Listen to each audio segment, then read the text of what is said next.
Chapter 1. In the golden desert, a whirlwind blew, and golden sand filled the air. The sand danced leisurely in this world. The scorching sun shone on the desert, making it look like a land cast in gold. It was quite dazzling, and the heat was dense. Even the space had some slight dislocations under this high temperature. The wilderness was quiet, and the world was silent. The world suddenly darkened, and the golden light converged. The cyclone condensed at the top of the sand dune, like a yellow typhoon. Patches of dark clouds inexplicably appeared above the sand dune, as if the dark clouds were about to destroy the city. If it was in other places, it might not be a big deal. But this was a boundless desert, and even the oases were pitifully few. There were not even 2 drops of rain in a year. Why was there suddenly a bolt from the blue? A faint green light flickered in the dark clouds, accompanied by a few silver dragons wandering in the clouds. From time to time, low muffled thunder could be heard. After a long while, a huge hole suddenly appeared in the middle of the dark clouds that covered the sky. In the center of the darkness, a green light danced along with a silver dragon. Huge lightning bolts constantly fell on the desert, blasting out sand pits and splashing up a lot of dust. Suddenly, a huge green pillar of light pierced through the heavens and earth. Vast amounts of energy surged like a shock wave, spreading out from the clouds with extreme speed. The surrounding space completely collapsed, and a pit dozens of meters deep was opened up in the desert below. It was like a basin, and the green pillar of light pierced straight into the sky. It was clearly visible for thousands of miles. The green light beam dyed the surrounding world with a faint green color, alternating with gold to create a magnificent scenery. At the same time, the surrounding dark clouds collapsed in an instant, leaving behind a huge green light beam. A moment later, the light beam flickered and slowly dimmed. And at the moment when the green light beam dimmed, a black figure slowly floated down from the light beam. When it landed properly on the sand dune, the green light beam flickered and disappeared. After the light beam disappeared, the sky was full of sunlight again. It was still a golden desert. The wind and sand blown by the hot wind covered everything that had just happened. It seemed that no one had noticed what had just happened, except for a small sandbag on the sand dune below. The sky was slowly dyed dark, and the icy blue moon slowly climbed up from the horizon. At this moment, the slightly bulging sandbag on the sand dune trembled. A slender and fair arm slowly stretched out from the sandbag, followed by a second arm. With both hands on the sand, a black shadow sat up. Fine golden sand slid down from his soft long hair, and his black windbreaker was stained with sand. The cold moonlight shone on a fair and handsome face, even a little feminine. It was a boy of 14 or 15 years old. If one didn't look carefully, one would think that he was a girl. He was the kind of existence that would attract attention no matter where he went. Where is this place? Why am I here? The boy muttered to himself, his face full of confusion. Who am I? Why can't I remember anything? Looking at the sand dunes in the distance, a towering ancient tree suddenly flashed in his mind. A vague voice lightly reverberated in his mind. Brother, home. Come back. Home? The boy was puzzled. Yes, I have to go back. I want to go home. Someone is waiting for me. Standing up from the sand pile with difficulty, the purplish-black great sword silently slid down the windbreaker and sank deep into the sand. The boy squatted down and looked at the great sword in confusion. After a long while, he picked it up and hugged it in his arms. He lifted his feet and walked forward unsteadily. Standing on the top of the sand dune, the boy looked at the desert world in a daze. The icy blue moonlight shone on his eyes that were getting more and more unfocused. He lifted his feet in a daze, but he missed a step and slid down the sand slope to the bottom of the sand dune, kicking up a cloud of dust. Taking a breath of the gradually cold air, the boy looked at the blurry sand dune and used his hands and feet to cut open the sand in front of him. Like a worm, he slowly crawled forward, leaving a long trail on the sand. "I have to go back. Someone who is waiting for me. I have to go back," the boy kept muttering to himself. His fingernails were filled with sand, and his unkempt appearance was very embarrassing. After crawling for dozens of meters with difficulty, he finally dropped his outstretched hand, and his eyelids closed uncontrollably. Before his consciousness dissipated, there seemed to be a call from afar. When he woke up again, it was due to a violent jolt. The bones in his body made sounds that were on the verge of falling apart, and there was a tearing pain in his head. The boy struggled to open his eyes. What entered his eyes was a large ceiling. His vision was a little dim, and a faint light shone in from outside the window. He could vaguely see some creatures that looked like cows and elephants pulling carts loaded with goods outside. In that case, was he picked up from the desert by a convoy? The boy struggled to sit up. His fingers brushed against the cold wall of the car, and he sighed softly. He looked at himself carefully. He was still wearing the same black windbreaker and holding the purplish-black greatsword in his hand. His fingers stroked the great sword that exuded an ancient aura. Some fleeting light seemed to flash in his head, but he could not grasp it. "I can't remember anything." Shaking his swollen head, the boy stared out of the car sullenly, not knowing what to do. When the boy was in a daze, the curtain of the car was gently lifted, and the dazzling sunlight shone in. A sturdy middle-aged man slowly appeared in the boy's line of sight. When the man saw the boy looking at him in a daze, he smiled and said, "You're awake, little girl?" The boy opened his mouth. After a long while, he said in a clear voice, "I'm a man." After saying that, he stared blankly at the man with unfocused eyes and sighed gloomily. Did he look like a girl? The middle-aged man was a little embarrassed to meet the boy's soulless gaze. He scratched his head in embarrassment and said, "Our convoy found you in the desert. You have been unconscious for 4 days, and we thought it would take some time for you to wake up. We are a convoy from Xingling City's Qin family. This time, we happen to pass by here on a mission. Speaking of which, you are quite lucky. There are always large wild beasts wandering in this desert at night. If you were not careful and bumped into them, there would not even be bones left. Thank you for saving me." The boy nodded. His stiff face twitched slightly. Then he used 2 slender fingers to pull the corners of his mouth into an arc, as if he wanted to smile. "Little fellow, how should I address you?"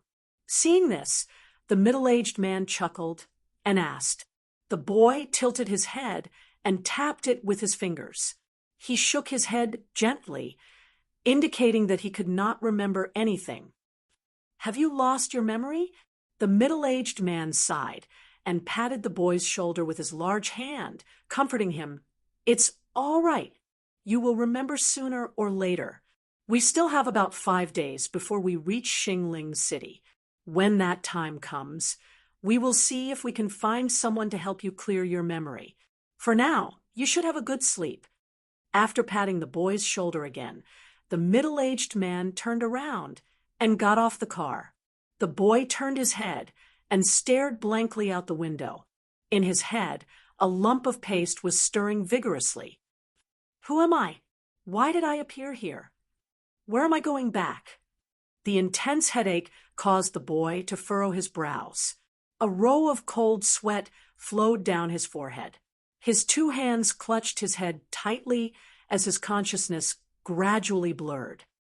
"I can't remember anything. 5 days passed in the blink of an eye." During this time, the boy stayed in the car and did not get off. Because his body was still a little weak, his basic necessities were taken care of by the middle-aged man. This caused the boy to feel a little embarrassed. However, since he could not move, he could only resign himself to his fate and stay in the car. Xingling City was located in the northwest of the mainland. It was close to the edge of Taiyuan region and was the only city within a radius of 1,000,000 miles. The degree of its prosperity could not be compared to the average large city. The forces within the city were tangled and complicated. As one of the members, although the Qin family could not be considered the local landlords, they were still considered to be relatively famous. When the Qin family's convoy entered a relatively large manor, the middle-aged man could not wake the boy up no matter how much he called out to him. Therefore, he could only personally send the boy into the Qin family and place him in a room. At the same time, he also brought a person who looked like a doctor over. It was somewhat inconceivable that he could do this for a stranger. After the doctor finished taking the boy's pulse and treating him, he sighed and respectfully said, "It's nothing. He just fainted from exhaustion. He will be fine after some rest. However, I have tried to remember his memories, but there was no effect. It should not be unblocked. Perhaps the family head will have to find an alchemist." The middle-aged man smiled bitterly. Alchemists were rare creatures, and there were not many in Xingling City. It was not easy to find one just because one wanted to. When the boy opened his eyes again, he found himself lying on a wooden bed. The soft bedding made him feel the urge to fall asleep. There was a faint fragrance in the room, and he was still holding the incomparably large, purple-black greatsword in his hand. The sky was still bright, and a slight breeze came in through the window. At this moment, the feeling was incomparably comfortable. The door was gently pushed open, and the middle-aged man walked in with a kind face. He smiled at the boy and said, "Little guy, you really can sleep. You slept for 5 days straight. How are you? Are you feeling better?" Seeing him come in, the boy supported himself against the wall and sat up. Something suddenly flashed through his mind. He held his head with one hand, and his slender eyebrows were tightly knitted.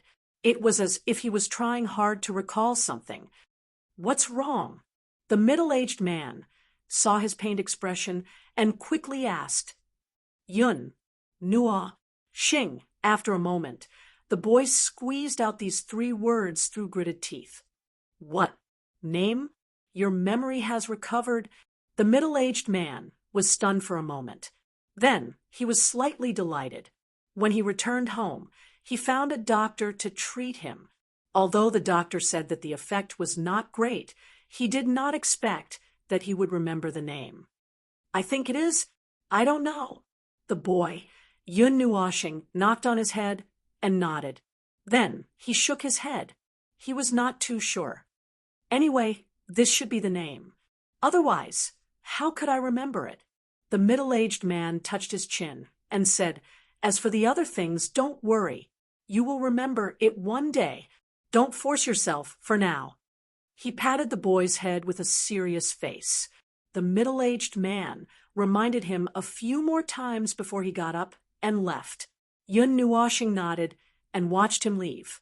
Then he lay down and wanted to continue sleeping. However, he could not fall asleep, no matter what, with his eyes open.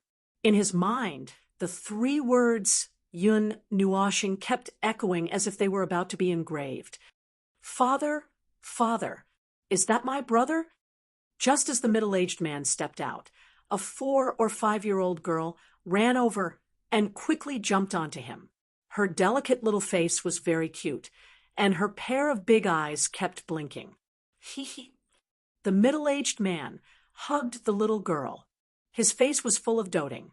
He reached out and rubbed her little head. He smiled and said, "No, your brother has gone to a very, very far place." When he said this, the man's face was a little sad. When he thought of his son who had passed away, his heart was filled with sorrow. However, the boy's arrival made him feel a little relieved. Furthermore, the boy had lost his memory. "Then when will he come back?" "When you grow up, you will be able to see him."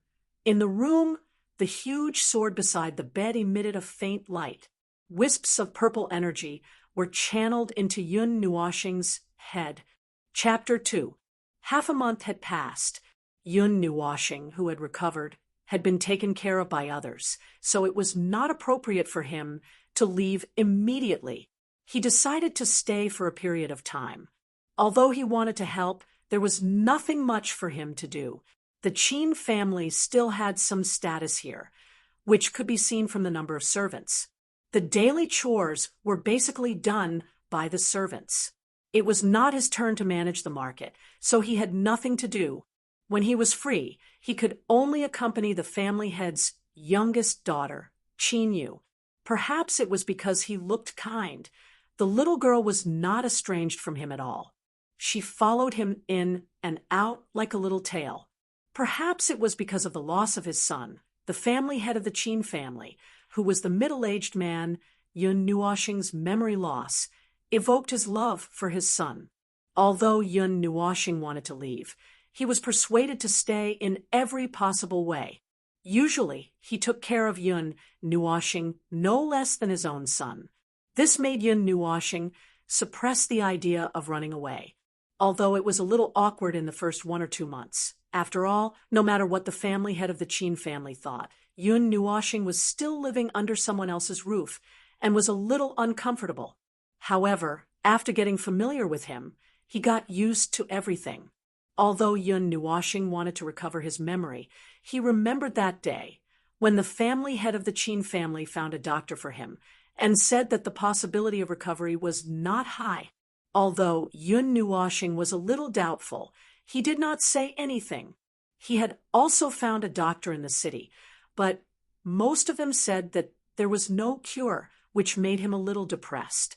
However, at this time, having a place to stay was also a good choice for a person of unknown identity and origin like him. After losing his memory, there were only 2 things left with him: the nameless ancient sword in his hand and a sparkling and translucent purple-red pendant hanging in front of his chest.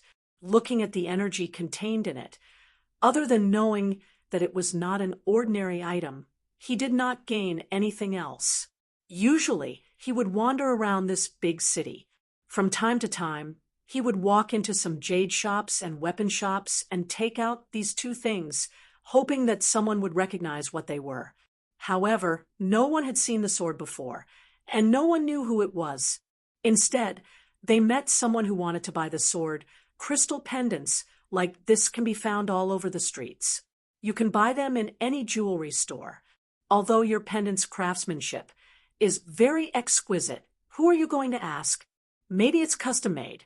This sword is very old. It should be an antique. Little brother, do you want to sell it? I'll buy it.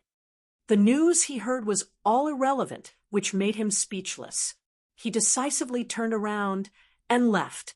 It was only when he started running that he managed to shake off the guy who was shouting about buying a sword. After strolling around like this for half a year, he had visited almost half of Star Spirit City, visited all the jade artifact shops, and visited many strange people. However, he couldn't get a single word out of them. At this time, he couldn't help but feel anxious. Other than the academy in the city, he had basically visited all the other places. Along the way, he even followed the head of the Qin clan, Qin Hui, to the place where he was first picked up. However, half a year had passed. Even if something was really left behind, it would have been picked up if it was dropped in an ordinary place. Moreover, it was in this place that was covered in yellow sand all year round. It might have been buried under the sand. When they followed the original path and made a trip back, they found that everything had changed. Naturally, they couldn't find any valuable clues. Under this kind of clueless wandering, time passed quickly. In the blink of an eye, a year had passed. His memory didn't recover at all. The only thing he remembered was that he caught a glimpse of a towering tree and an illusory voice at that moment. If it's such a big tree that towered into the clouds, it must be an ancient species that has been left behind for thousands or tens of thousands of years. Those things aren't easy to find now. Hearing Yun Nuoxing's description, Qin Hui scratched his head in distress. He could only squeeze out this sentence after racking his brain. Big brother, why are you looking for that big tree? On the other hand, the 6-year-old Qin, you often wandered around him. Her delicate face and big, watery eyes moved strangely. Her innocent and cute appearance made Yun Nuoxing want to pinch her cheeks every time. Oh, Yun Nuoxing tilted his head and hugged the little girl who was scratching his long hair in front of him. He rubbed her head lovingly and said with a smile, "Perhaps that place is my home? I heard that only demons live in forests with big trees. Could it be that Big Brother is a big demon?" Ah, Qin Yu smiled faintly and scratched Yun Nuoxing, then ran away happily. Yun Nuoxing, was there such a handsome demon? Rubbing his fair face, Yun Nuoxing raised his eyebrows and reached out to grab her from a distance. He hugged her in his arms and scratched her. "Hee, Big Brother, stop scratching me. Hee, you won't laugh at you anymore." Qin Yu giggled in his arms and shook her little head to avoid him. "Ancient area. Okay, I'll remember it." Yun Nuoxing rubbed her little head and smiled. He looked at Qin Hui and nodded. Qin Hui rubbed Yun Nuoxing's head and didn't say anything, although he took care of Yun Nuoxing as if he was his son who had already passed away. It was ultimately just a dream. There would be a day when he would wake up from his dream, and Yun Nuoxing would also leave. Perhaps the only thing that wouldn't change was the time they spent together. Yun Nuoxing tilted his head and looked at the family head. He saw a trace of loneliness in his eyes and sighed inwardly. He naturally understood what he understood, so he didn't expose anything. In the past year or so, he also understood the family head's situation and felt some sympathy in his heart. During this period of time, he also tried his best to play the role of his son, so Qin Hui would be more or less comforted. Ever since he received this information from Yun Nuoxing, Qin Hui ordered the Qin family to search for information about ancient areas in the desolate border. Of course, this excluded the forbidden areas that all living beings in the world avoided. The realm of the gods was extremely vast to the extent that it was immeasurable. It was generally divided into 5 regions. In a counterclockwise direction, they were the Sourcepeak region, the Extreme Plain region, the Ganyuan region, the Kuan Origin region, and the Divine Land in the center. Star Spirit City was located in the extreme northwest of the Sourcepeak region. Although it was called a city, it spanned hundreds of thousands of kilometers. However, most of it was undeveloped areas such as the desert. A city like this was merely a drop in the ocean in the Sourcepeak region. There were countless cities in the Sourcepeak region, and mortals would only be able to walk through 1 or 2 cities in their lifetime. In addition to the Sourcepeak region in the northwest, there was the Extreme Plain region in the southwest, the Kuan Origin region in the northeast, the Ganyuan region in the southeast, and the Divine Land in the center. Among them, the Divine Land was the most vast. Mortals might not be able to cross a single region in tens of millions or even hundreds of millions of years. With such a vast region, it was inevitable that some strange things would be born. Forbidden areas. No one knew how these regions were born. They had existed since the beginning of the world. Strange energies flowed within them, chaotic space-time, and strange force fields had been passed down to this day. Many people and many forces had tried to force their way in, but the result was that no eggs would remain intact when the nest was overturned. There was even a first-rate force on the continent that went to explore, but in the end, no one came out alive. At this point, people's expressions changed when they talked about the forbidden areas. Then, what exactly is in the forbidden areas? Why are so many people willing to risk their lives to go in? Yun Nuoxing asked. Some people say that every forbidden area has a ruin left behind by a high ancient god. Others say that several gods are buried inside. Perhaps there are also some extremely precious items?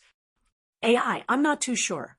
After all, ordinary people like us don't have the qualifications to come into contact with the core information. All the information I know is passed down from the common folk. Qin Hui scratched his head and said helplessly, also, if you want to find a tree, the Divine Land's Divine Wood Palace might be a good choice. This force is very famous in the entire realm of the gods. Oh, night fell. On the horizon, a crimson moon quietly climbed up and sprinkled its ice-cold moonlight on the earth, draping a thin veil over the world. Everything was silent. It was a quiet night. In the huge Qin manor, Yun Nuoxing sat in a quiet pavilion by the lake and kept playing with Qinyu, who was sitting beside him. The little girl's giggles made the night seem more lively. The little girl liked to stick to him. He didn't know if she thought of him as an older brother that she had never met before. Yun Nuoxing was also happy to play with her every day. He was like a male nanny. When the crimson moon climbed to the top of the sky, it was already late at night. Yun Nuoxing saw Qinyu yawning, and only then did he see the crimson crescent moon above his head. Yu, it's late. It's time to sleep, Yun Nuoxing said gently as he stroked Qin Yu's little head. No, big brother, you haven't finished telling me the story yet. Little Yu yawned and shook her head. She kept shaking Yun Nuoxing's arm, begging him to finish the story. Yun Nuoxing was silent for a while, then nodded and said, okay. Hee.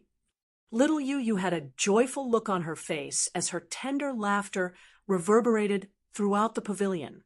The moon was setting in the west. It wasn't until it had descended for a while that little Yu fell asleep in Yun Nuoxing's arms. Yun Nuoxing sighed and carried her back to her room. He lifted the blanket and covered her with it, then quietly returned to his room. It's been 2 years. In the end, I still have to leave.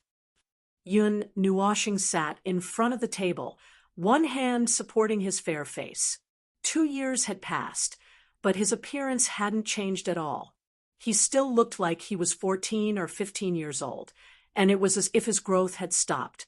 2 hours before dawn, Yun Nuoxing put down a piece of paper on the table and kept his purplish-black greatsword in his pendant.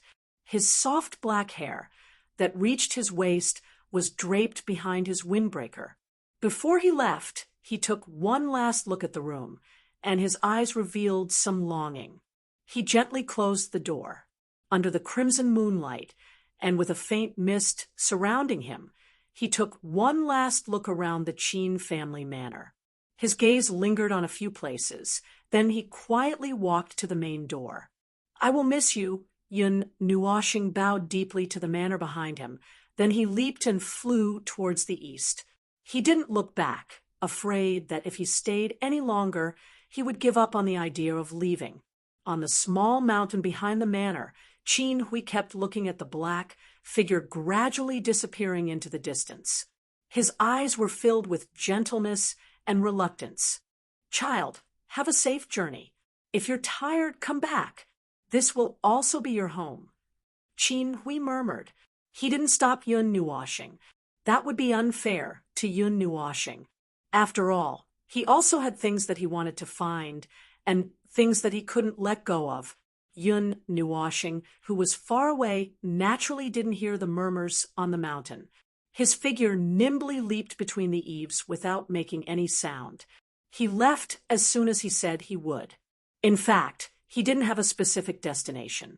Most of the ancient areas were guarded by powerful wild beasts, so he couldn't go to those places. As for the forbidden areas, that was even more impossible. Moreover, he didn't think that he would settle down in those places. Perhaps it was just as the family had said, and he had to make a trip to the divine continent first. However, the distance between the Taiyuan region and the divine continent, when he thought of that astronomical figure, Yun Nuoxing immediately sucked in a breath of cold air and felt a little dizzy Now I can only take one step at a time. Yun Nuoshing patted his forehead, not knowing whether to laugh or cry. He suddenly regretted walking out. However, there was no turning back. He could only move forward, in the Qin manner, in Yun Nuoshing's original room. Father, father, where did Big Brother go? Little Yaya rolled around on the bed and hugged the quilt into a ball as she asked Qin Hui, who was standing in front of the table. Qin Hui gently opened the paper lying on the table. He couldn't help but smile when he glanced at it. I went out to play. That was the only sentence written on the paper. Then there was a drawing of Yun Nuoshing making a face at the side. This kid. Qin Hui smiled and shook his head. He smiled at Qin Yu, who was entangled in the quilt, and said, Big Brother went out because he had something to do. He told little Yaya to eat until you're white and chubby, so that he can come back and pinch you in the future. TSK, I won't let him pinch me. Little Yaya shook her head, unhappily. Hee. Chapter 3. The sun hung high up in the sky, shining its scorching rays down. The hot air of midsummer was like a tongue of fire licking at one's body, causing one to sweat profusely and feel sticky all over. It had to be said that Star Spirit City was so big that there was no end to it. Just the residential area alone had taken Yun Nuoshing 2 months of running. Fortunately, he had saved up the pocket money that Qin Hui had given him, so he didn't have to eat and sleep in the open. If he was tired, he would have to stay in a hotel. If he was hungry, he would have to go to a hotel. Even so, the exhaustion of running during this period of time was enough for him to raise his middle finger at the city. Why is this city so big? Looking back at the tall city walls, Yun Nuoshing wiped the sweat from his forehead and cursed angrily. Without looking back, he walked towards the dense forest in front of him. Strolling in the forest, the trees filtered out the heat, and the cool sunlight shone on his body. Although it was still hot, there was a warm feeling. Yun Nuoshing took out a bit of his mind and let the burning soul technique operate on its own, allowing the spiritual qi of heaven and earth to cleanse his body. This was something that had awakened in his memory when the patriarch had taught him a profound technique. At that time, he felt that since it was something that was engraved in his memory, it shouldn't be too bad. Thus, he learned it.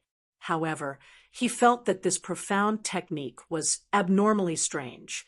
It was related to the strength of the soul, and it actually consumed the strength of the soul to operate it. One had to know that normally there weren't many people who would specifically cultivate the strength of the soul. Only with age or a breakthrough in level would the strength of the soul increase. Using the burning soul technique would consume the strength of the soul. If one didn't cultivate the strength of the soul, it would be difficult for them to bear such a consumption.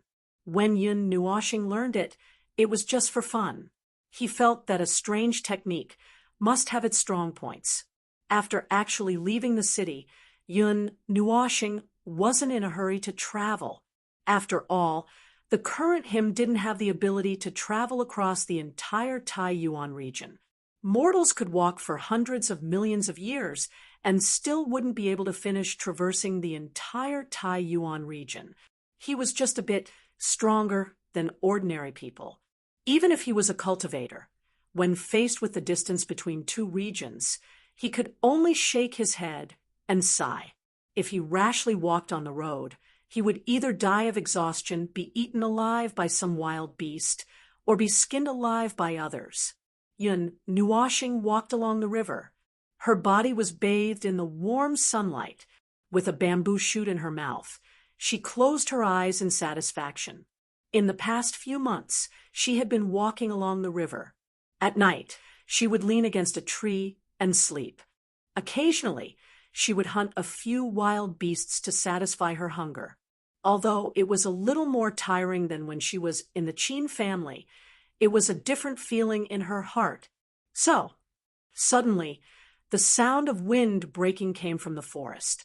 A black arrow shot straight towards Yun Nuoshing who was by the river. Although she didn't see anything, the instinctive sense of danger made Yun Nuoxing shudder. She opened her eyes abruptly and took a step to the side. Then an arrow followed and stabbed into the ground where she had just stood. Yun Nuoxing was silent for a moment. What the hell? Yun Nuoxing grabbed the black arrow and took a deep breath. Then he suddenly roared, "Damn you! Who did I provoke?" A faint echo came from the silent forest. Yun Nuoxing rolled his eyes and looked at the forest. He sensed a few auras flying through the forest. He couldn't help but grit his teeth and quickly chased after them. In the forest, 5 or 6 people were holding long swords and longbows. They were continuously attacking a red, slender figure in front of them. From time to time, a few torrents of energy brushed past the figure. "That little girl in front, why are you being so stubborn? Just obediently stop, and we'll leave after we take the things. I guarantee that we won't hurt you." A burly man wearing an eye patch and holding a demon-headed broadsword laughed loudly from behind. "As if I believe you."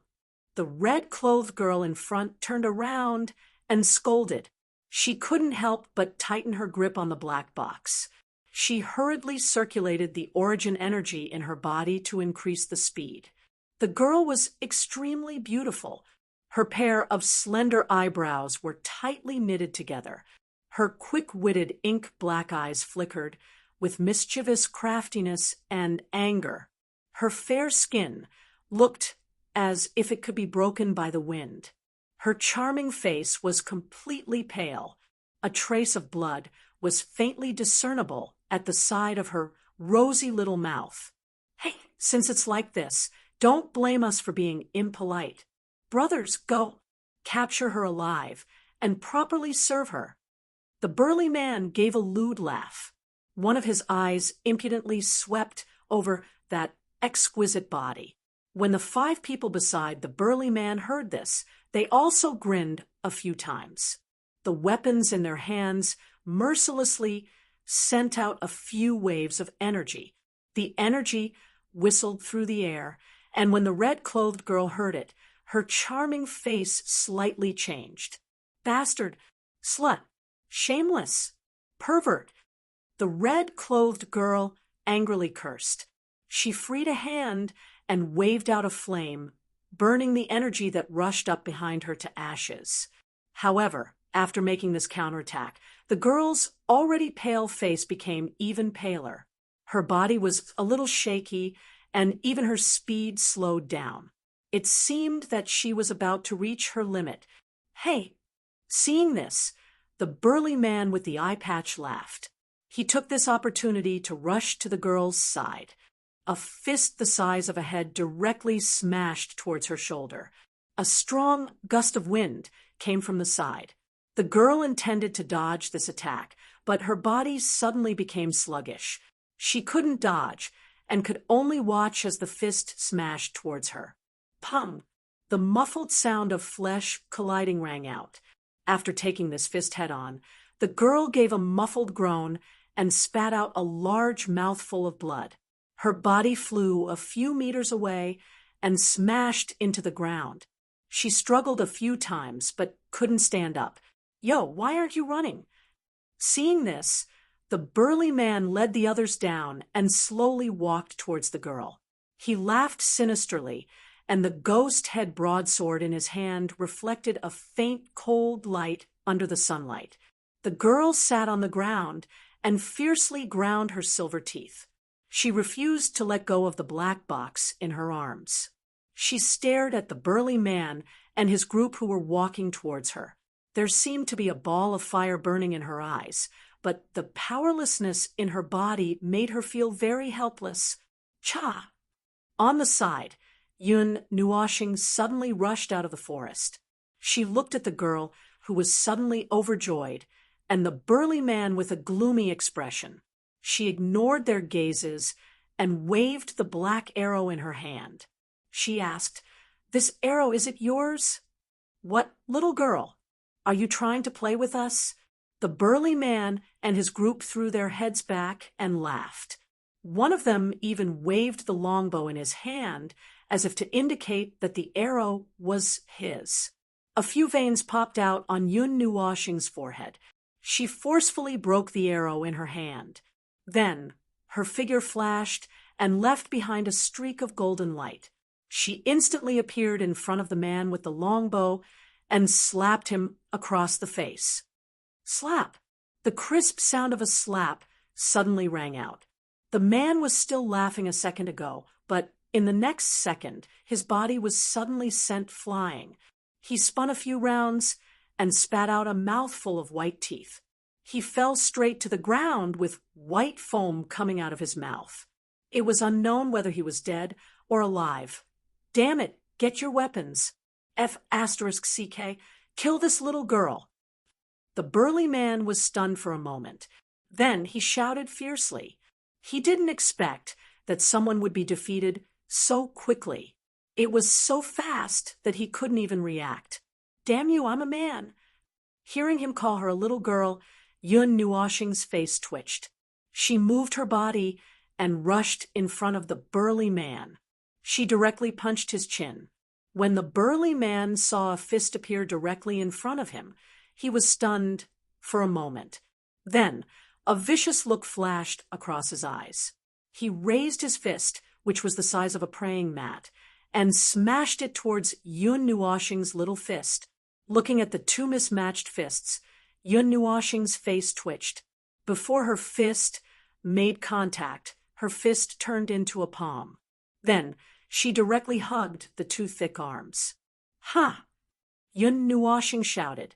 She exerted strength in her arms and flung the burly man away. Then, with a shake of her body, she avoided the strong wind that came from behind her and appeared in front of the burly man again. In a flash, the burly man saw the blue sky and white clouds. Then, in the next moment, Yun Nuoxing's figure appeared in front of him. A large foot was rapidly enlarging in front of him. Bam! A foot directly covered the door. The burly man only felt his vision go dark, and then he fell heavily to the ground. The dull sound made him unable to help but muffled a groan, and then a scream came out. Ah, damn you! Seeing the burly man lying unconscious on the ground, Yun Nuoxing pursed her lips. She glanced at the four people who were carefully retreating. Then she snorted.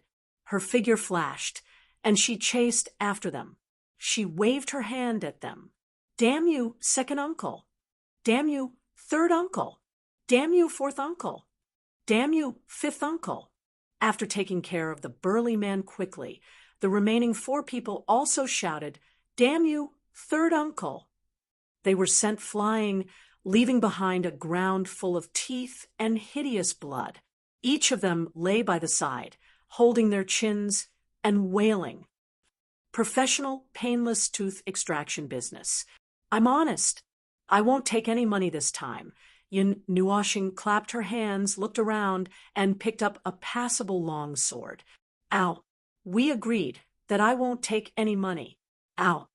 The owner of the sword covered his mouth and said with difficulty, Damn you, this is called spoils of war. You guys are so thick-skinned. Do you know that my hand hurts from hitting you? Yun Nuoxing gave him a kick. Then she took out a rope and tied the 6 of them to a big tree. Then she knocked them out one by one. Then she glanced at the woman in red who was in a daze in the distance. Ignoring her, she walked in another direction. Young lady, wait. Seeing that he was about to leave, the woman immediately came back to her senses. She looked at the 6 loaches on the tree happily and staggered after him. Crack! Yun Nuoxing seemed to have heard the sound of his brain's nerve center breaking. He immediately laughed sinisterly in a bad mood. He twisted his handsome face and turned around. He smiled sinisterly at the woman who was standing in front of him, who was constantly panting, Miss, I am of,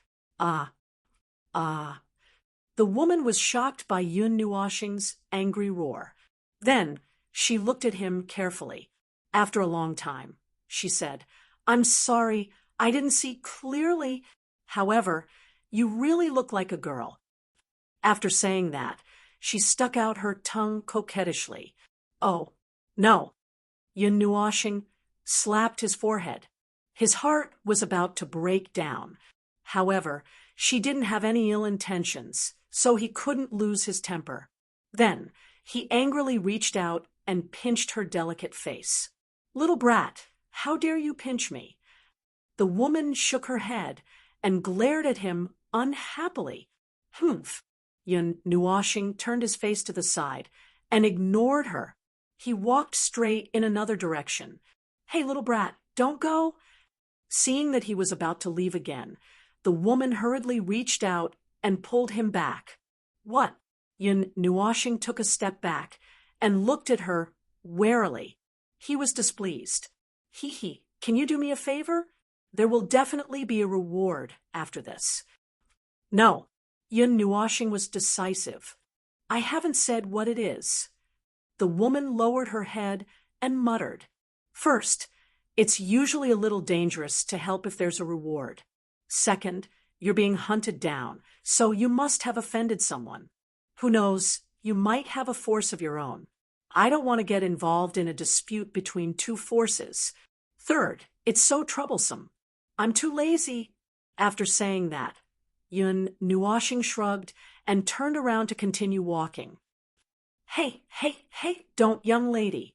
Help me." The woman pulled him back with a pitiful look. Her limpid eyes were shining, and she looked like she was about to fall in love with someone. "Just because you called me a young lady, I definitely won't help you." Yun Nuoshing flew into a rage. "Little brat, I see that you're handsome and mighty. Your martial arts are unparalleled. You have delicate features and a peerless charm. You must be a martial arts genius. What about the truth? You look like a girl. Get lost."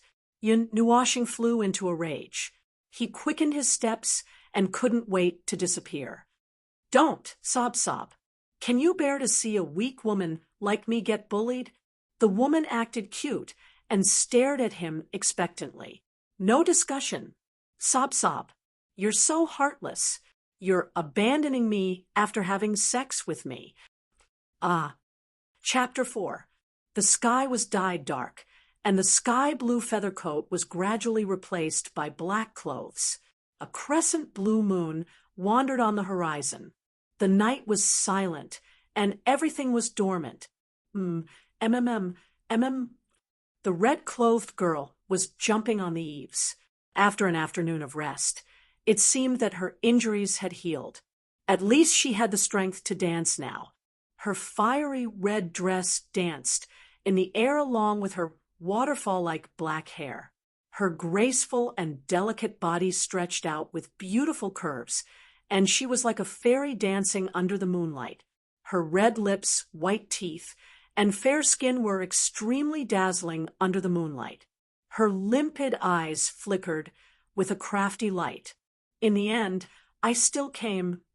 Yun Nuoshing leaned on the eaves and muttered in his heart. After all, if he didn't come at that time, who knew what kind of shocking words she would say in the future? How unlucky. I just left the house, and I already met this ancestor. Who knows how unlucky I will be in the future? Yun Nuoshing didn't know whether to laugh or cry. Where was the cute and moving girl or hot-blooded and energetic youth that he had imagined? She was indeed quite beautiful, but it was a little different from what he had imagined. How is it? Is it beautiful?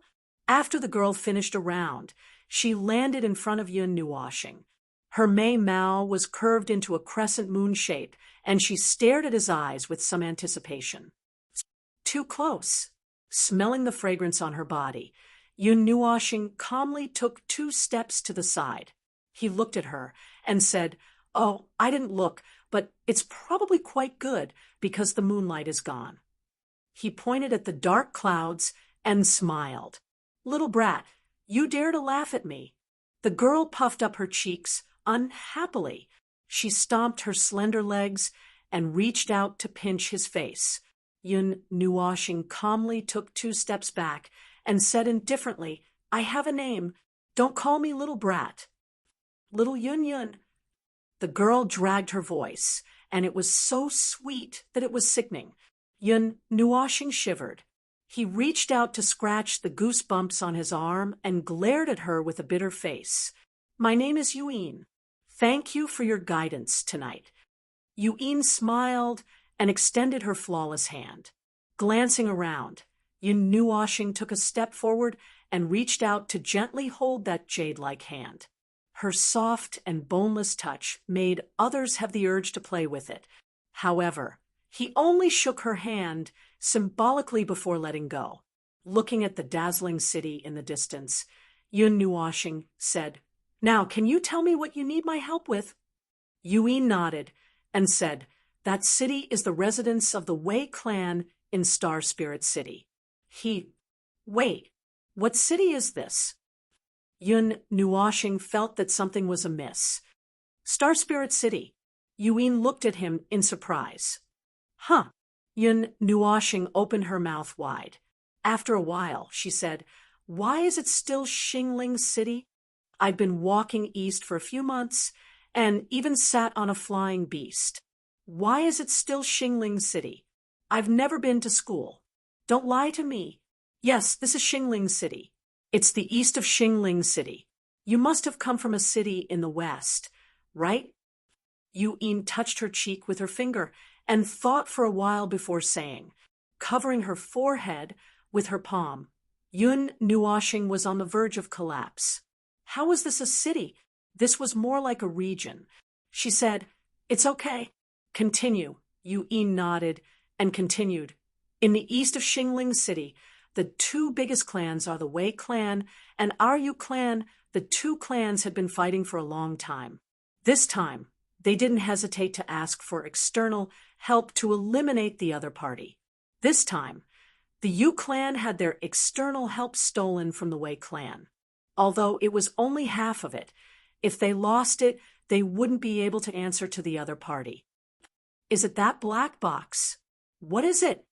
Yun Nuoshing tilted her head and asked. "I'm not sure. This time, I was just being playful. I suddenly felt that I should do something for my clan. That's why I took the initiative to ask for a gift. Originally, there were 2 boxes. Who knew that something like this would happen?" Yuin stuck out her tongue and smiled. "You exposed yourself." Yun Nuoshing rolled her eyes at her and said, "Originally, there were 2 of them. Now, one of them has been stolen, right?" "Yeah." Yuin lowered her head and softly replied. "Then, how do you want to get it back? Break into the city and take the stronghold, or steal it?" Yun Nuoshing nodded. Yuin lowered her head. Embarrassed, she didn't say anything. "All right, I don't have a plan." Yun Nuoshing looked at her and couldn't help but sigh. This job wasn't going to be easy. "What's the level of the strongest person in the Wei clan?" I think it's the Myriad God realm," Yuin said with uncertainty. "There's a difference of 1 level." Yun Nuoshing took a deep breath. She was only at the late stage of the Divine Heart realm. There was a difference of 1 level between her and the Myriad God realm. Of course, it wasn't an insurmountable gap. "What about you?" "Me?" Yuin stuck out her tongue and said with a red face, "I'm at the middle stage of the Divine Soul realm." "So weak. You won't be of any use at all." Yun Nuoshing face-bombed. "Hey, Big Sister's talent is very good, okay? I'm just a little lazy." "Forget it," Yuin said with her hands on her hips. However, the more she spoke, the softer her voice became. All right. I know. I'm just a little lazy. I'm much better than those who haven't come into contact with the emptiness realm of the Divine Soul realm. MN. Yun Nuoshing rolled her eyes at her, nodded, and said seriously, You Yu Yin's face was red with embarrassment. Anyway, let's go take a look first. Yun Nuoxing shrugged. Then, she leaped up and rushed toward the dazzling city palace. Little brat, Yu Yin murmured and followed her unwillingly.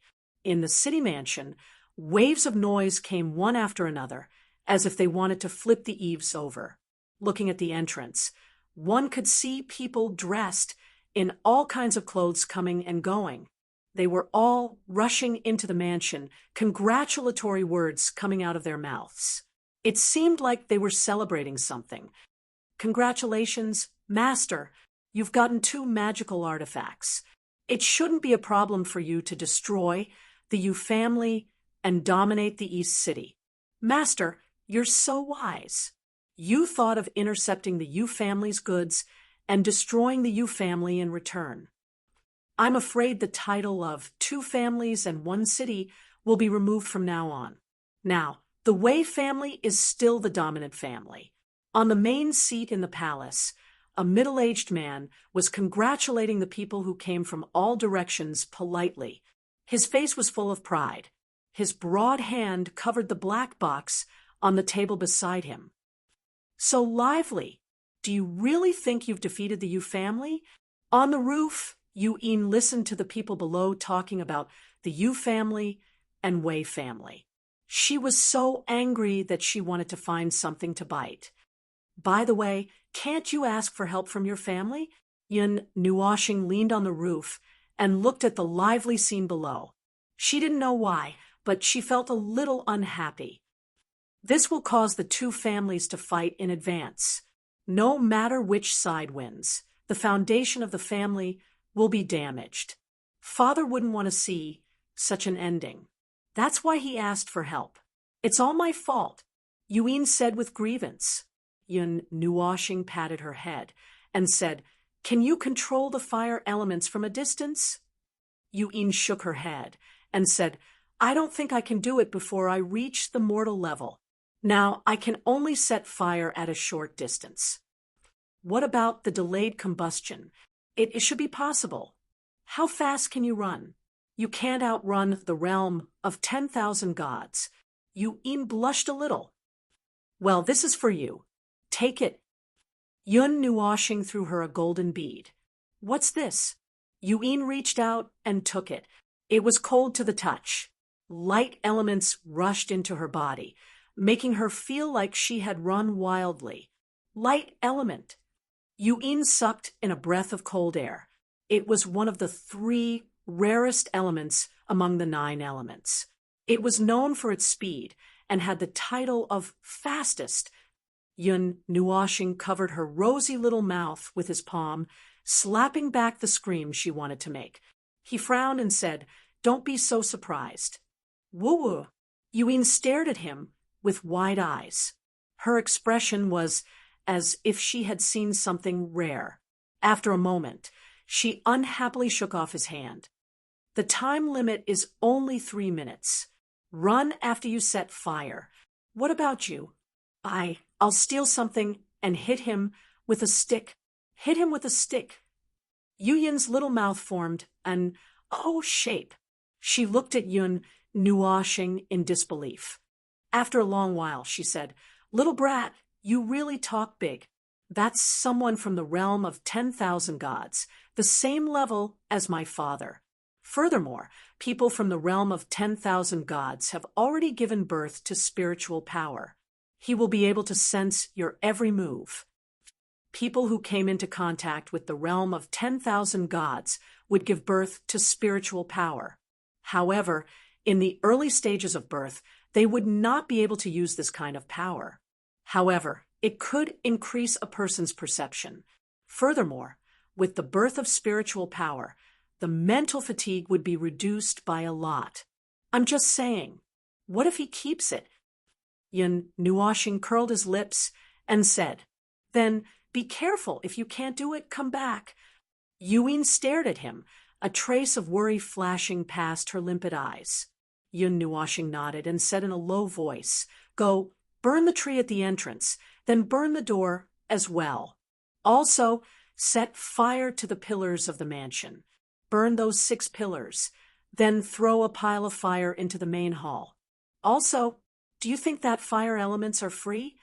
Yuin was so angry that her entire body was trembling. After thinking for a moment, she nodded fiercely. Of course. Yun Nuoxing grinned, almost angering Yuin to death. In the mansion, the Wei family head was talking enthusiastically with the guests around him. His dark eyes were full of smugness. Not good. It's on fire. Just as the hall was filled with joy and harmony, flames shot up to the sky without warning. Outside the transparent windows, many figures could be seen dancing in a hurry. The scorching temperature turned the hall into a place like an oven. Wisps of black smoke rose into the air above the city mansion. Quickly put out the fire. Evacuate the guests. The Wei clan's patriarch stood up abruptly. Just as he finished speaking, a fireball the size of 3 meters rolled directly into the hall. Billowing heat waves hit them in the face, and the clothes of many people in the surroundings burst into flames. Fortunately, the fireball didn't explode. Otherwise, the hall would have turned into a mess. Which bastard dares to cause trouble in my Wei family? The Wei family head waved his sleeves, and an aura surged out. It hit the fireball and extinguished it. At this moment, he also understood that this was definitely not an accidental fire. Someone was definitely deliberately sabotaging it. Boom! Just as the Wei family head shouted, the 6 pillars on the roof collapsed at the same time. They pierced through the ceiling and smashed onto the ground, splashing up a wave of dust. Those who were close to them were directly overturned. The scorching heat waves ignited the robes of those people. Suddenly, there were a few more people on fire in the main hall. Who is it? The Wei family head had just shouted 3 words and was about to walk out when his heart suddenly skipped a beat. A sense of danger arose spontaneously. However, before he could turn his head, he suddenly felt an intense pain at the back of his head. Then his vision turned black, and he staggered forward. He turned his head with difficulty. Before his vision turned black, he saw a rather handsome face. The somewhat feminine eyes flickered with an innocent expression. The Wei family head's eyes widened. He didn't understand where this person came from. He didn't even feel the fluctuation of energy. However, before he could finish speaking, Yun Nuoxing flashed behind him and knocked him unconscious with the back of her sword. Then she raised her leg and kicked him hard. Bang! The dull sound of flesh colliding caused Yun Nuoxing to grin when he heard it. The patriarch of the Wei clan rolled out like a stuffy gourd and crashed into a collapsed pillar. His eyes rolled back, and he fainted. Yun Nuoxing glanced at the chaotic main hall. It seemed that no one was paying attention to the situation here. She picked up the black box at the side and disappeared in a flash, leaving behind some gradually dimming light particles. It's really a tragedy for the Wei family to encounter you. On a short mountain outside the city, Yuin looked at the dilapidated ruins of the Wei family. A few wisps of smoke were rising.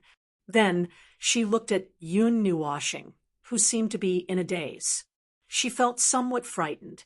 Who would have thought that a dignified expert of the myriad god realm would be knocked unconscious by a stick? This stick strike was a bit too skillful. Thinking of this, Yuin felt some lingering fear, as expected of the fastest light element. In the face of extreme speed, nothing was useful. Let's go, little brat. There's no point in staying here. Yuin sighed and turned her head to Yun Nuoxing with a smile. Yun Nuoxing tilted his head, stretched, and yawned lazily. After a while, he threw the black box to Yuin and said, "Okay, I've got this. I should get out of here." After saying that, he patted the dust off his windbreaker and was about to walk down the mountain, but Yuin grabbed his clothes. He had no choice but to stop and look at her with his head tilted. "Don't be in such a hurry to leave, Little brat, I haven't thanked you yet. Yu Yin pulled Yun Nuoshing's windbreaker and dragged him to the other side, laughing as she walked. There's no need. Yun Nuoshing rolled his eyes and muttered, I'll just do a good deed today. Of course. Yu Yin curled her lips and pulled his windbreaker even harder, as if she was afraid that he would run away. Moreover, my home isn't far. Look over there.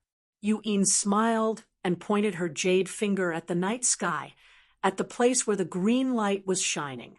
Yun Nuoshing followed her finger and looked over. He couldn't help but stare blankly. A towering ancient tree seemed to be standing between the heavens and the earth. Its branches and leaves were tens of thousands of feet long.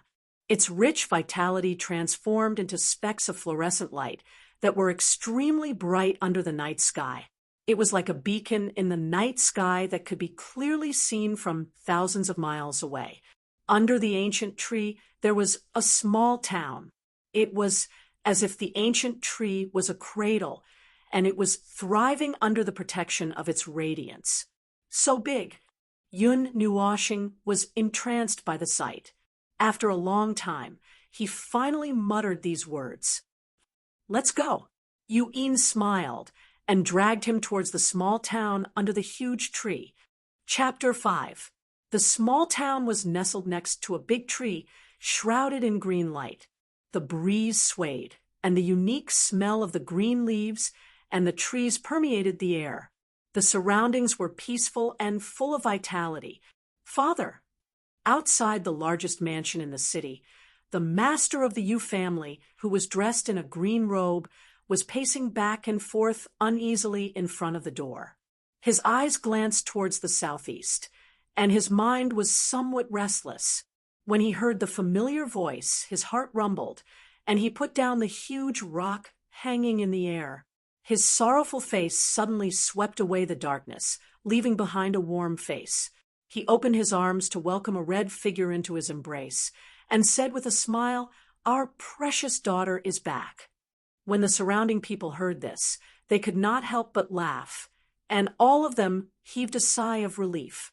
The master of the Yu family had completely ignored the so-called magic weapon, and all he talked about was her safety. Father, I'm really fine. Your daughter is so smart. How could anything happen to her? Yu Yin stuck out her tongue and said with a smile.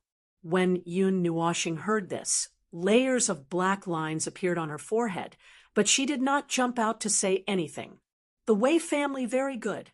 After listening to Yu Yin's story, the master of the Yu family nodded, and some coldness surged in his dark eyes. Father, the Wei family was accidentally demolished. Yu Yin said this sentence shyly. Ah. The surrounding people, including the master of the Yu family, were very shocked. Demolished? Accidentally? What did this girl do when she went out for a walk? How could she demolish the Wei family? Yu Yin hesitated for a moment, and then told the whole story. However, before anyone could say anything, Yun Nuoshing spoke first. Don't look at me. You set the fire. You burned the house. I didn't do anything. Everyone laughed embarrassedly, but in their hearts they muttered, if you didn't knock the master of the Wei family unconscious, how could the fire burn so happily? An expert of the 10,000 god realm was not so easy to deal with. Thank you, young lady, for saving my life. The Yu family patriarch bowed with a smile. Yu Yin cursed in her heart. She tugged at her father with all her might. To Yun Nuoshing, this form of address was like a sharp thorn in her heart.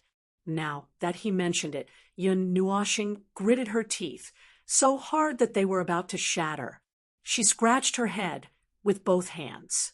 After a while, she didn't know whether to laugh or cry as she said to the confused Yu family head, Uncle, I am a man, a man. Everyone looked at each other, then carefully looked at him. They were all stunned. Half a minute later, when they indeed saw that he looked like a boy, they could not help but burst into laughter. The head of the Yu family was a little embarrassed. I'm leaving. Yun Nuashing dragged her battered spirit and silently walked away. Hey, little brat, don't always think about leaving. Yuin grabbed his hand and pulled it back. When the matter is done, I leave in a huff, hiding my identity and name.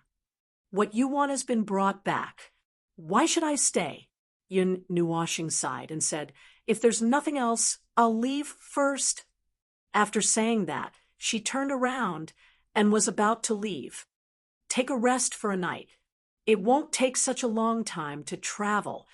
After saying that, Yuin ignored his opinion and directly dragged him into the house, leaving a group of people with different thoughts. The head of the Yu family smiled and shook his head. Then, he led the people of the Yu family into the manor. In the hall, 2 black boxes were placed on the table. The head of the Yu family smiled and pushed away one of the boxes, the box that Yun Nuashing and the others had snatched from the Wei family. He said, one of these 2 boxes is actually a fake. The real one should be this one. What the? Yun Nuashing was dumbfounded. Her black eyes flickered as she stared at Yuin. The latter also looked over in confusion. Finally, she looked at the head of the Yu family and scolded at the same time. Then why did we go and tear down the Wei family? Haha, isn't this a backup plan? Who knew that you would directly tear down the Wei family? The head of the Yu family laughed and shook his head. He looked at Yun Nuashing with a strange gaze. The Yu family and the Wei family had been fighting for God knows how many years. However, the situation was broken by such a young man. Now that the Wei family was in chaos for a period of time, the Yu family could directly deal with them. Yun Nuashing lowered her head and rubbed her palm on the fake box.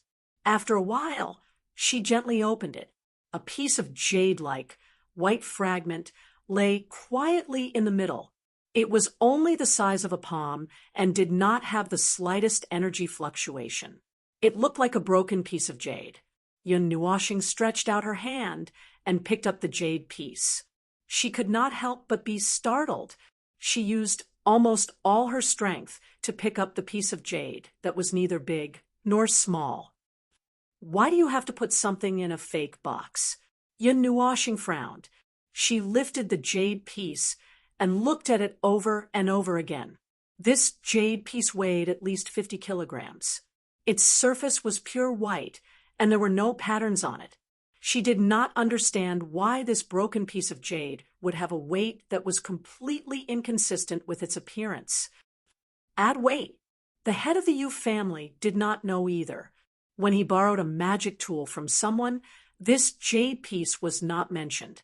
He was only told that there would be 2 boxes, one real and one fake. Yuin rolled her eyes at him and did not say anything. After looking at it carefully for a while, Yun Nuashing gently placed it back into the box. The moment he closed the lid, he suddenly felt an ethereal tremor in his soul, which made him slightly stunned. His hand trembled slightly. Under the strange gazes of Yuin and Yun Nuashing, he picked up the broken jade piece again. However, this time, he did not have that feeling. Frowning slightly, Yun Nuashing put the jade piece back.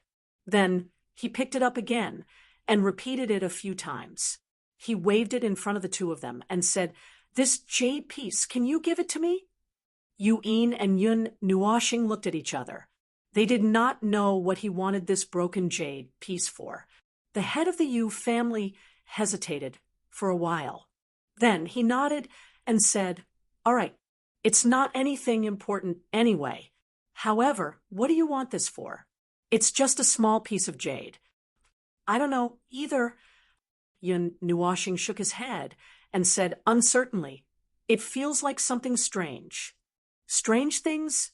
Yuin furrowed her beautiful brows. She didn't understand what he meant by strange. Yun Nuashing nodded and said, "Maybe I'll find out after I do some research. Let's rest here for tonight. There's no hurry to leave tomorrow," the head of the Yu family said with a smile.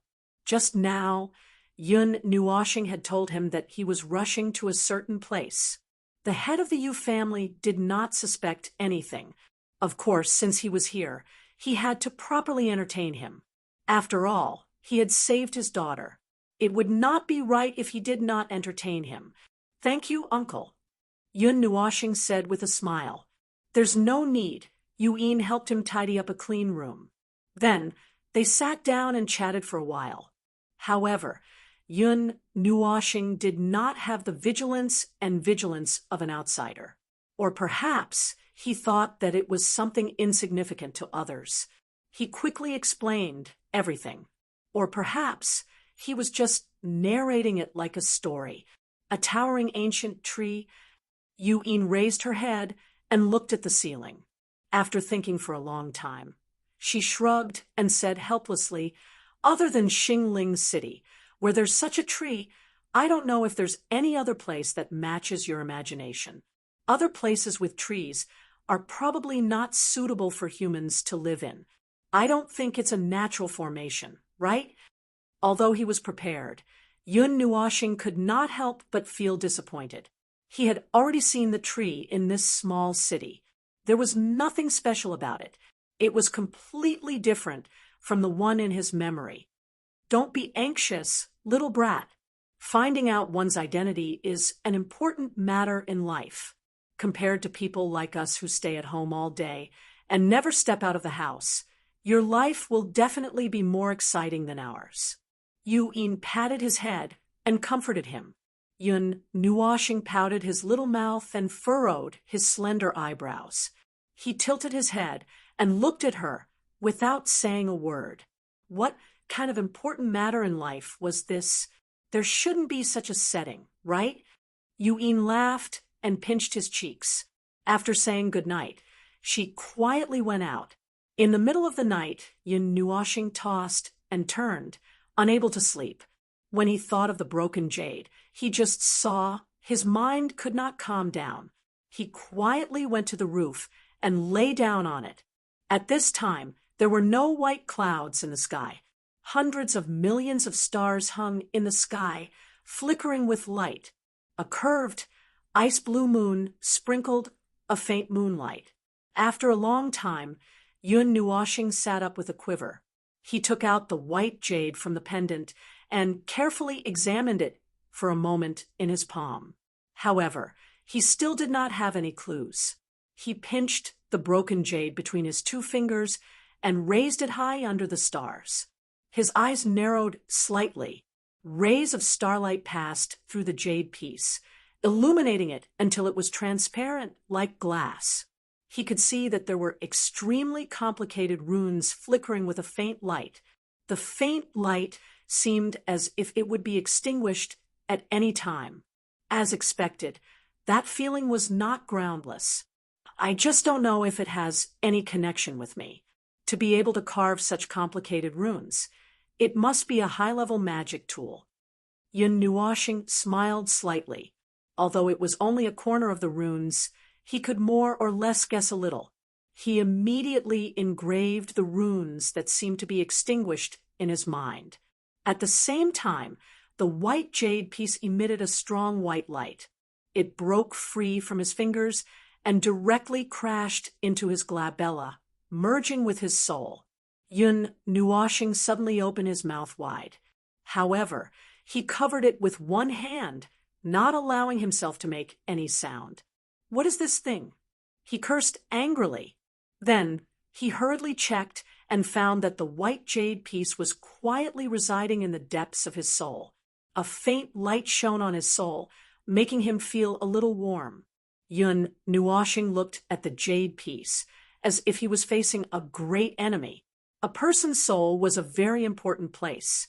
Having something inexplicable barge into it really scared him out of his wits. However, the jade piece did not do anything after entering his soul, leaving him confused. His soul carefully looked at the jade piece that was entrenched in it. After a long time, he finally reached out his hand and carefully touched it. The jade piece suddenly trembled. Yun Nuoshing's right hand involuntarily spread out. With a flash of light, The jade piece suddenly appeared in his palm. After looking at it in astonishment for a while, Yun Nuoxing tilted his head. He reached out his hand and poked the jade piece. With a thought, the jade piece slowly merged into his palm and appeared in his soul. What the hell? Yun Nuoxing was slightly stunned. He felt that the jade piece did not seem to have any evil intentions. His raised spirit relaxed again. His right hand surged with light again. The purplish-black great sword that was as long as his body floated above his palm. The moonlight scattered on the sword, reflecting a purplish light. When it shone on Yun Nuoxing's face, it looked rather demonic. He held the jade piece in his left hand and the great sword in his right hand. His two hands slowly leaned together. Ka! The jade piece and the sword sheath collided, producing a crisp sound. In the silent night, there was no sound at all. Did I get it wrong? Yun Nuoxing twirled his long hair and stuck out his tongue. He reached out his hand and wanted to separate the two objects. However, Yun Nuoxing used all his strength to pry at the jade piece. He realized that the jade piece did not move at all. It seemed to be stuck to the great sword. Yun Nuoxing thought that he did not use enough strength. He used all his strength to pry at the jade piece. The veins on his arms bulged, and his face turned red. He seemed to be using all his strength. This is... what? What's the situation? Yun Nuoxing was so embarrassed that he flew into a rage. He waved his hand and threw the long sword to the ground. Then he sat at the side, panting. He stared at the jade piece, helplessly. The jade piece ignored him and remained still for a long time. Then it slowly withdrew its light. It actually seeped into the purplish-black great sword, like liquid, causing the latter to shine even brighter.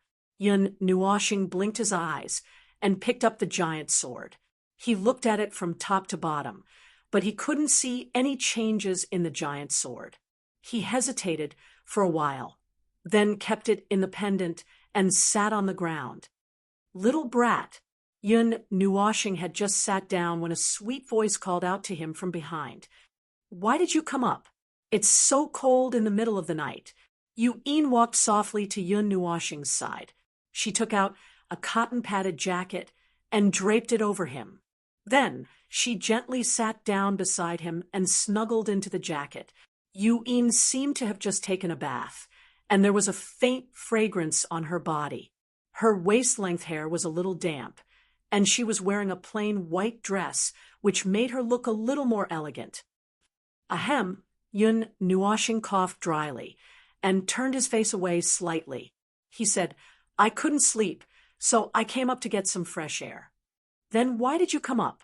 Yun Nuoxing asked. I couldn't sleep, so I came up to get some fresh air, Yu-Yin said with a smile. All right, I was just kidding.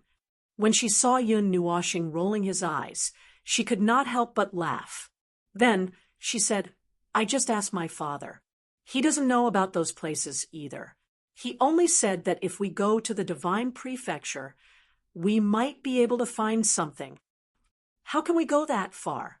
Yun Nuoxing smiled bitterly. He had heard this news more than once. Well, although it's impossible for mortals to cross a region, that's not necessarily the case. There are specific portals between the 6 regions of the Divine Realm. We should be able to reach the Divine Prefecture after passing through those portals. Really? Yun Nuoxing was slightly delighted. Probably. Where can we find these portals? Hearing his question, Yu-Yin immediately revealed a cunning expression and smiled slyly. What's wrong? Yun Nuoxing was stunned for a moment. He had a bad feeling about this. If you stay with me for a while, it's not impossible for me to tell you. Yun Nuoxing was stunned and rolled his eyes. Chapter 6. Accompany you? Yun Nuoxing suddenly felt that his brain wasn't working properly. He asked doubtfully, accompany you for what? I haven't thought about it yet. Yuen smoothed out the hair in front of her forehead and smiled slyly. Can't I just ask anyone for this kind of information? Yun Nuoshing shuddered and mumbled, You won't be able to find it. The teleportation device isn't here. Then where is it? Accompany me for a while. Then I'll tell you. Then, sister, can you accompany me for a while? No bargaining. How long is a while? I haven't thought about it yet, so it doesn't have a fixed time. When Yun Nuoshing heard this, he jumped up like an angry kitten and stared at Yuen as if he had seen a ghost. Of course, Yuen was happy to see him like this. She covered her mouth and giggled. Then she pulled Yun Nuoshing to sit down and pinched his cheeks. You're so cruel. Yun Nuoshing gritted his teeth and tried his best to suppress the urge to leave a row of teeth marks on her fair arm. Ha ha! Just like that, after leaving for less than a year, Yun Nuoshing was once again living under someone else's roof. However, although it was said that they were enduring humiliation and enduring hardships and were willing to sell themselves in order to obtain information, in reality, the two of them didn't go out much. They had always been living in seclusion. Yun Nuoshing was too lazy to go out. Even the neighbors didn't know that such a person had come to the Yu family. This made Yun Nuoshing a little confused. Logically speaking, a piece of information bought him an unlimited amount of time. No matter what, he should make good use of it, right? What kind of game was this? Xiao Ye's family was missing an older brother. Could it be that Yu Yin's family was missing a younger brother? There couldn't be such a coincidence in this world, right? One day, seeing that Yun Nuoshing was a little depressed, Yuen smiled and pinched his face out of habit. Do you think that I have nothing better to do by keeping you here? A little. Yun Nuoshing unhappily shook off the hand, nodded, and muttered, Don't worry, I have a use for you. Also, I'm not restricting you from going out. Go out occasionally. It's not good for your health to stay at home all the time. Patting his head, Yuen gently walked away, leaving him in a daze in the hall. Yun Nuoshing was confused. She scratched her head and didn't know why she suddenly said that. Half a month passed, borrowing the power of Yun Nuoshing and Yu Ye destroying the Wei family last time. The Yu family took advantage of the opportunity to attack the chaotic Wei family. The people in the city also understood the meaning of everyone kicks a man when he's down. The originally deep-rooted Wei family was almost destroyed the moment the people raised the flag of rebellion. The overlord of the city, which had been rooted for hundreds of years, was destroyed in an accident. Some people sighed, and of course, there were also people who gloated. A month passed quietly. Yun Nuoshing was also someone who didn't like to go out. Every day he would stay in his room and cultivate, go out and play. You're going to rot if you stay at home. Don't come back for half a day. Yuen, who couldn't stand it anymore, dragged him to the door. Her pretentious and delicate look made Yun Nuoshing not know whether to laugh or cry. He had never seen someone who insisted on going out. Let me go. I want to cultivate. I want to be a homebody. I won't go out. Yun Nuoshing screamed and hugged the pillar tightly. No matter how hard Yuen pulled on his windbreaker and pinched him until his face turned red, he wouldn't go out no matter what. This made her lose her temper. If you don't go out, I won't tell you about the teleportation portal. Seeing Yun Nuoshing hugging the pillar like a sloth, Mei Mao sighed.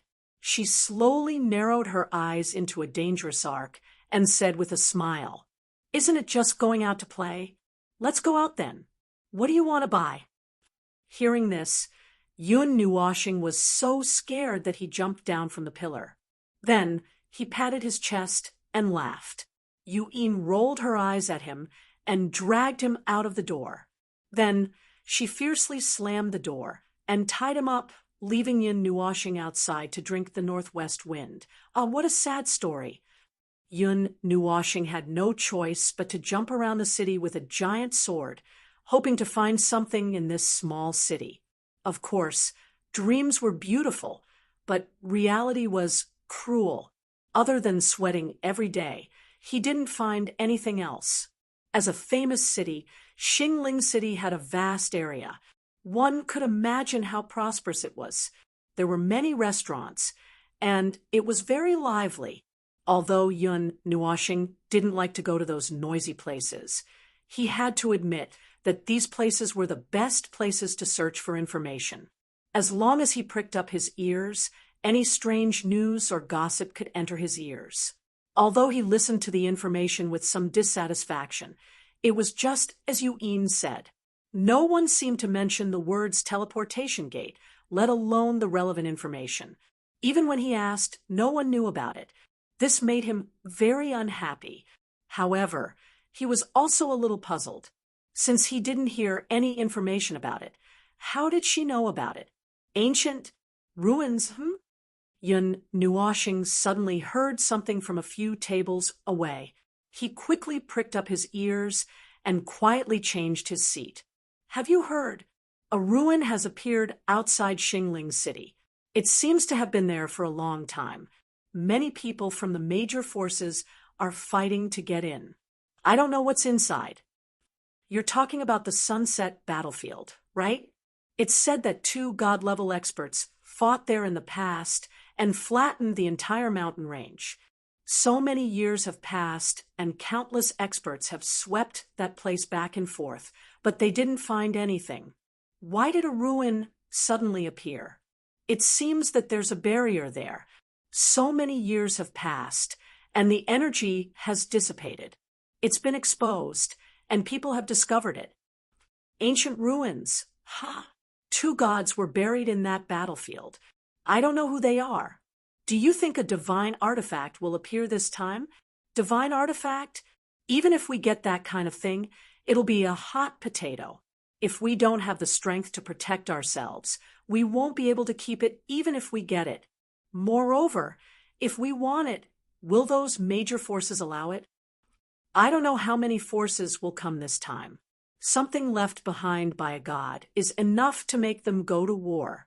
I just don't know who will be the final winner. Sai, those things have nothing to do with us.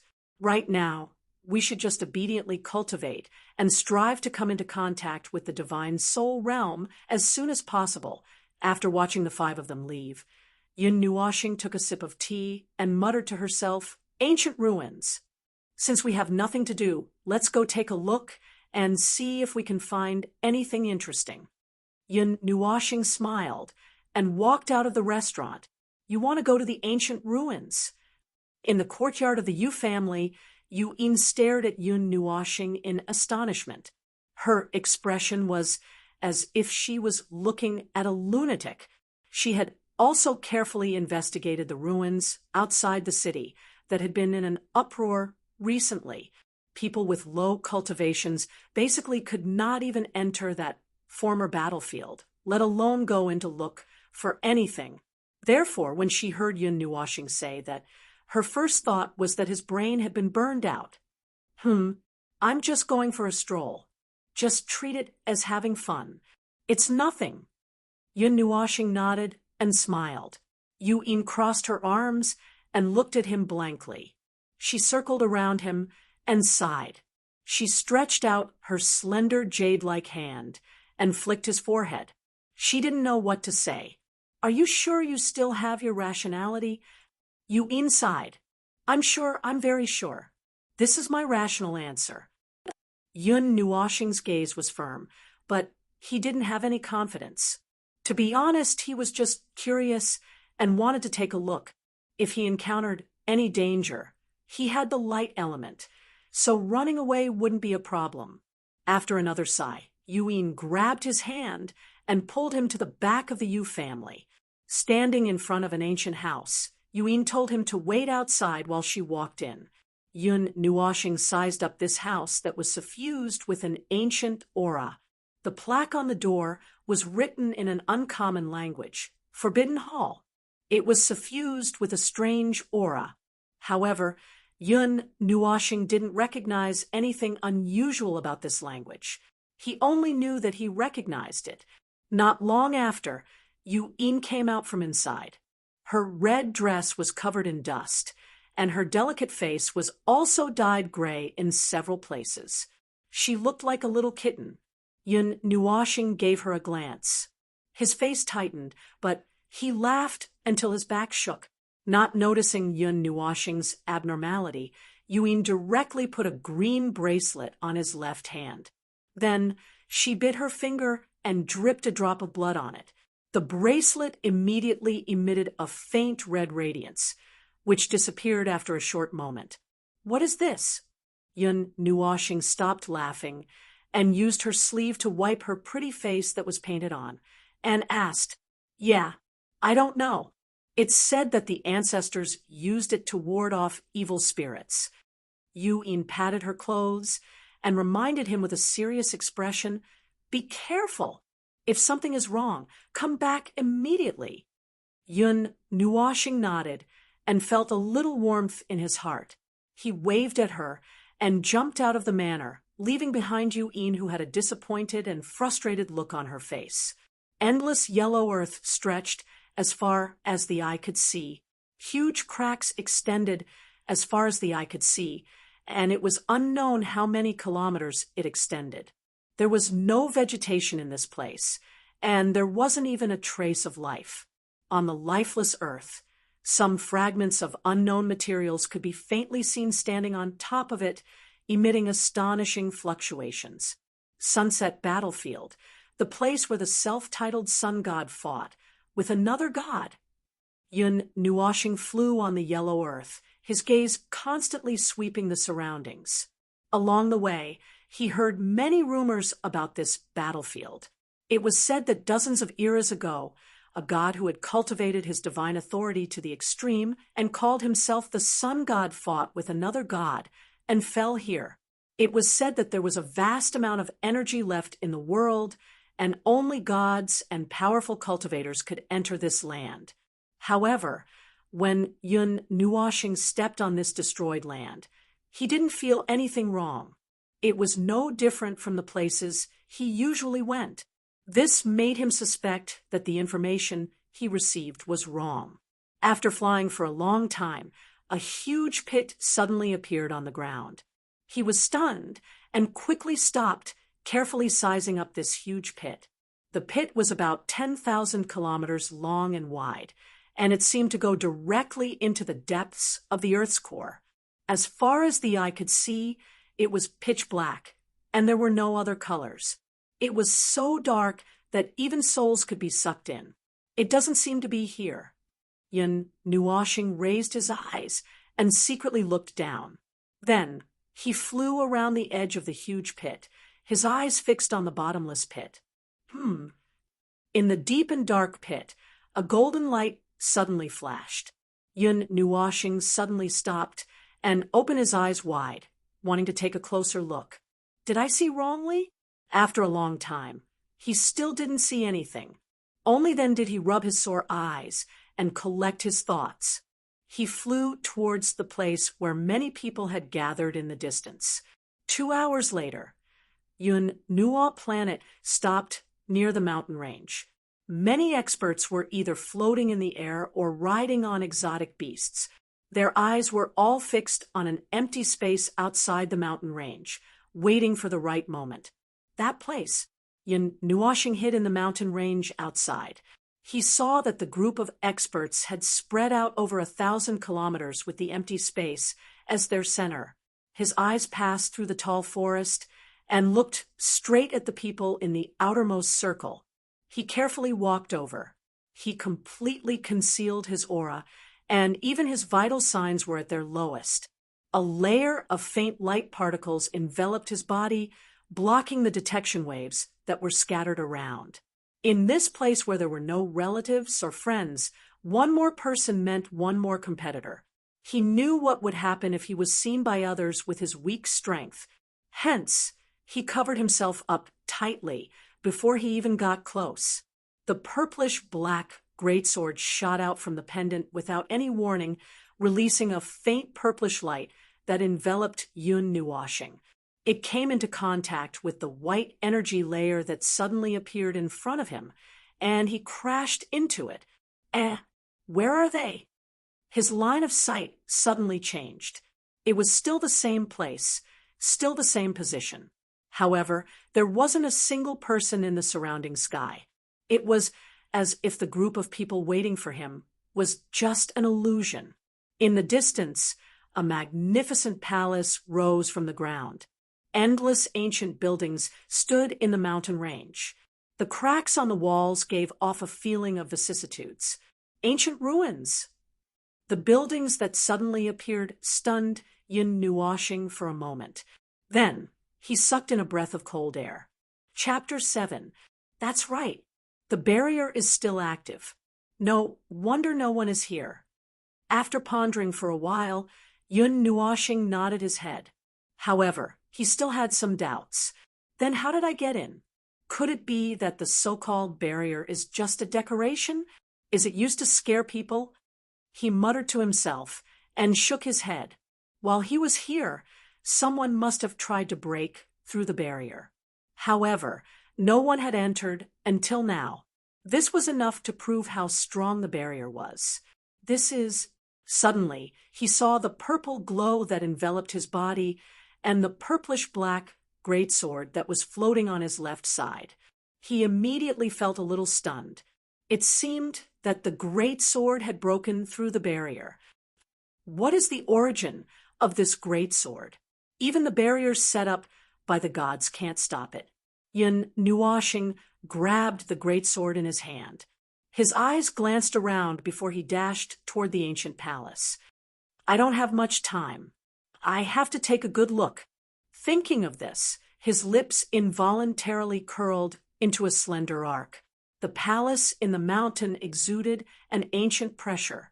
However, when it came into contact with the layer of purple glow, it disappeared like snow melting away. Yun Nuwashing secretly felt lucky. If it wasn't for this strange greatsword, he wouldn't even be able to enter today. Yun Nuwashing sighed as he stood in front of the gate that was as tall as the mountain. He carefully sized up the place. After discovering that there wasn't any danger, he boldly strode to the front of the palace. He reached out his hand and gently pushed open the stone gate that was covered in moss. Behind the gate, a pitch-black tunnel that was 100 feet wide extended forward. There were some holes in the wall that were irregularly arranged. It looked like they were some sort of mechanism. Yun Nuwashing was stunned. After the stone gate was completely opened, the great sword in his hand suddenly vibrated. The great sword turned its defense line, and the tip of the sword pointed at the pitch-black tunnel in the distance. It seemed that something was attracting it. There's something inside that is related to it. Thinking up to this point, Yun Nuwashing couldn't help but feel a little excited. She looked at the passageway, nodded, and quickly ran in.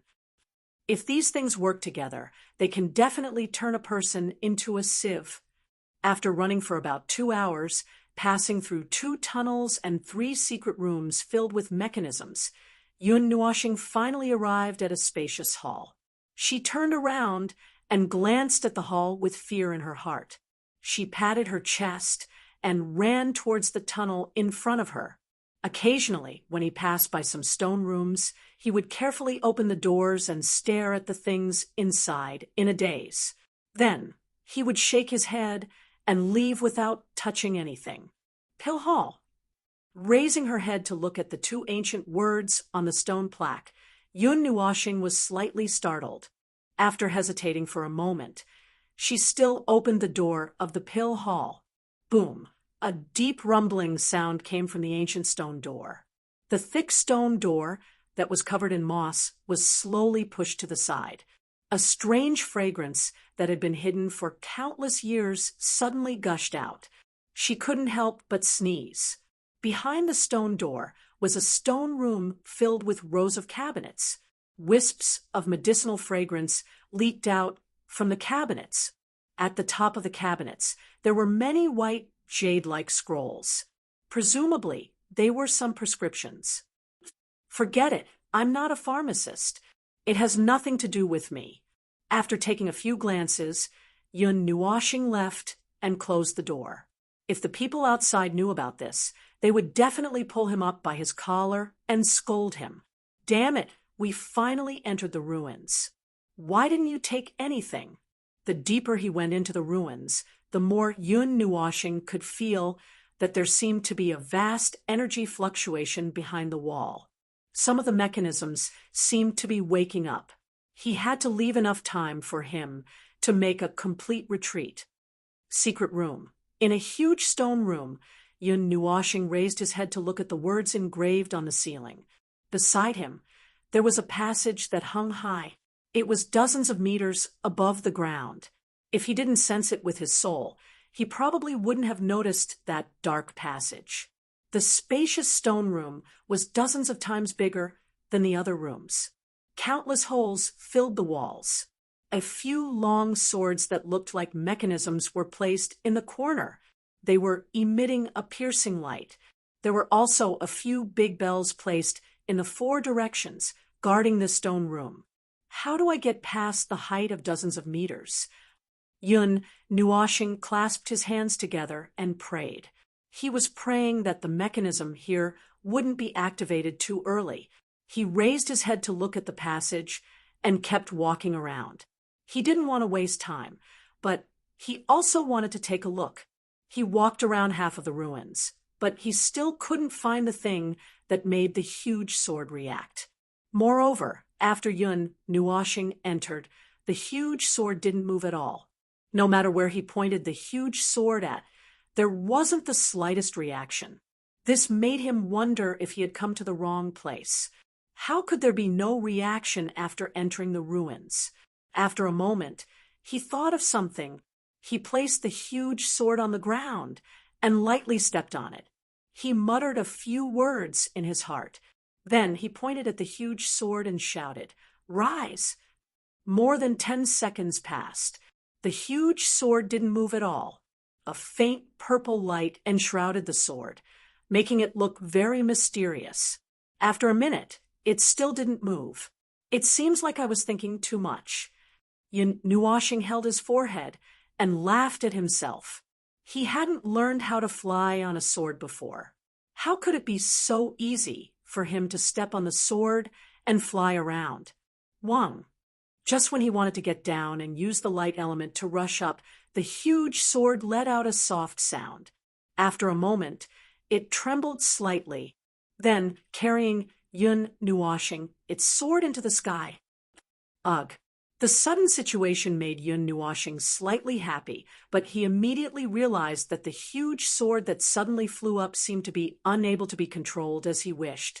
He could only stare at the ceiling that was approaching in an instant, and before he could laugh out loud, he crashed into it head-on and immediately let out a shrill scream, like a pig that was being slaughtered. Ah! Ouch! The dull sound of the collision was accompanied by the sound of another heavy object falling to the ground. Dust flew everywhere. Yun Nuoshing was lying on the ground. He hugged his head and rolled around. His clothes were stained with dirt. He couldn't help but groan. After rolling on the ground for a while, Yun Nuoshing stood up resolutely. He rubbed his aching head and jumped onto the sword. He roared again. The huge sword responded and rose from the ground. Dong! The dull sound of the collision was like the sound of a drum. If someone was here, their heart would tighten because of this sound. Ao!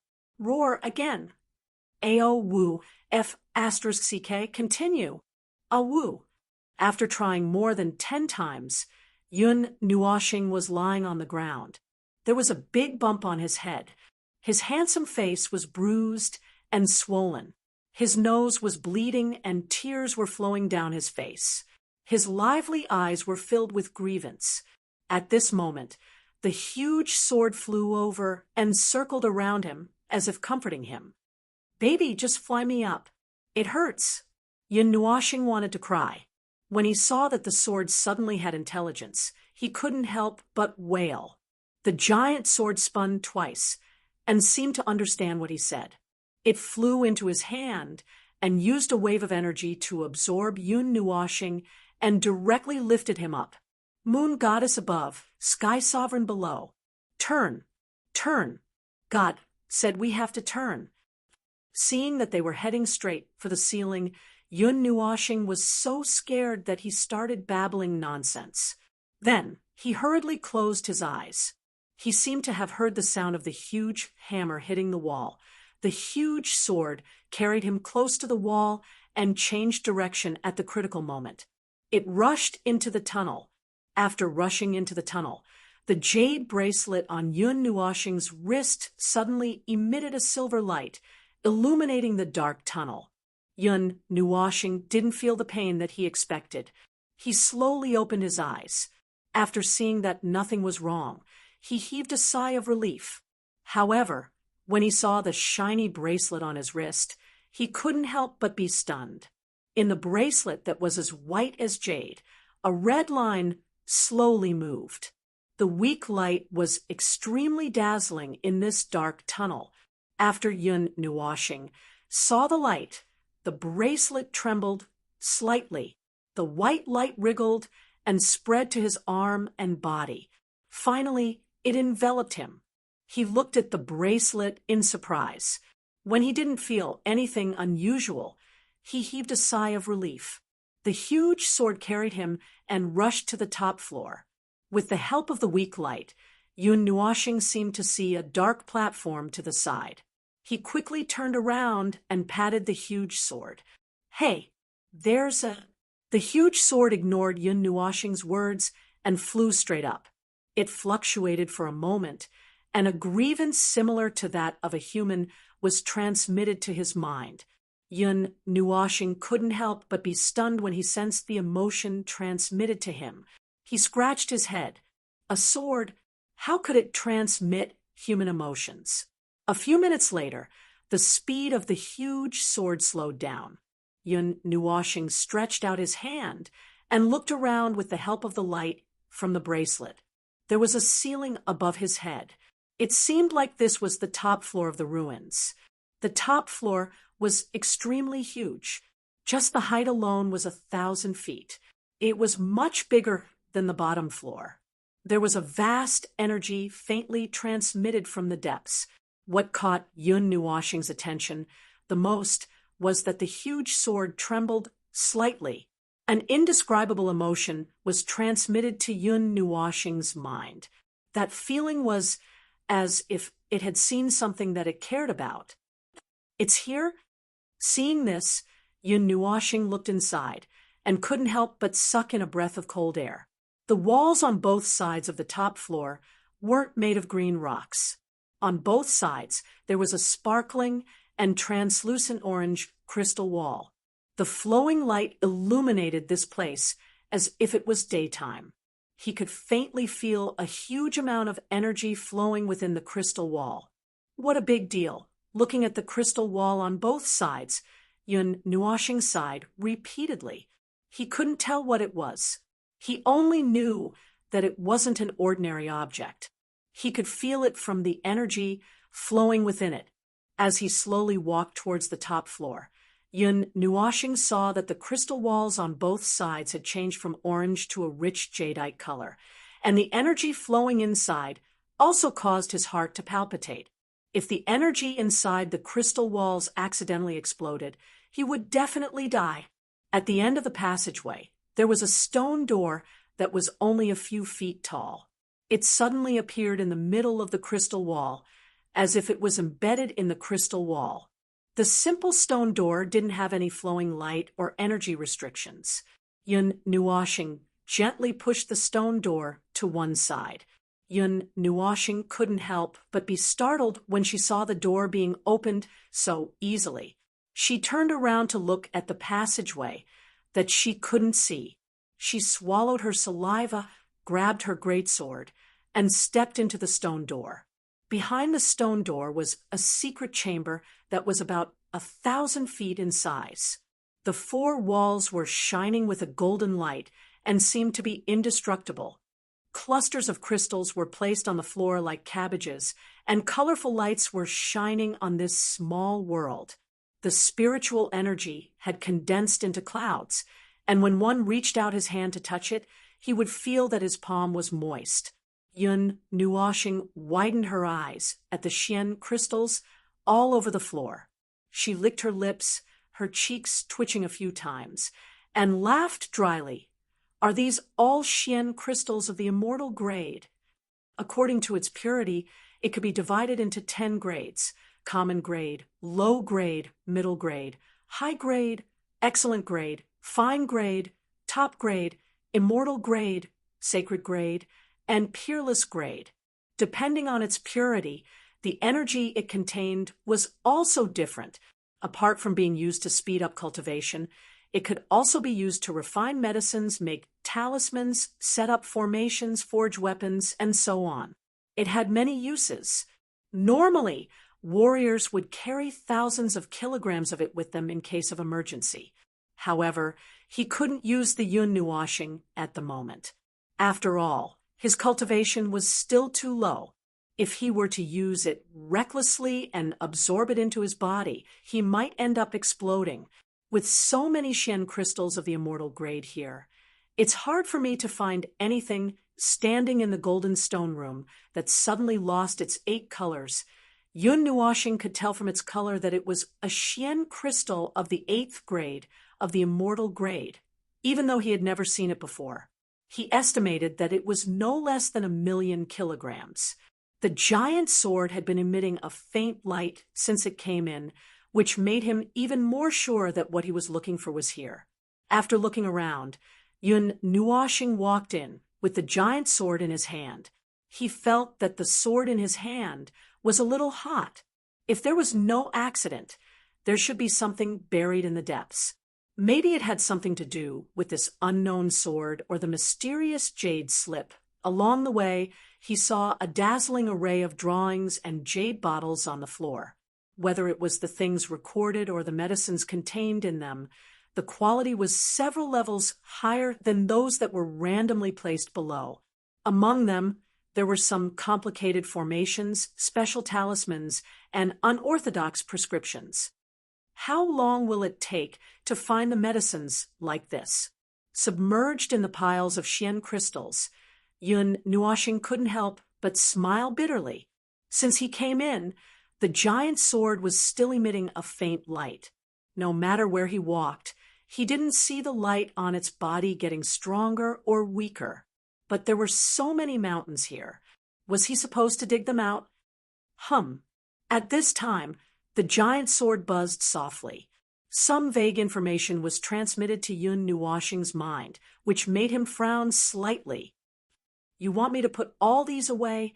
Yun Nuoxing scratched his head. When he saw the giant sword nod like a human, he couldn't help but feel a little speechless. These are not my things. How do you want me to put them away? This time, it was the giant sword's turn to be speechless.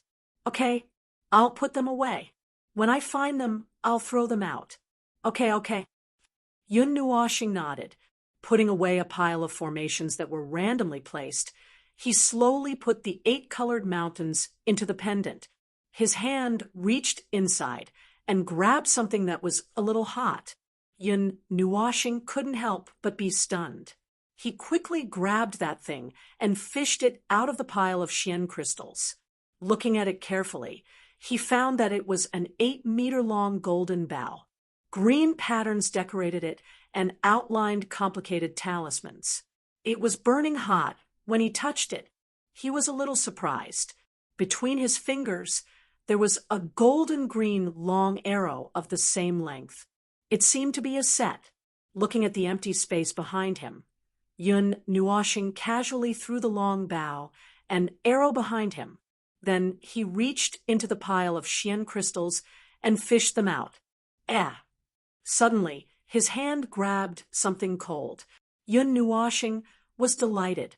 He grabbed that thing hard and pulled it out of the pile of Xian crystals. Then he couldn't help but laugh out loud. Sure enough, it's this thing. Yun Nuoxing smiled. He held a piece of broken jade the size of a palm in his hand. Under the golden light, he could see the formation patterns hidden inside. It was still messy and was made of the same material as the first jade piece. However, the formation patterns inside couldn't be connected. According to his guess, this should be some kind of formation, and it was only a corner of one. The palm-sized jade piece weighed at least 1,000 pounds. Faint light flowed on its surface, looking very mysterious. After he completely engraved the formation patterns inside in his mind, he slapped it on the excited giant sword. After waiting for a while, he saw it fuse into the giant sword. Only then did he let out a sigh of relief. After the giant sword absorbed the jade piece, the silver light on the scabbard seemed to be a little brighter. If he had to say, it seemed to be more intelligent. The first jade piece fused into the giant sword gave it a faint consciousness and even emotional fluctuations. What would happen after the second jade piece fused into it? Yun Nuoxing was very curious. However, he didn't see any special movements from the giant sword. It just floated in front of him, emitting a light full of intelligence. Boom! As soon as Yun Nuoxing stood up, the giant palace suddenly trembled violently. The entire mountain range began to shake with it. Outside the palace, the barrier that enveloped the entire mountain range suddenly appeared. Bursts of starlight pierced through the space and bombarded the barrier. The palace and the ruins are about to be activated. Yun Nuoxing stabilized his swaying body. After thinking for a while, he understood something. Suddenly, a touch of paleness appeared on his fair face. Chapter 8. Why are you so fast? I haven't even left yet. Yun Nuoxing stood there in a daze for a long time. Only when he was stabbed a few times by the huge sword did he come to his senses. He hurriedly poured out all the things he had just put into the pendant, then walked towards the door. After throwing everything out, the floor in the middle of the stone room suddenly cracked open. A dazzling radiance burst out from within, causing him to hurriedly close his eyes and take 2 steps back. He hurriedly grabbed the huge sword in his hand, ready to deal with any situation that might occur. The radiance gradually weakened, and Yun Nuoxing opened his eyes once again. Then, he couldn't help but widen his eyes. On the floor, there was a piece of multicolored jade. It was as perfect and flawless as suet jade, quietly lying on the floor. Its surface sparkled, and multicolored radiance danced around it like fairies. It looked extremely gorgeous and mysterious. What's that? He looked at the ruins that seemed to have calmed down, then looked at the jade piece that had suddenly appeared. After hesitating for a while, he still walked over and curiously stretched out his hand, wanting to pick it up. So heavy! The jade piece that he thought he could easily pick up seemed to weigh more than 1,000,000 kilograms. No matter how hard Yun Nuoxing tried, his face turned red. He couldn't lift it up. Phew! After a long time, Yun Nuoxing put down the thing that he couldn't lift up. He took a few light breaths and wiped the sweat off his forehead. Forget it. I don't care anymore. Escaping is more important. Yun Nuoxing laughed bitterly. He took another look at the jade piece, then turned around and flew towards the door. The light element in his body was also restless. Boom! The palace shook violently for a moment, causing him to lose his balance and fall to the ground. Ka-ka! Sounds came from the walls. The vast energy woke up from its slumber, and the mechanism was about to be activated. He was so scared that he sucked in a mouthful of cold air. Furthermore, Yun Nuoxing saw an astonishing amount of energy flowing in the space outside the secret room. The energy hidden behind the crystal walls seemed to have come alive, breaking out of its cocoon. Yun Nuoxing's scalp went numb when he saw this scene. Fortunately, the energy didn't enter the secret room. Otherwise, he would have died here today. I've gone too far. Seeing that his escape route had been cut off, Yun Nuoxing broke out in cold sweat. He could not help but punch the ground.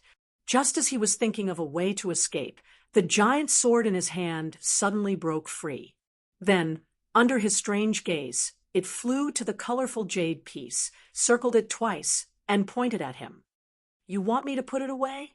Yun Nuoxing probed when she saw the giant sword's actions. Buzz. The giant sword sank a little, as if it was nodding. This made Yun Nuoxing a little curious. What was this strange jade piece? Why did this strange giant sword care so much about it?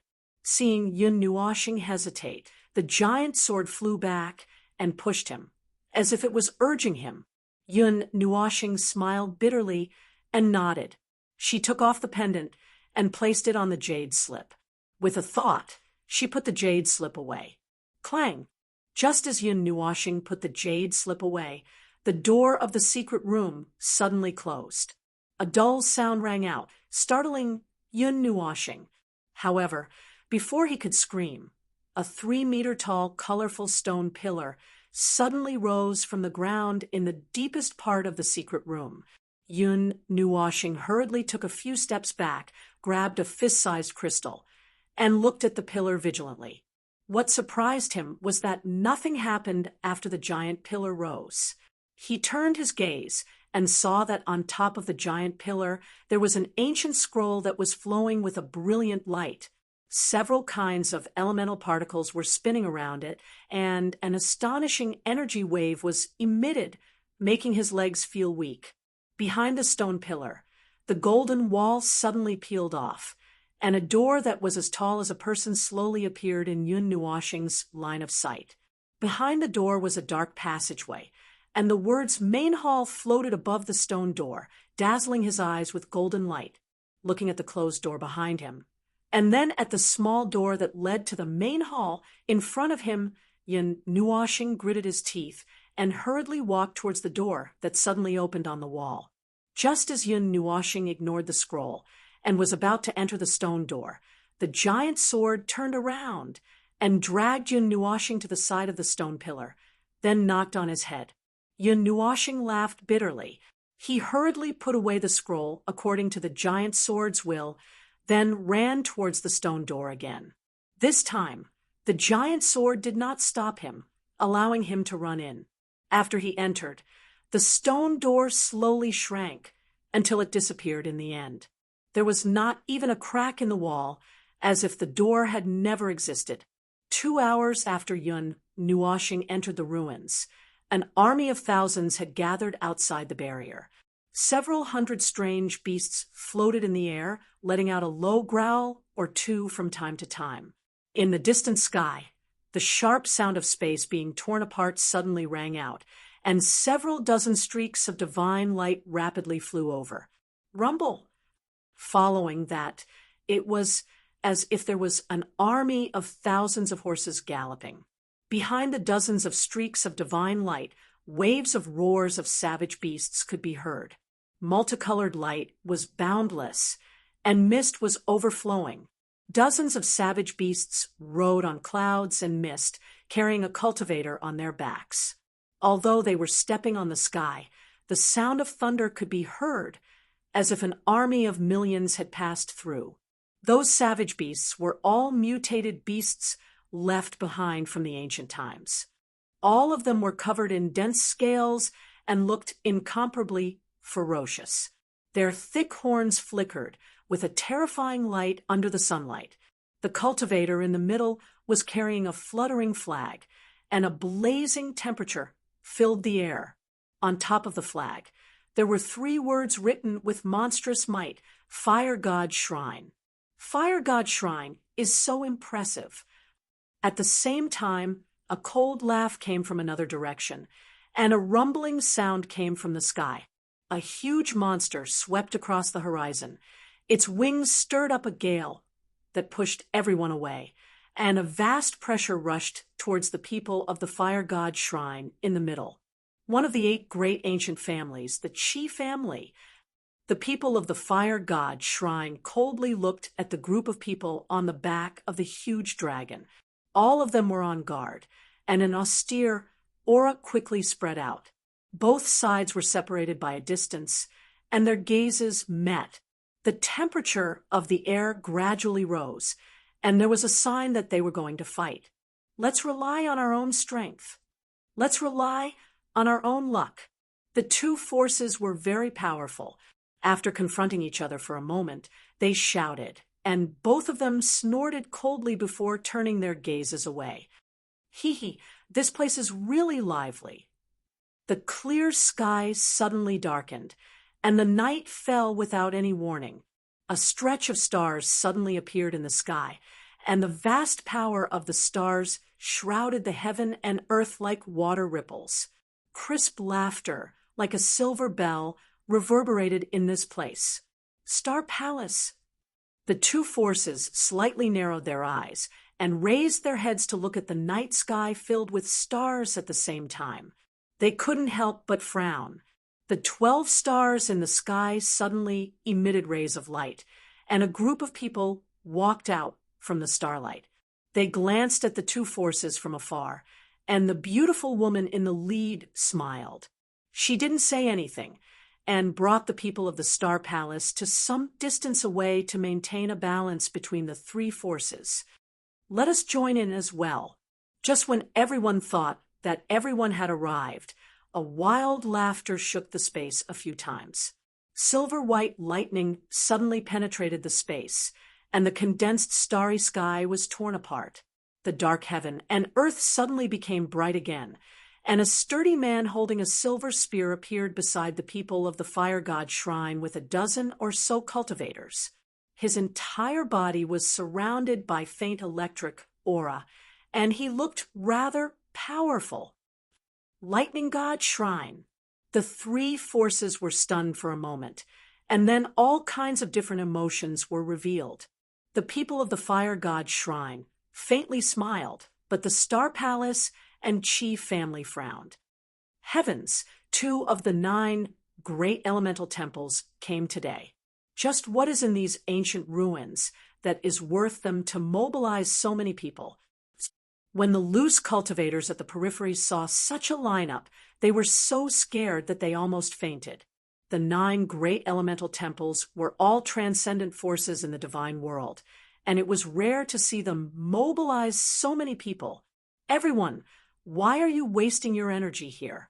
Why don't we work together to break the barrier? And after we enter, we will rely on our own abilities. The 4 forces confronted each other, and the smell of gunpowder was very strong. At this moment, a crack suddenly appeared in the space not far away, and a group of people wearing purple and gold clothes slowly walked out. The young man in the lead laughed with a voice as warm as the spring breeze. His handsome face and the moving arc of his mouth made people feel like they were in the spring breeze. The Xian family of the 8 great ancient families. Everyone sucked in a breath of cold air, and all of them were a little stupefied. Even 2 of the 8 great ancient families came. What wind is blowing today? Even the Xian family, who hasn't participated in worldly affairs for a long time, has come. The most powerful family among the 8 great ancient families. Just what is it that can attract these big shots of the cultivation world? In less than a day, Star Spirit City will definitely become famous. It actually attracted so many huge forces. It seems like the disturbance here will continue for a long time. Right now, I can only wonder just what is hidden in these ancient ruins. Everyone was far away from the barrier. The concealed barrier contained a powerful pressure, and they basically couldn't get close to it. Only the 5 great forces could withstand it. Everyone, what do you think? The purple-clothed man smiled faintly and said, "Right now, we are the first group of people to arrive. If we join hands and attack, we will definitely obtain the most. We will listen to the young master." The beautiful woman from Star Palace pursed her lips and smiled, then nodded her head. "All right." The people from Fire Divine Shrine and Lightning Divine Shrine looked at each other, then nodded their heads in agreement. Since that's the case, let's do it. The people from Qi family shouted and took the initiative to attack downwards. We will forcefully break open the barrier. Those who are not divine kings quickly retreat. The red-haired young man in the lead of Fire Divine Shrine opened his mouth and roared. With a raise of his hand, he smashed down the entire sea of fire, and the blazing temperature evaporated all the water molecules in the air. At the same time, the boundless power of stars and blazing lightning interweaved together and descended from the sky, carrying a force of 10,000 caddies. They fiercely collided with the barrier. The purple-clothed man also waved his hand and threw out a huge diagram, which enveloped the entire barrier. The huge amount of energy began to break open the barrier. The 5 great figures took action at the same time, and the vast amount of energy seemed to have joined together. The momentum was vast, and it was terrifying. At this moment, everyone's mind trembled. Their bodies swayed, and they involuntarily flew towards the distance. In an instant, they cleared out a space. Suddenly, countless runes appeared on the barrier. Ripples of light flowed, and countless amounts of energy soared, firmly resisting the 5 types of energy. The heaven and earth trembled, and long cracks appeared in the space. It was as terrifying as a big mouth that could devour people. Are they trying to break open the barrier? Are they trying to tear down the ruins? Yun Nuoshing, who was in the palace, was flipped upside down on the ground once again. At this moment, he also understood something, and immediately started cursing. Why is this crappy passage so long? After Yun Nuoshing finished cursing, he got up and used all his strength to rush forward. In the passage that was covered in moss, one golden light after another streaked across. Boom!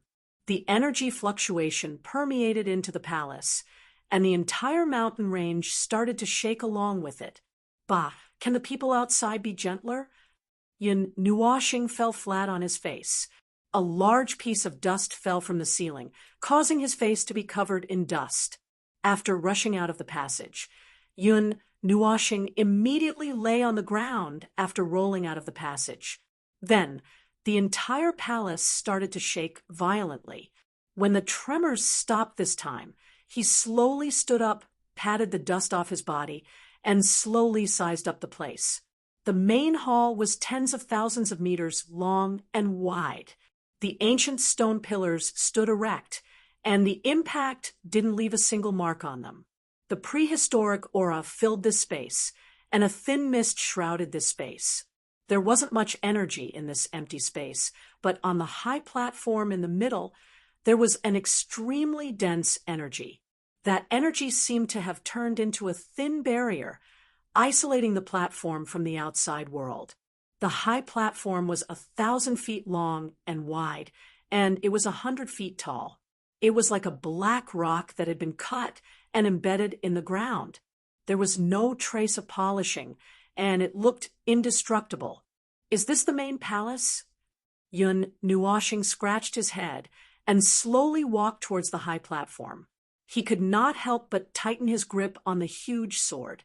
A faint golden light flowed on the barrier, and the runes in the barrier gently churned.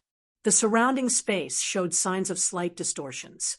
Yun Nuoshing circled around the barrier and hesitated whether he should enter. However, the sudden tremors caused him to stumble over. The huge sword and the jade bracelet on his left hand suddenly exploded with an intense light, enveloping him tightly. At the same time, the light tore a gap in the barrier, and Yun Nuoshing swayed and crashed into the gap. After Yun Nuoshing entered, the gap in the barrier quickly closed. He took a few steps forward unsteadily before stopping.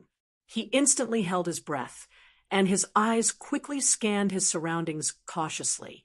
He held his huge sword horizontally in front of his chest, as if he was facing a great enemy.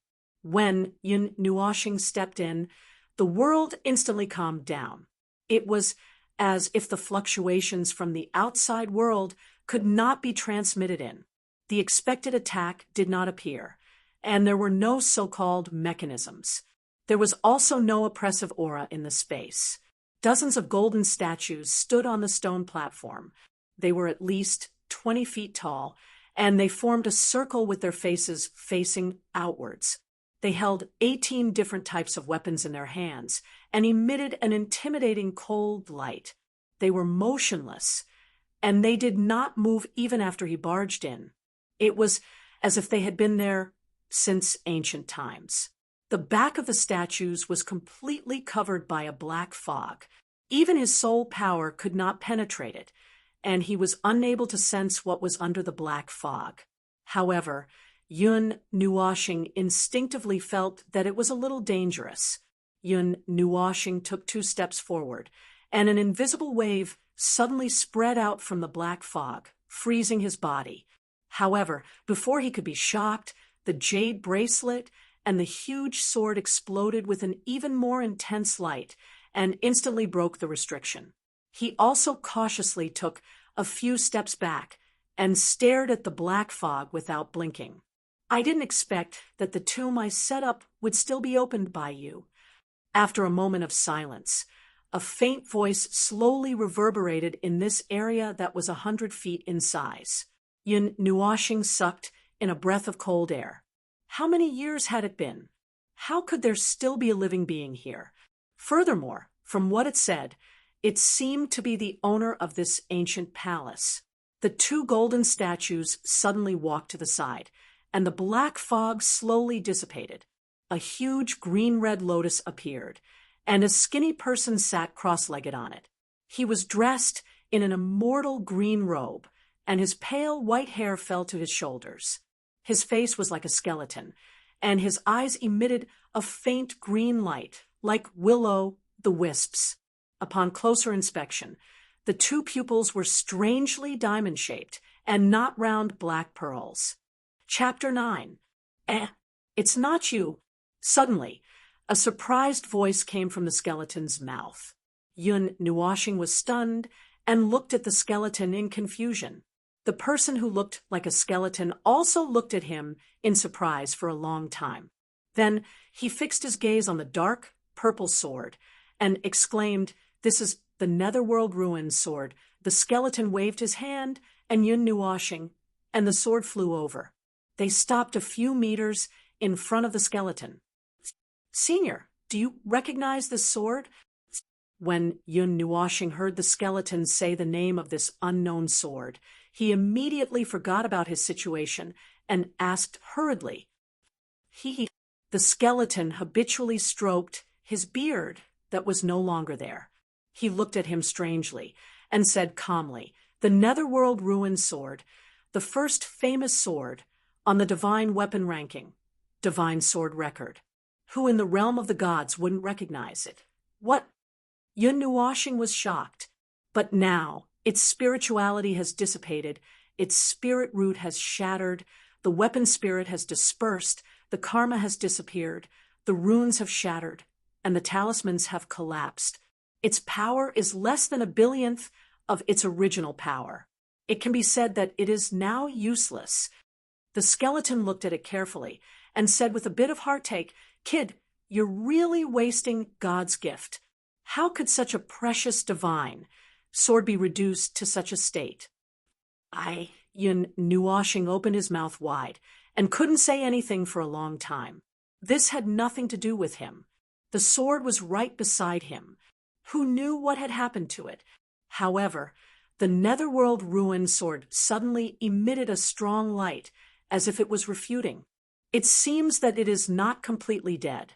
Moreover, it is not something that ordinary weapons can compare to. The skeleton looked at the Netherworld Ruin sword in surprise and said, "Kid, where did you get this sword?" "I don't know. For as long as I can remember, this sword has always been with me." Yun Nuoxing shook his head. "No memory?" The skeleton took a deep look at him. After a long while, he slowly said, "As far as I know, this sword only recognizes one person as its master. There is no news of this sword changing masters. That person seems to be, is Who? Yun Nuoshing asked anxiously when she saw that he had stopped talking. Maybe this had something to do with his background. She was naturally a little anxious at this moment. I forgot. The skeleton shrugged and said helplessly, "It's been so many years. I'm just a remnant of my soul. My memories of the past have been worn away by time."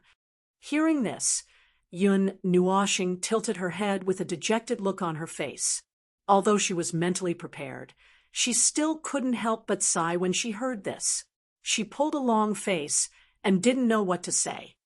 Hee. The skeleton smiled faintly and stretched out his hand to summon a green scroll from behind him. He smiled and said, "It's good that someone has come. Before my soul is obliterated, I can still find someone to inherit my lost technique, and not let it be lost.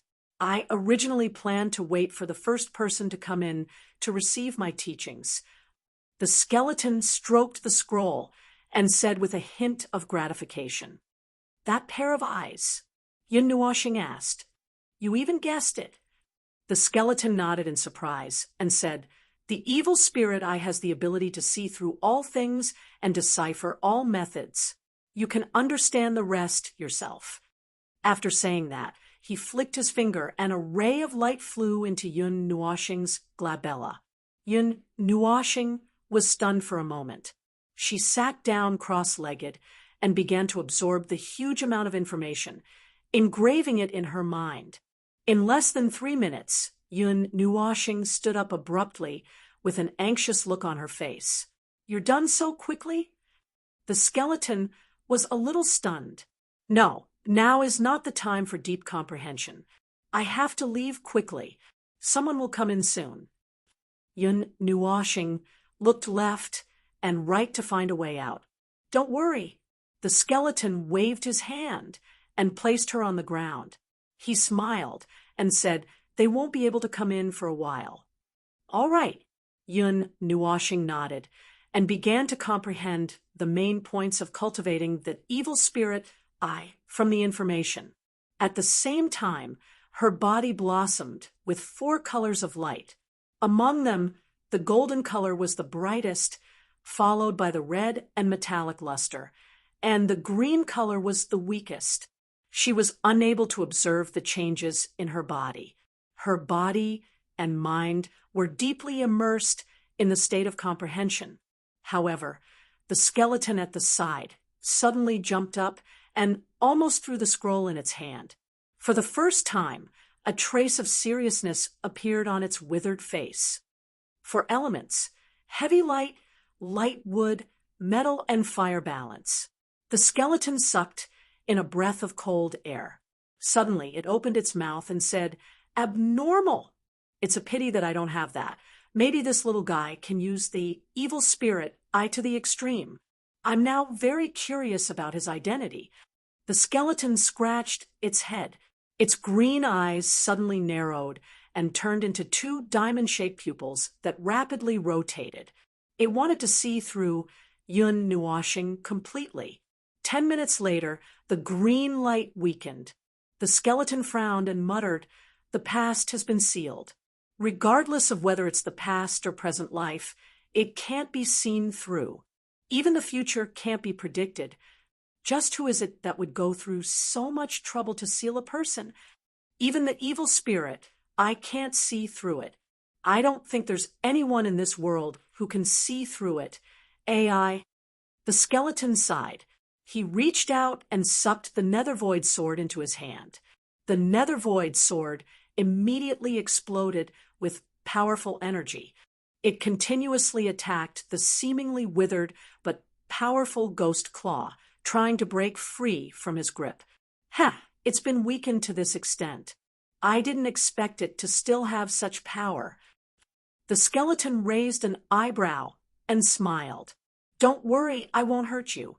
I'm just helping you repair your spirit root." Hearing this, the Nether Void sword immediately quieted down. Seeing this, the skeleton's withered hand surged with green light.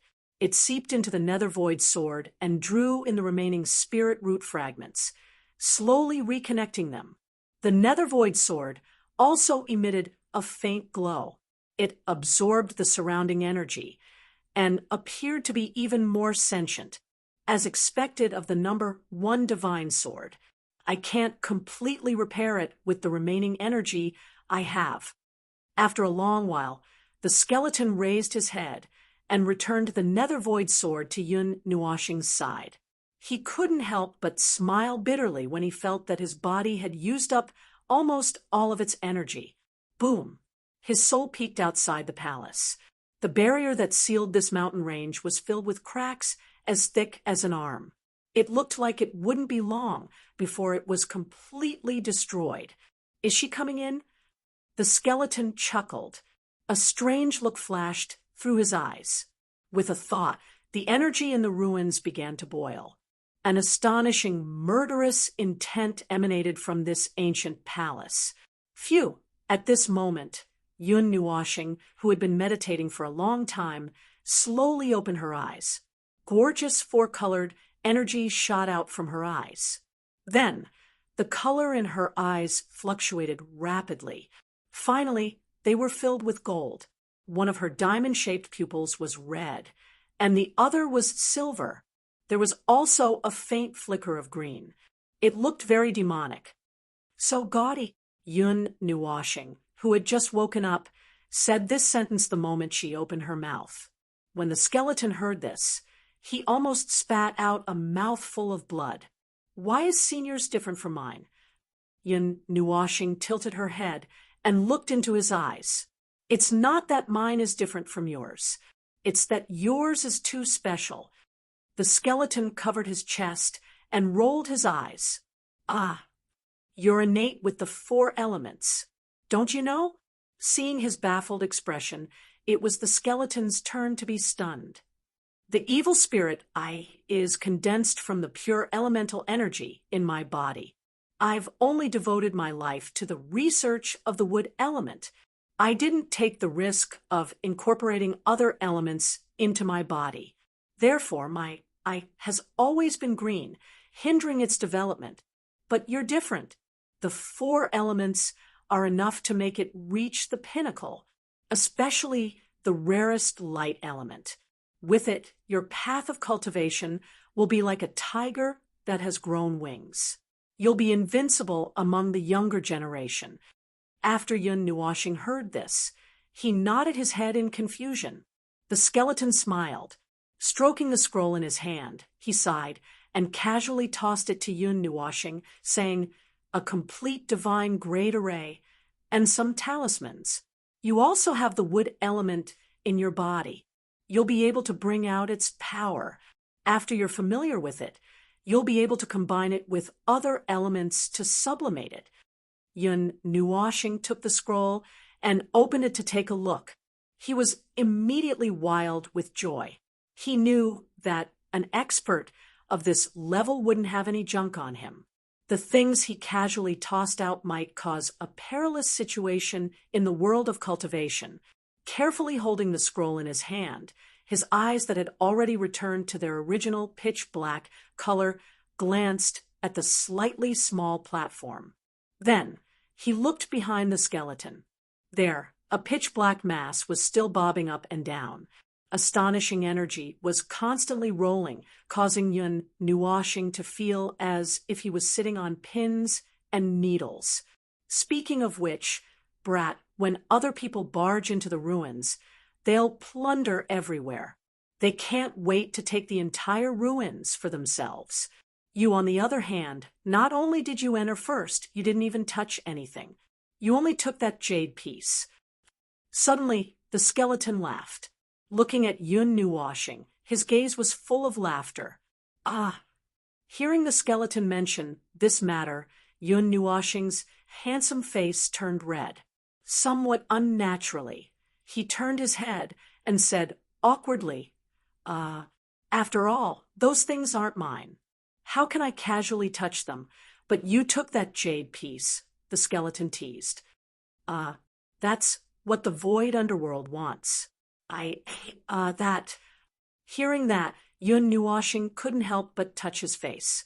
He stuttered for a long time, unable to say anything. The wondrous items in the world belong to those who are fated to obtain them. Don't be so nervous. The skeleton couldn't help but laugh out loud when he saw Yun Nuoxing's awkward expression. He continued, "Even if you empty the entire ruins, I won't blame you. But those things that were put out are nothing." The skeleton shook his head with a smile. His withered fingers took off the jade bracelet on his hand. With a wave of his hand, he tossed it in front of Yun Nuoxing and smiled. "The truly precious thing is still here." Yun Nuoxing hesitated for a moment when she saw the jade bracelet floating in front of her.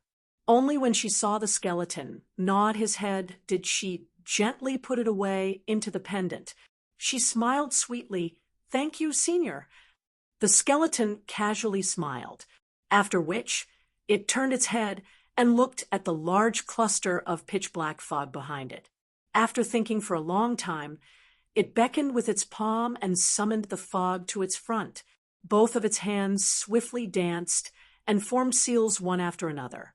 As the skeleton's hand seals changed, an enormous pressure immediately gushed out and wrapped around the black fog, exerting its strength to suppress it. Under this pressure, the black mist suddenly tumbled like boiling water. As it continued to be squeezed, the mass of mist became smaller and smaller in front of Yun Nuoxing. The energy fluctuations it emitted also became more and more terrifying. In just a short while, the huge mass of black mist was compressed by the skeleton into a round ball the size of a head. It was pitch black and smooth, and one could even see their own mirror image when looking inside. After compressing the black mist into a ball, the skeleton waved his hand, and the black ball went into Yun Nuoxing's pendant. The skeleton sighed and said, "From the time I achieved great success until the day I died, I couldn't figure out what this thing was. It gradually became a knot in my heart. I won't be able to fully comprehend it in this life. If you have any opportunity in the future and understand what this thing is, remember to burn a piece of paper and tell me." "I will." Yun Nuoxing nodded. Since she had accepted his gift, she had to do something for him. After thinking for a while, Yun Nuoxing raised her head to look at the skeleton and asked, "Senior, I still don't know your name." "This old man is Mu Hun. People call me Mu Ingzi. My title is Wood God." Of course, it's self-proclaimed. At this point, the skeleton faintly revealed a kind of pride. "One of the two gods in the battlefield of the setting sun?" "Yes." Mu Ingzi nodded and said with a smile, "You have to cultivate the evil spirit. Well, if one day I don't hear its name in the underworld, I'll jump out and beat you up." After saying that, Mu Ingzi pretended to beat Yun Nuoxing. "He, your peerless technique will definitely not decline." Yun Nuoxing shrunk her neck and hurriedly nodded in promise. She looked like she was just short of raising 3 fingers to swear. "All right, little guy, you should go out. Someone should be coming in soon. I have to prepare." Hearing this, Mu Ingzi slowly nodded. He rubbed his chin and raised his head. His gaze seemed to penetrate the wall and saw something. Suddenly, a hint of fierceness surged in his eyes as he said, "Senior, you're not leaving?" Yun Nuoxing hurriedly asked after hearing this. "I'm already dead. What's left is merely the soul imprint I left behind when I was alive. After so many years, I've reached the point where I'm like a lamp that has run out of oil. Otherwise, how could anyone find this place? The moment I step out of the palace, this mountain range will collapse with me. My only regret is that no one has inherited my evil spirit. I'm unwilling to accept this. So I've persisted until now. I don't wish for it to lose its rightful glory with me. Today you've beaten me to it and obtained the inheritance. I've fulfilled my long-cherished wish. I'm so satisfied that I can die." "Senior." Yun Nuoxing was speechless. He couldn't stop matters of life, old age, sickness, and death. Even if he wanted to save Muingzi, there was nothing he could do. There's still some time. Do you want to go take something else? Muingzi teased. Hearing this, Yun Nuoxing hurriedly waved his hand. He had already received Muingzi's lifelong inheritance. If he took anything else, the group of people outside who were persistently attacking the barrier would probably spit out blood from anger when they saw that this place was just an empty shell. Muingzi also knew this. He smiled and shook his head. He took off a green ring from his left hand. With a wave of his sleeve, he put it on Yun Nuoxing's hand and said with a smile, "All right, this old man's belongings are all with you. Don't think of taking anything else from me." Yun Nuoxing curled his lips and muttered in his heart, "You're clearly the one who gave it to me." Muingzi saw through his thoughts and laughed loudly, making him feel very awkward. "Let's go." Muingzi smiled. He waved his hand and wrapped Yun Nuoxing with a green energy. Suddenly being wrapped by the energy, Yun Nuoxing felt a wave of energy being emitted from his body. It was as if he was going to be sucked into a space. "Senior, take care." Feeling this suction, Yun Nuoxing also knew that Muingzi was going to send him out. Before disappearing, Yun Nuoxing hurriedly said this. He glanced at Muingzi one last time. Suddenly, a crack appeared in the space. A wave of suction suddenly surged and instantly swallowed Yun Nuoxing. Hee. Muingzi smiled in relief as he looked at the place where Yun Nuoxing disappeared. He raised his head and looked at the pitch-black ancient palace. He pressed his palm against the void, and all the mechanisms in the palace were activated. The sound of energy churning could be heard from the walls. Inside the ancient palace, murderous intents filled the air. Even a God King level character would die if they were to come here.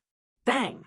At the same time, in the sky outside the palace, a crisp sound came from the barrier. It was as if the sky had shattered. The 5 waves of energy were pushed back.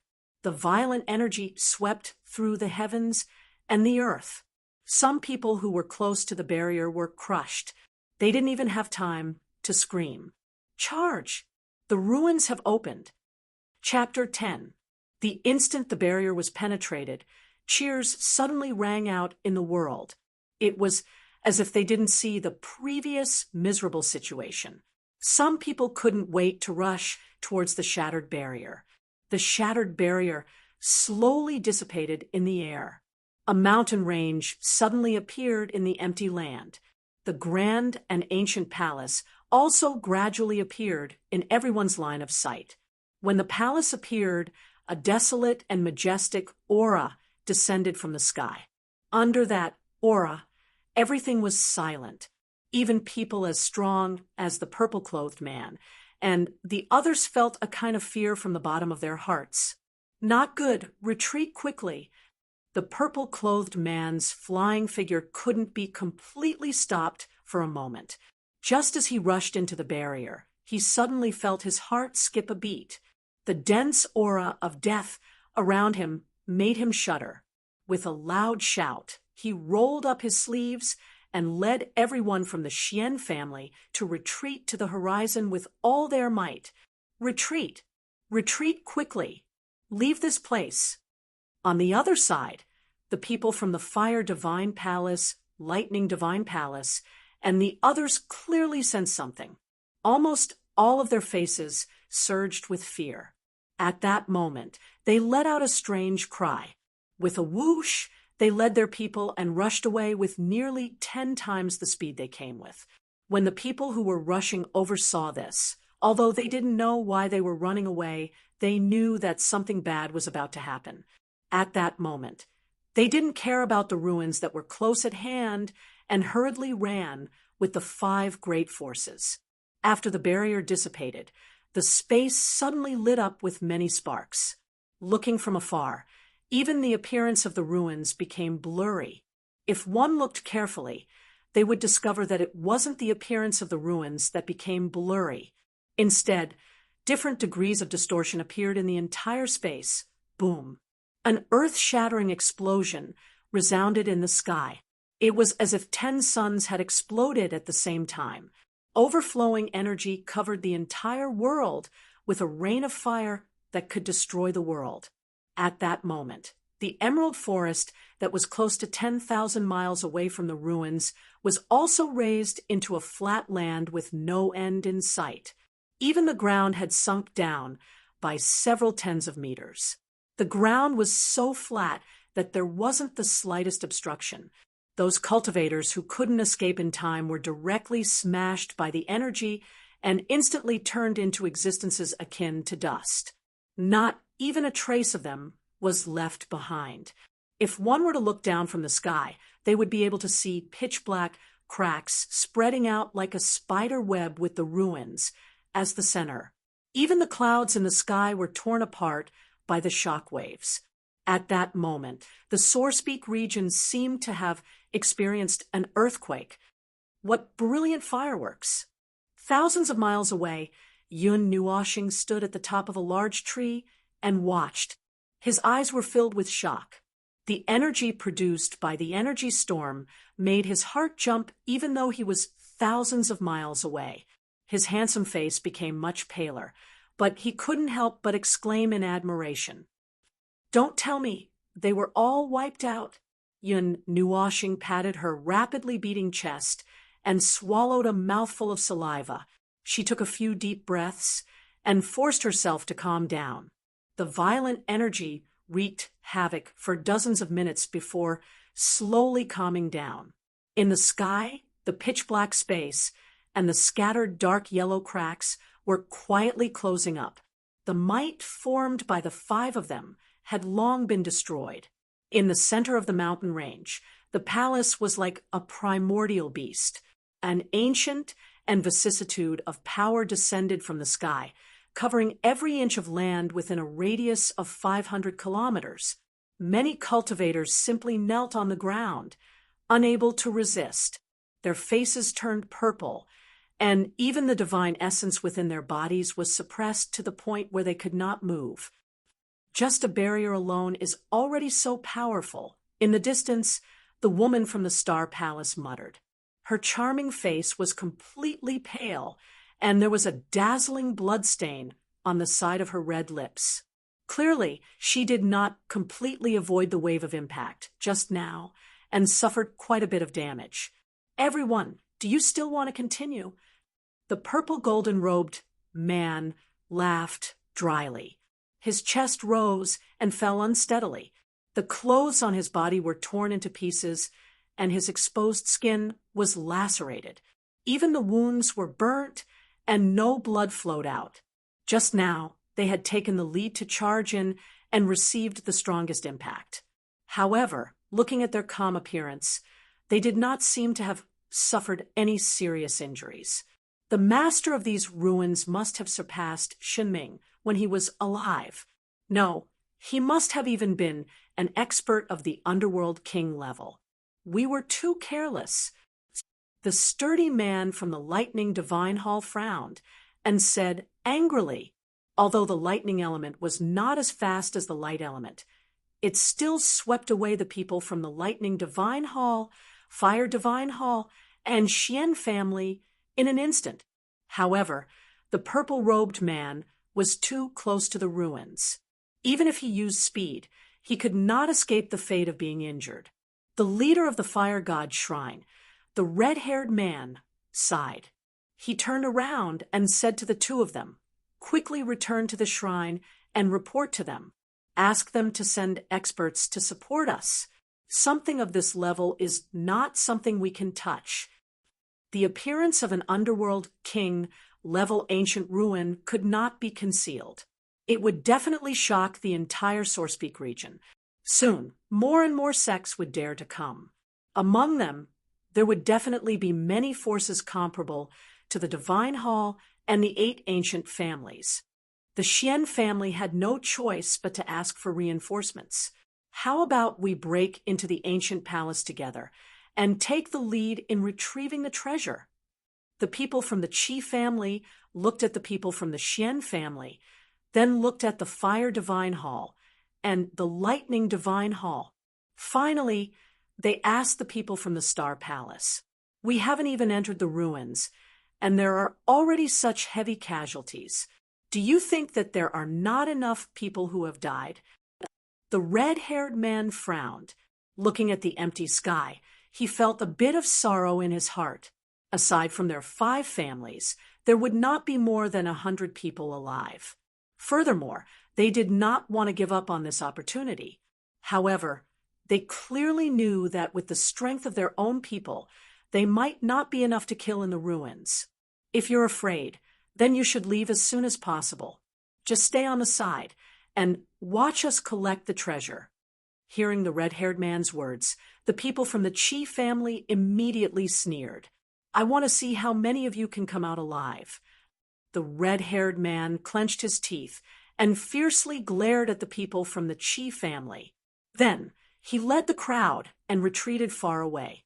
The sturdy man from the Lightning Divine Hall looked left and right. He also glared at the people from the Qi family. Then he brought his people and retreated with the people from the Fire Divine Hall. Brother Qi, let's just forget about today's matter. For something of this level, only the elders of the family can barge in. Otherwise, the consequences would be unimaginable. The purple-clothed man from the Xian family sighed.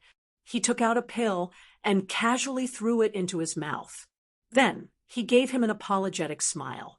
Then he brought his people and retreated in the direction of the 2 divine halls. On the side, the people from the Star Palace also retreated far away. After seeing such a tragic scene, they also did not want to stay here any longer. Only the 20 people from the Qi family remained. Even the loose cultivators chose to leave. They knew that preserving their lives was more important. If they lost their lives, then no matter how precious the things were, they would be meaningless. The people from the Qi family clenched their teeth. They hatefully glared at the 4 forces and unwillingly flew in another direction. Phew! Luckily, they all left. When Yun Nuoxing saw that the crowd had dispersed, he lightly heaved a sigh of relief. He was someone who had walked around the ruins and knew how frightening the series of energy mechanisms inside were. However, he was a little disappointed in his heart. He thought that he would be able to see everyone enter, but after discovering that there was actually nothing very valuable, he flew into a rage. He looked in the direction of the Star Spirit City. This place was actually quite far from the Star Spirit City. Yun Nuoxing flew for half a day with great difficulty before arriving here. The explosion just now did not affect that side, but it definitely attracted the attention of others. Let's go back. That guy should be worried. Inexplicably, he thought of the scene where Yu'in put on the jade bracelet for him. Yun Nuoxing rolled his eyes, sighed, and prepared to return to the Star Spirit City. The people from the Lightning Divine Palace, Fire Divine Palace, and the Xian family walked together. When they passed by Yun Nuoxing, they slowly stopped. The red-haired man looked at Yun Nuoxing in astonishment. He frowned, and his red eyes revealed a puzzled expression. This caused the other 2 to frown as well, and they followed his gaze. Seeing that there were suddenly a few more black figures beside him, Yun Nuoxing was startled. He slowly raised his head and saw more than 80 pairs of eyes sizing him up. He was startled for a moment, then cold sweat flowed down his body. He sucked in a breath of cold air. He recognized that these people were 3 of the 5 groups that were leading the 5 groups just now. Oh damn! Seeing that they were sizing him up in a strange manner, Yun Nuoxing grimaced and hurriedly jumped down from the tree.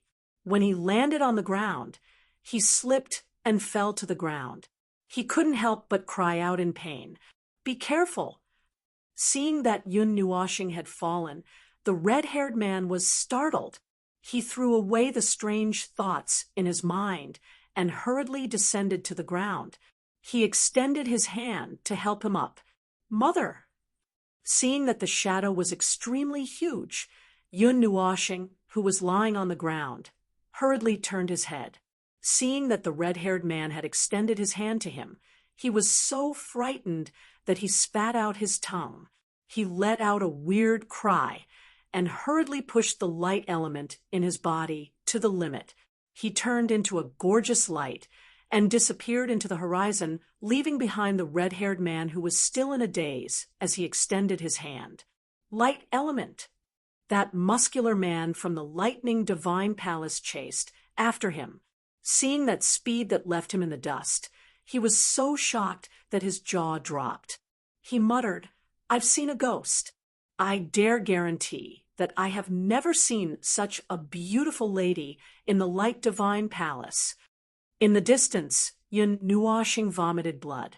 Among the 9 elemental god palaces, the light divine palace had the fewest members. That was because there were very few people who possessed the light element. It was likely that there were less than 100 of them in the entire divine world. That year, when the light god created the light divine palace, he was nearly alone. "Brother Ardent Fire, what did you see?" The violet-robed male stepped forward and watched as Yun Nuoshing disappeared into the horizon. Only then did he turn around and ask the red-haired male, "That appearance, I seem to have seen it somewhere before." Ardent Fire rubbed his chin. After thinking for a long time, he did not have any clue. He asked the 2 of them, "Do you have any impression of her? I didn't even see her clearly before being scared away by you. How do you want me to recognize her?" Hearing that, the muscular man rolled his eyes. The moment he came down, Yun Nuoshing flew away with all her might. "I've never seen her before. I've never heard of such a person in the Star Spirit City, being able to become a deity, and a deity who possesses the light element. Her name should have shaken the entire region." The violet-robed male shook his head. In this land, those below the initial deity rank could not enter. Thus, he had determined that Yun Nuoshing was a deity. He could not help but ask, "Brother Ardent Fire, I'm afraid that you have seen wrongly? Could it be that there are hidden existences in the light divine palace?" "Impossible." Ardent Fire shook his head and answered resolutely, "Furthermore, that little lady isn't a deity. She doesn't have any divinity fluctuation. This shouldn't be. In the sunset battlefield, those who aren't deities can't step into it." Hearing that, the muscular man frowned. If she wasn't a deity, how could she step into this region enveloped by divine energy?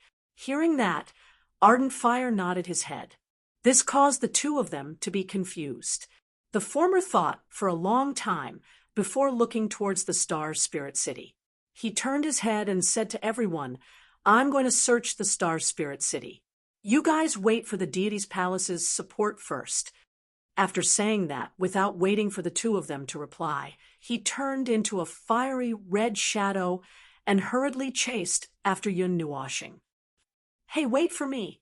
Everyone from the lightning divine palace, listen up. Go and search." Seeing Ardent Fire fly away, the muscular man was stunned for a moment. After regaining his senses, he hurriedly instructed and chased after Yun Nuoshing. "Brother Fire, Brother Thunder." The violet-robed male stretched out his hand. After being stunned for a moment, he turned his head and said, "People from the Xian family, go and search as well." After saying that, he also chased after Yun Nuoshing. The group of people from the Fire Divine Palace who were riding on strange beasts looked at each other in dismay. After a moment, 2 of them hurriedly flew towards the other side to request for support from the deity's palace. The rest of them scattered and flew towards the Star Spirit City. Boom! East of the Star Spirit City, in the backyard of the Yu family, Yun Nuoshing's head crashed into a tree. Immediately, he felt as if his head was about to be smashed into pieces. As for the tree, under the violent impact, it snapped and fell down together with Yun Nuashing. So painful, the muffled sound of the impact reverberated in his ears. Yun Nuashing's face was filled with pain as he sprawled on the ground. His head was in incomparable pain. In just one day, his head had crashed countless times, and he didn't know if it was damaged or not. Unfortunately, using all of his strength to activate the light element was something that his small body couldn't endure. When he arrived at the Yu family, his consciousness was already extremely blurry. If it wasn't for the intense pain that woke him up a little, he would have fainted long ago. If he knew that there was a group of people following behind him, he would probably immediately fly out of the Star Spirit City and leave without looking back. Little brat! From afar, Yu-in, who heard the commotion, ran over. When she saw Yun Nuashing sprawled on the ground, she was startled. She hurriedly helped Yun Nuashing up and looked at him in astonishment.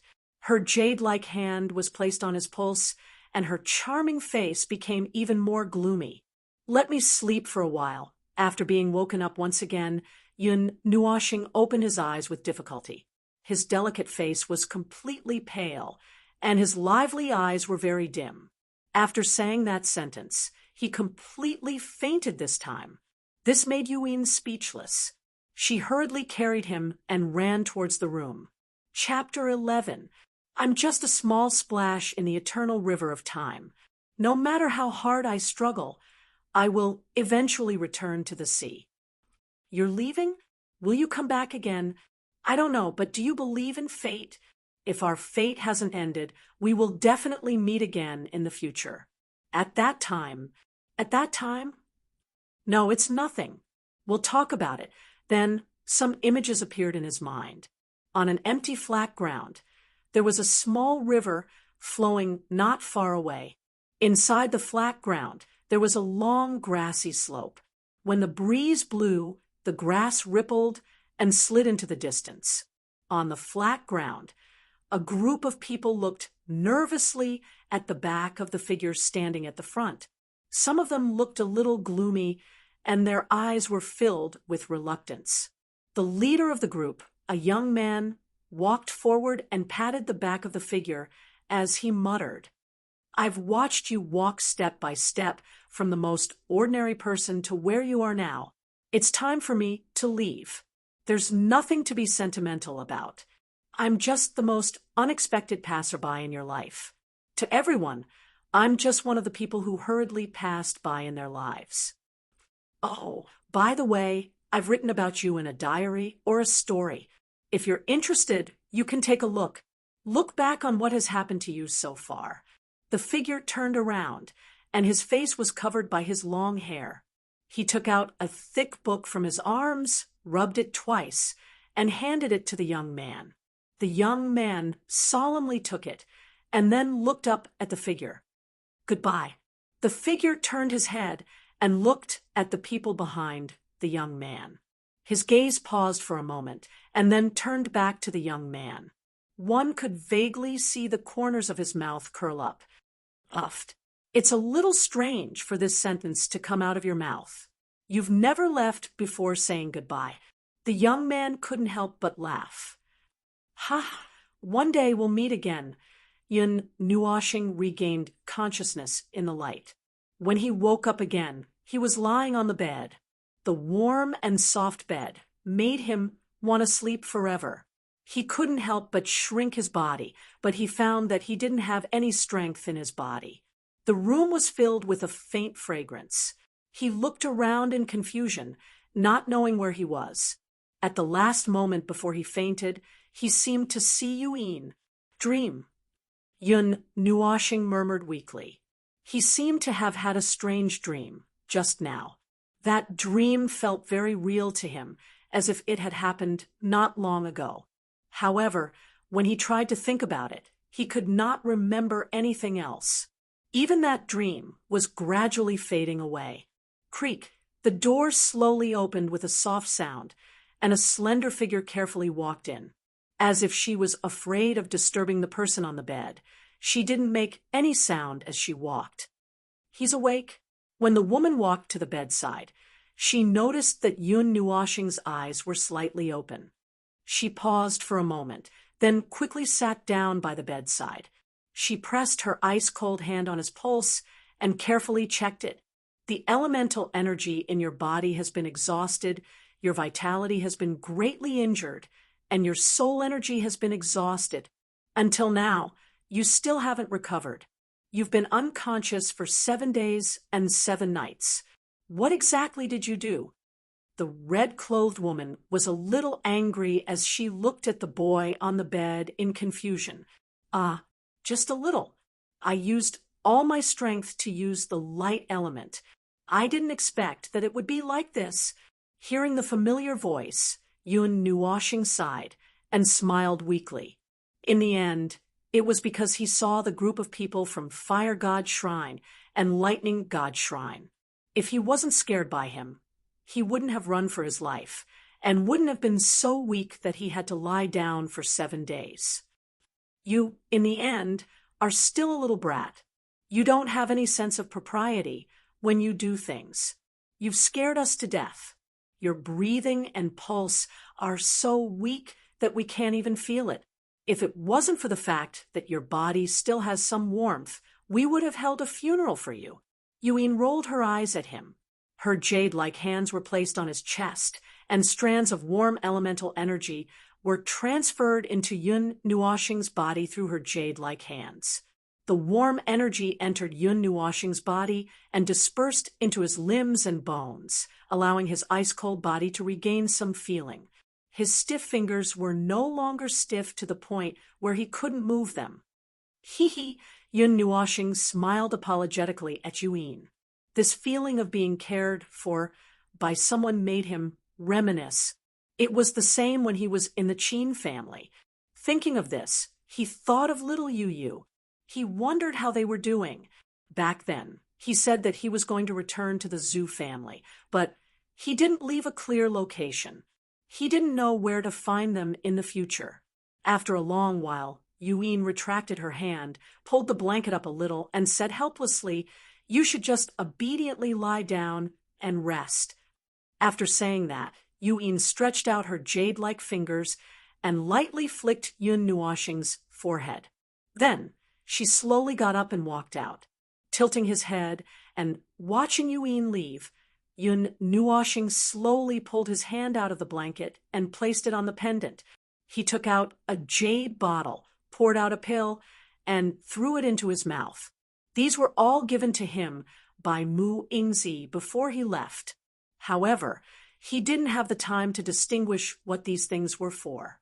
The pill turned into a warm current that dissolved in his body when it entered his mouth, causing Yun Nuoshing's eyes to light up. A wave of energy spontaneously rose within him, and after 10 minutes, he felt the elemental energy in his body rapidly fill up with elation, as expected of a pill left behind by a god. "Just one pill is enough for me to fully recover. At the late stage of the Pantheon realm, I used all my strength to activate the light element, but it was exhausted in an instant." Yun Nuoshing sighed. Although the light element was said to be the fastest, its consumption was probably the fastest as well. Without a certain level of strength, it was impossible to squander such extreme speed. "I wonder how the ancient ruins are doing. Is Senior doing well?" 7 days had already passed, and the ancient ruins that had appeared should have been tossed around. He just didn't know how the results were, and how many people were angered to the point of vomiting blood. Senior's collection seems to have a lot of incredible things. Yun Nuoshing patted the pendant. Thinking about how a god's lifetime collection had fallen into his hands, he felt a little strange. Those people outside had fought with all their might to enter, but he had entered effortlessly with the power of the Nethervoid sword. At this moment, he couldn't help but smile. "What are you smiling for? So disgusting." At the door of the room, Yuin walked in with a tray. Seeing Yun Nuoshing smiling foolishly, she stopped in her tracks. Mei Mao looked at him suspiciously, put down the tray on the table, and took his pulse again. Nodding, she said, "You're much better now. Can you get up and eat?" Yun Nuoxing nodded. Just as he was about to sit up, he thought of something and pretended to struggle for a long time without moving. Immediately, he winked at Yu Yin and said with an embarrassed smile, "You can go out first." Yu Yin saw that Yun Nuoxing couldn't get up for a long time and laughed.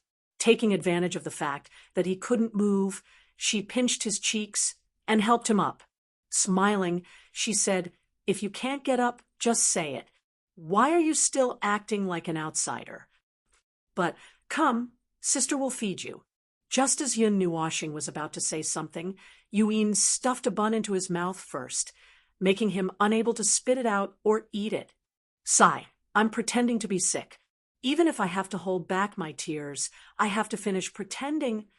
After thinking for a while, Yun Nuoxing didn't know whether to laugh or cry.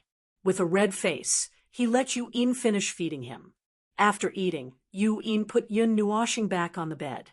Taking out a dark green elixir from her ring, she gently stuffed it into his mouth. Seeing that he swallowed it, she walked out with the tray. "She makes me feel like I'm paralyzed." Seeing that Yu Yin left and didn't come back for a long time, Yun Nuoxing finally jumped up and sat cross-legged on the bed.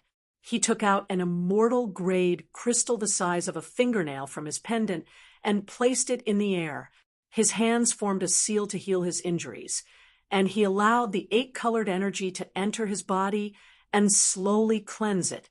After a long time, the crystal suddenly merged into his glabella. The 8-colored light emitted from his body and dyed the room colorful. The tyrannical energy caused the surrounding space to ripple. The Netherworld Ruins sword was shocked. It hurriedly rushed out of the pendant and shot out threads that connected to his body, absorbing the overflowing energy.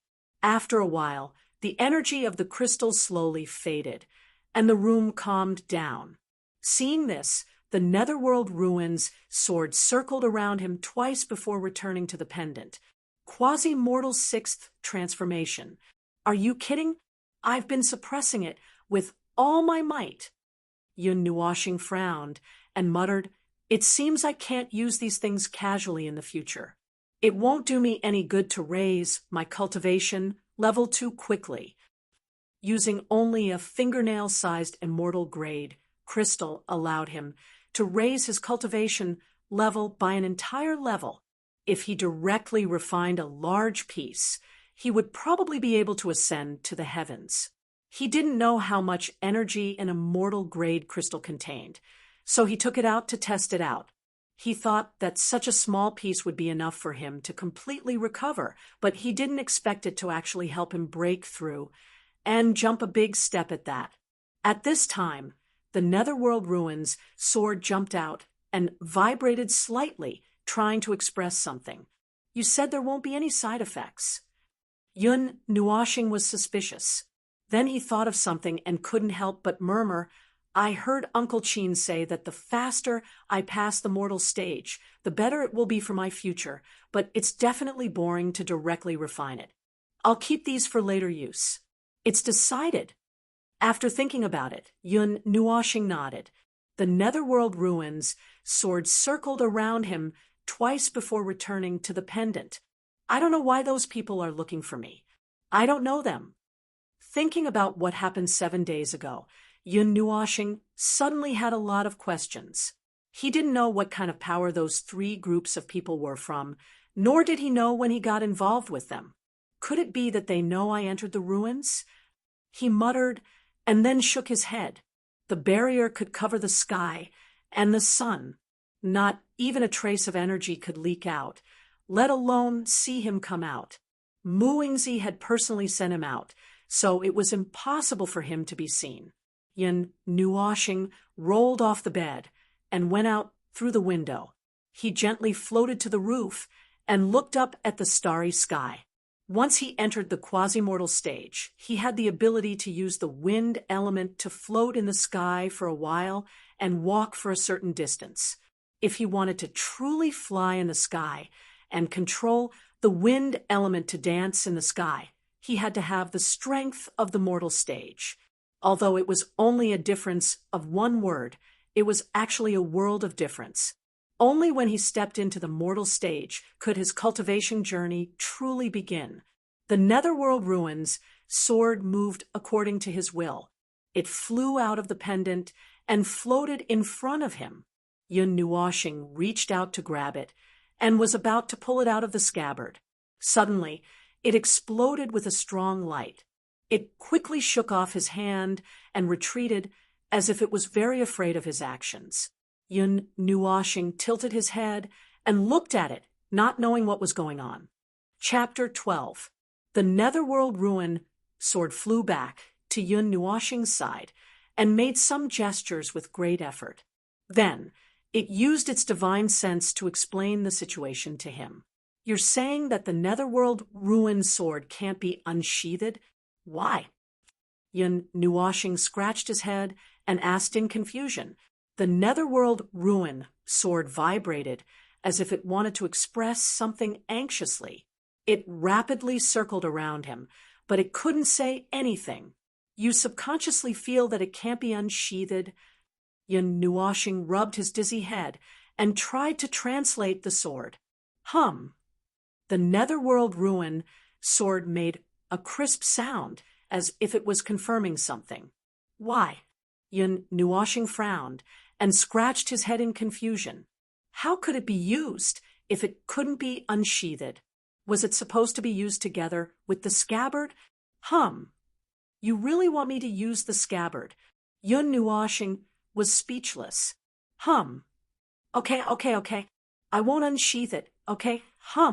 You can't unsheath it unless you have no other choice. What do you want me to do? Yun Nuoshing smiled bitterly. After arguing on the rooftop for a long time, the Netherworld ruin sword finally flew back to Yun Nuoshing's hand in satisfaction.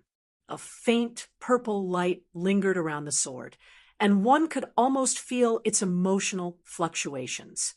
How good would it be if you had your memories? Yun Nuoshing sighed. He didn't even have any clues to his origins. His only hope was the giant sword that had appeared with him, the pendant in front of his chest, and that blurry memory. However, he had already rejected one of the three. The pendant didn't have any spirituality and was only a spatial artifact used to store things. This eliminated another condition. Now all that was left was that memory. The towering ancient trees blotted out the sky, and their dazzling light was like a rainbow, illuminating the sky beautifully every time she thought about it. Her head would hurt so much that it felt like it was being torn apart. Yun Nuoshing had a pained expression on her face. She quickly gave up on thinking about it and sighed. How far could she go with a vague memory? Patting her aching head, Yun Nuoshing stood up, weighed the Netherruin sword in her hand, and casually swung it a few times. Holding the sword in her right hand, her body danced under the scarlet moonlight. Wherever the sword passed, the leaves were silently cut open. The long sword drew a beautiful arc in the air. The purplish-red light made him look very ethereal, hazy like a dream, ethereal and out of this world. Sword flowers bloomed under the moonlight, graceful and gentle. His light movements did not make any sound, as if he could ride the wind and fly away at any time to become an immortal. If he didn't point it out himself, it was likely that everyone would think that a fairy was dancing on the roof. She had sparkling white skin, red lips, and white teeth. Her ink-black hair danced with her windbreaker. Her eyes were slightly narrowed, and her blurred appearance made people's hearts palpitate. Phew, Yun Nuoshing gently exhaled. Her narrowed eyes suddenly opened, and a sharp aura rose from the ground. Her slender eyebrows were raised, and she grabbed the Netherruin sword with both hands. She swung it up and down, and it was like a stormy sea with an irresistible force. Evil winds howled, and ghosts and gods cried. Her sword techniques were like layers upon layers of waves. Her wild aura matched with the curve of her lips, and she was extremely domineering. At this moment, it was as if she was the ruler of the world, and nothing could stop her. Her style changed too quickly. Yu-Yin was hiding in a dark corner not far away, and she was secretly watching. She had seen Yun Nuoxing dancing like a fairy when she had just come up, and she was watching with interest. Who would have thought that in the next moment she would become wild and unrestrained? It was so fast that she couldn't react. After a long while, Yun Nuoxing suddenly stopped. The Netherruin sword stopped at her will, and the many illusions also disappeared in an instant. Her body remained in the posture of the giant sword, slashing downwards. The light in Yun Nuoxing's eyes slowly faded, and in an instant they returned to a pair of clear eyes. She slowly straightened her body, and her chest rose and fell gently as she stretched her body. "Little brat!" Yu-Yin suddenly jumped out from the side, and her jade-like hand slapped him on the shoulder as she shouted in shock. "Ghost!" Yun Nuoxing's body trembled violently, and goosebumps appeared on every corner of his body. His heart suddenly stopped for a moment, and he was so scared that he jumped off the building and fled. Yu-Yin was stunned for a moment, and her beautiful face was a little strange. She didn't expect such a big reaction from him, and she couldn't help but laugh. "Little, yeah, head." A few minutes later, Yun Nuoxing jumped up from downstairs with a gloomy face. His appearance of gnashing his teeth made Yu-Yin's smile widen. However, he looked like he was only 14 or 15 years old, and Yu-Yin's real age was only around 20 years old. When he said this, it made him sound like an old man. "Ahaha, I'm older than you, so you have to call me big sister." Yu-Yin laughed as she pulled him over, and her jade-like hand scratched his head as she laughed. Yun Nuoxing pushed her away with a red face and asked in embarrassment and annoyance, "What's the matter? From today onwards, your time belongs to me." Yu-Yin smoothed out the black hair in front of her forehead and smiled as she stuck out her pink tongue. Yun Nuoxing was taken aback. Fire Cloud Palace was a faction in the east of Star Soul City. All of its disciples possessed the fire element, and it was considered rather famous in the entire Star Soul City. It was a faction of the Fire God Temple that was located in the northwest of the Source Peak region. They were the ones who quickly reported the appearance of the ancient ruins, allowing the latter to be the first to rush over from the Divine Continent. Otherwise, if they were to wait for the news to reach the Divine Continent before coming over, they wouldn't even have a hair left. And after the storm of the ancient ruins, Fire Cloud Palace had calmed down. The outside world had also regained its peace, leaving behind a few behemoth-like factions to constantly explore. Who the F***CK is so wicked as to leave an empty palace to scare people? Why the F***CK did they have to create such a powerful barrier? F***CK, the ruins are empty. There isn't even a dog inside. F***CK, your mother. Who was it that saw the ruins and released the news? Step forward, and I guarantee that I won't beat you to death. Hey, bastard, come over here. F***CK, back when the ruins were opened, you were the one who blew me up. Now, I want to settle the score. Of course, although the storm had passed, the effects it left behind were not trivial. Rumor had it that the first major faction to charge in, the Qi family of the 8 ancient family clans, rummaged through more than half of the palace, but failed to find anything. They were so infuriated that they nearly flipped the palace over, but they were eventually chased out by a mechanism in the palace. Yun Nuoxing was somewhat surprised. When he entered, it was still intact. Could it be that someone had secretly snuck into the ruins like him? As for the fire god temple, lightning god temple, Xian family, and star palace that had yet to enter, they could not help but roar with laughter when they saw the Qi family rolling out in a sorry state without leaving behind any mounts. It infuriated the Qi family so much that they spat out a mouthful of blood and left without turning back. When the four factions saw this, they decisively retreated, leaving a few itinerant cultivators standing in their spots. "Hey, kid, did you enter the ruins that day? What was it like inside?" Yin and Yun Nuoxing stood on the Netherruin sword as they streaked across the horizon. As for Yin, she was hugging Yun Nuoxing tightly, afraid that she would accidentally fall. "When was it my turn to enter?" "That day, they nearly killed me when they cracked the enchantment. I only took a glance from afar before retreating." Yun Nuoxing rolled his eyes as he struggled gently in Yu Yin's embrace. "Really?" Yu Yin was doubtful. "I'm not lying to you." Yun Nuoxing held his head up, but he was grumbling inwardly. "It would be strange if I told you that. If the outside world were to know that I had inherited Mu Ingzi's lifelong heritage, I would probably be skinned alive. Speaking of which, why are we going to Fire Cloud Palace?" Yun Nuoxing hurriedly changed the topic, afraid that she would continue probing. "I'm a disciple there. I came out on a small vacation, so it's time for me to return." "Wait, you want me to accompany you? Could it be?" "Yeah, I want you to accompany me for a few days, or months." "Ah," Yun Nuoxing screamed, nearly throwing them off the Netherruin sword. "Kid, you won't grow up if you keep making a fuss over nothing." Yin pinched his tender cheeks. "No. Want." "Ah, ah, ah, ah, ah." A meteor streaked across the horizon, filled with horrified screams. Floating outside a mountain range, Yin stopped him. She took out a fiery red token from her ring.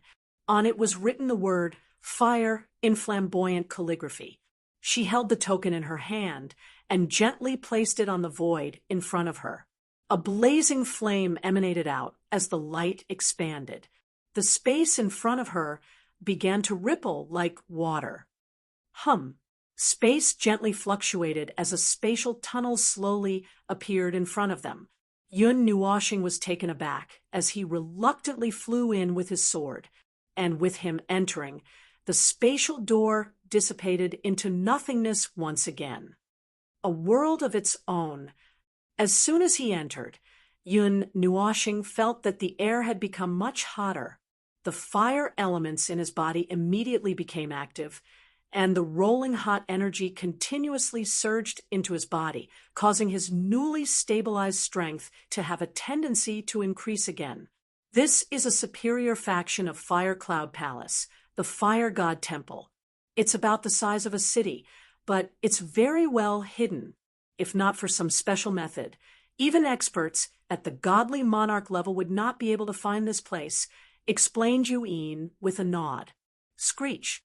Not long after Yun Nuoxing appeared in the sky, there was a screech from afar. A few gigantic firebirds tore through space and flew over. There was a person standing on each of their backs as they looked warily in their direction. "Inin," the red-dressed woman leading the group, cried out in delight. She stopped in front of Yin and Yun Nuoxing on her firebird. "You are back.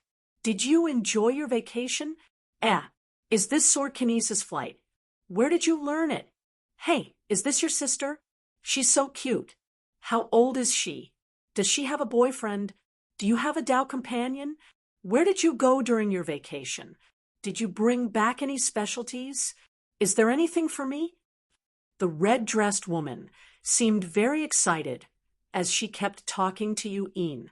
"Are you trying to choke me to death by asking so many questions at once?" Yin covered Yun Nuoxing's mouth and shook her head helplessly. "Junior sister Yu, introduce your sister to us." The few youths behind the red-dressed woman stared at Yun and Yun Nuoshing as they said with a smile. Yun Nuoshing closed her eyes and did not say a word for once. It was as though she was silently admitting to it. Don't laugh at her. My sister is afraid of strangers. Shinran, bring us to the Grand Elder first. Yun waved her hand and said to the red-dressed woman. All right. Shinran smiled faintly and dismissed the crowd with a wave of her hand. She led Yun and Yun Nuoshing to the side, leaving behind looks of anticipation. Little sister, what's your name? How old are you? I've never seen you in the Yu family before. What's your relationship with Yun? Are you her cousin? Along the way, Shinran pulled Yun Nuoshing and asked incessantly. Yun, who was standing on the Netherworld Ruins sword, was a little scared. She was afraid that Yun Nuoshing would suddenly attack her. Her jade-like hands tightly held onto her arm. Yun Nuoshing glanced at her and turned to look at Shinran. She imitated a crisp and soft female voice and said, My name is Yu Xian. I'm 16 years old this year. Yun is my older sister. We don't usually live together. This year, I came to play with her. PFFF. When Yun heard this, she spat out a mouthful of saliva. She covered her rosy little mouth with her jade-like hands. She wanted to laugh but was holding it in. Her delicate face looked very funny. Yun Nuoshing elbowed her lower abdomen. She glanced to the side and did not say anything. When Shinran heard this, she excitedly touched his face and muttered to herself in delight. Why is your friend so strange? Seeing Shinran trembling with laughter, Yun Nuoshing could not help but send a voice transmission to her. It was unknown what she was thinking of. Ah! Yun stroked her head and laughed awkwardly. She said, Sister you have to be careful in Fire Cloud Palace. We have far fewer girls than boys. With your beauty that can topple countries and outshine the moon, you will be snatched by many boys. That's enough from you. Yun Nuoshing sighed and rolled his eyes at her. After crossing layers of fiery red mountain ranges, violent volcanoes, and scorching deserts, Yun Nuoshing finally could not help but ask, Why is it so far? I already said that it's about the size of a city. From the entrance to the core region, it's equivalent to flying from the east to the west. How can it not be far? The light elements will be depleted in one go. Yun Nuoshing mumbled. He could only push the light elements to their limits in an instant, allowing him to approach the speed of light for a short period of time. However, he would be completely drained. I won't be carrying you back, said Yun with a smile. You are so ruthless. After flying at high speeds for nearly 5 hours, a red palace the size of a mountain finally rose from the distant horizon. At a glance, it made one's blood boil. I suddenly have something to say. Suddenly, Yun seemed to think of something as she turned her head. Mei Mao stared at Shinran and asked curiously, Why did we have to fly so far? Where's the teleportation portal?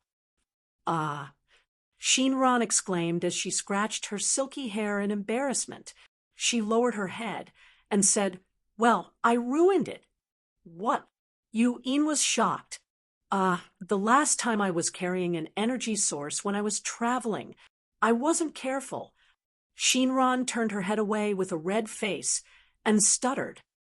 You blew it up, right? Yun rubbed her smooth forehead, not knowing what to say.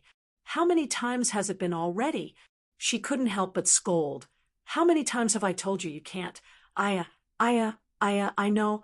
Amen, I'll be more careful next time. Shinran was afraid that she would continue and quickly nodded. There will be a next time. What exactly do you want me to do?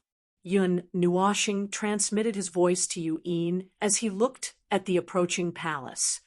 There's something I need your help to activate. You'll know when we get there. Yun rubbed his head and smiled. What is it? Yun Nuoshing asked. a mysterious magical tool. Yu-in shook her head mysteriously to keep him in suspense. Yun Nuashing knitted his brows and snorted lightly. He stared at the palace and didn't say anything else. In the distant palace, an old man with red hair and a red beard stood at the edge. His fiery red eyes pierced through space and directly saw Yun Nuashing and the others in the distant horizon. His gaze was locked on him for a long time before he slowly nodded and turned around to walk into the main hall. The final requirements have been gathered. It's about time to start. Old Four, quickly go and prepare. The old man's voice reverberated in the main hall. A group of people dressed in fiery red clothes hurriedly retreated when they heard this. They then methodically arranged something. The old man only turned around when he saw the crowd disperse. He continued to look at Yun Nuashing with undisguised envy in his eyes. Light element, he's really an enviable kid. Chapter 13. The fire element here has already reached a very high level. Yun Nuashing took a deep breath and was slightly delighted. The hot air entered his body through his nose, and the surging energy made all the cells in his body cheer in joy. Cultivating here will definitely yield twice the results with half the effort, Yun Nuashing muttered to himself as he licked his lips. What, little brat, are you tempted? Yui noticed his expression and couldn't help but smile. Let me tell you first, under normal circumstances, people who aren't elders aren't allowed to enter this place. No matter how talented you are, you can only obediently sit outside and meditate. Yu Yin's tone was somewhat regretful. Isn't the treatment given to those old men too high? Yun Nuashing stuck out his tongue. He thought that anyone could enter this place to cultivate. That way, he would be able to sit down and borrow it for a while. You're thinking too much, aren't you? Yu-yi knew what he was thinking, so she knocked his head. Yun Nuashing mumbled, We might need your light element in a while, so you should prepare first. I haven't agreed to help you yet, Yun Nuashing muttered unhappily. Information about the teleportation gate. Yuin smiled slyly. Yun Nuashing was silent for a long time. Then he glared at her and said, You're ruthless. All right, just help your elder sister this one time. Yuin smiled and licked her red lips with her dark red tongue. Then she moved her little mouth close to his ear and said softly. There was a hint of pleading in her words. This scene was exceptionally alluring. Yun Nuashing shuddered and hurriedly said, I know, I'll help, all right? So, don't come so close. Hee. The three of them landed below the palace. The huge firebird flew to one side, and Yun Nuashing put away the Netherworld Ruins sword. Little sister Uxin, can you teach your elder sister how to fly on a sword? Seeing this scene, Shinran stretched her fair face in front of Yun Nuashing and said fawningly, Let's talk about it when we have time. Yun Nuashing jumped back and answered vaguely, Love-struck fool, let's go. Yu-in dragged Xian, ran into the hall with a dark expression. Yun Nuashing shrugged and slowly followed behind them. Inside the ancient palace, huge stone pillars seemed to be supporting the heaven and earth. Lines of runes covered the entire palace, extending from the pillars all the way down to the huge formation on the floor. Blazing energy was spreading out from the formation like waves of water. A head-sized golden magic tool floated above the formation eye. It emitted a faint glow, isolating the surrounding blazing energy. Around the formation were many fire cloud palace elders sitting cross-legged. Wisps of energy flowed out from their bodies and surged into the massive formation in front of them. On the innermost staircase of the palace, a red-haired elder stood with his hands behind his back. His eyes were fixed intently on the massive formation. Only when Yun Nuashing and company entered did he shift his gaze away from the formation and look at them. Then he nodded at them. Upon seeing the red-haired elder nod, Shinran turned her head and beckoned to Yun Nuoshing. Then she walked straight to the staircase and bowed to the red-haired elder. She said reverently, "Grand Elder." "Yeah."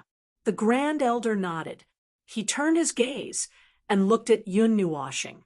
His burning eyes flashed a look of surprise. After a moment, he said, "You are that young girl who possesses the light elements." Yeah, a dark cloud hung over Yun Nuoshing's face. When she saw the Grand Elder hesitate for a moment, she knew that he was doing it on purpose. When Shinran heard the Grand Elder's words, she immediately widened her eyes in astonishment. She hurriedly looked at Yun Nuoshing with a look of incredulity. If not for the odd atmosphere, she would have probably lunged forward to question her. She had never seen anyone possess the legendary light elements from the moment she was born. Time is of the essence. I won't say much. The Great Elder nodded. He closed his eyes and tapped his temple with his finger. Then he slowly pulled out a silver-white thread. After pulling out the thread, the Grand Elder slowly opened his eyes. He twirled the thread a few times with his finger and rolled it into a ball. Then he pointed his finger that was wrapped with the thread at Yun Nuoshing's head. When the aged finger tapped on Yun Nuoshing's head, the thread on his finger fused into his mind, leaving him stunned. Just as he was about to say something, a memory that did not belong to him surfaced in his mind. The sudden memory made Yun Nuoshing widen her eyes. When she saw the Grand Elder's solemn expression, she ignored everything else and hurriedly calmed herself down to watch. However, her brows furrowed deeper as the memory played back. After a long while, Yun Nuoshing said solemnly, "What a dangerous item!" In the memory fragment, a group of people attempted to forcefully open the resplendent artifact. However, due to the lack of the light elements, the forceful attempt resulted in a pure light elemental energy counterattack. It caused quite a bit of damage, flattening a few mountain ranges. The instantaneous energy was in no way inferior to the full-powered strike of a God-Dark expert. The Fire Cloud Palace Elder, who was helpless against it, could only choose to seal it and conceal its traces, waiting for someone with the light elements to open it. It was not that they had not thought of using the Fire God Temple to seek out the people from the Light God Temple, but with the Light God Temple in seclusion, it was unknown when they would meet again. It would be very difficult to find them before then, so they put the matter aside. And there were other fragments in the memory that told him how to safely open the artifact. What's the use of this light divine artifact?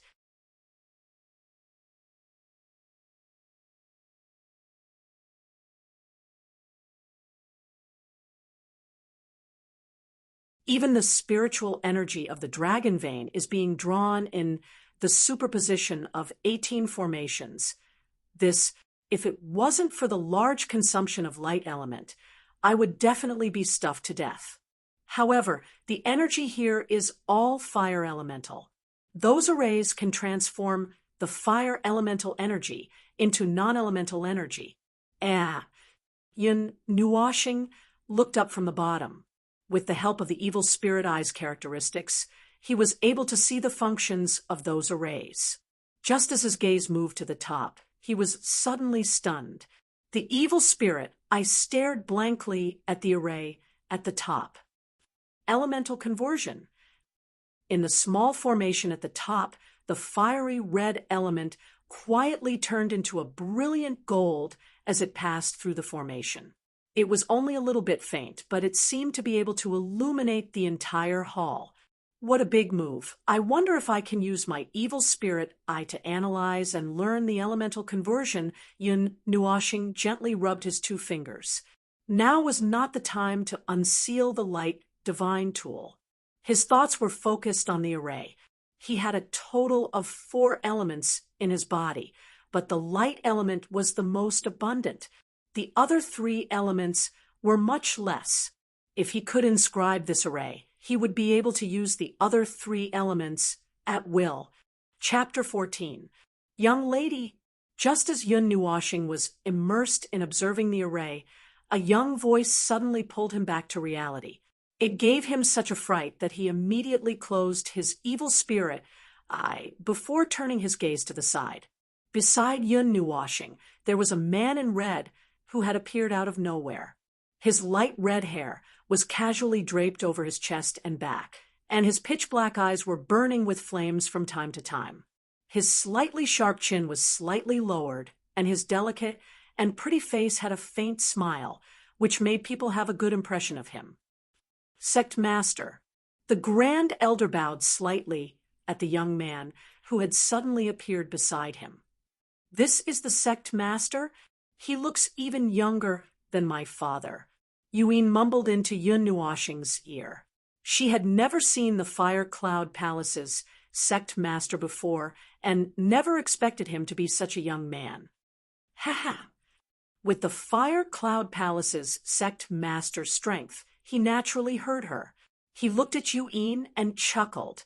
People at their level had lifespans hundreds of times longer than ordinary people. Even old monsters that had lived for a long time might only be a young man. Blinking his eyes, Yun Nuoshing looked at the ridiculously young Sect Master. Just like the Grand Elder, he could not tell the duo's strength. Their bodies were flowing with a baffling luster that blocked the prying of the evil spirit eye. However, since he could become the leader of a sect and be famous in a region, he was likely an expert at the god level. Yun Nuoshing stared at the Sect Master with widened eyes. He opened his mouth and produced a weak sound from his throat. However, he did not know how to address him.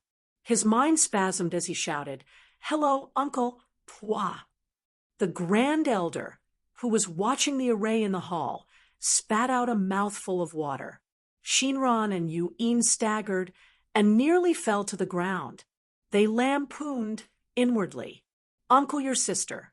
Who knows how long this fellow has lived? He's more than enough to be your ancestor, yet you call him uncle." When the sect leader heard this, his face twitched violently. After a while, he let out a bitter laugh and waved his hand. He was not angry.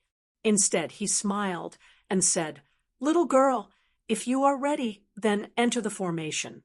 We will do our best to protect you."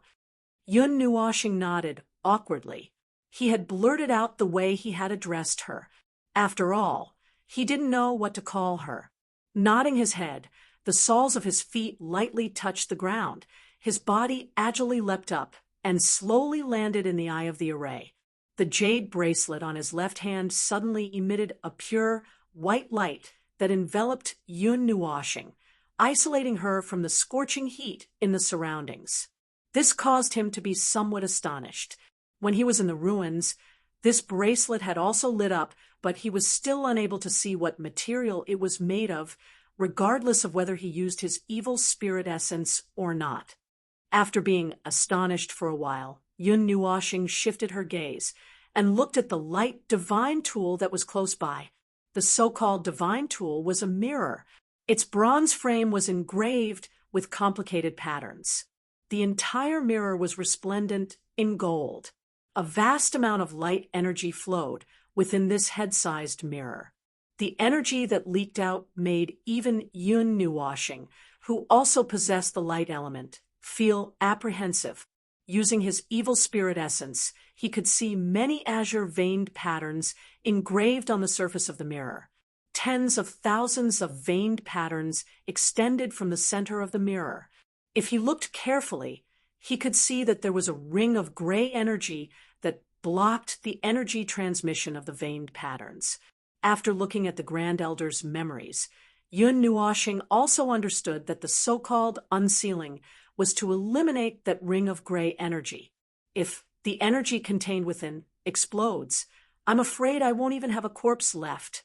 Imagining the worst-case scenario, Yun Nuoshing couldn't help but shiver. She hurriedly took out the Nether Void sword from her pendant, weighed it in her hand, and hung it on her back. This is Fire Cloud Palace's sect master looked at the purplish-black gigantic sword and was slightly taken aback.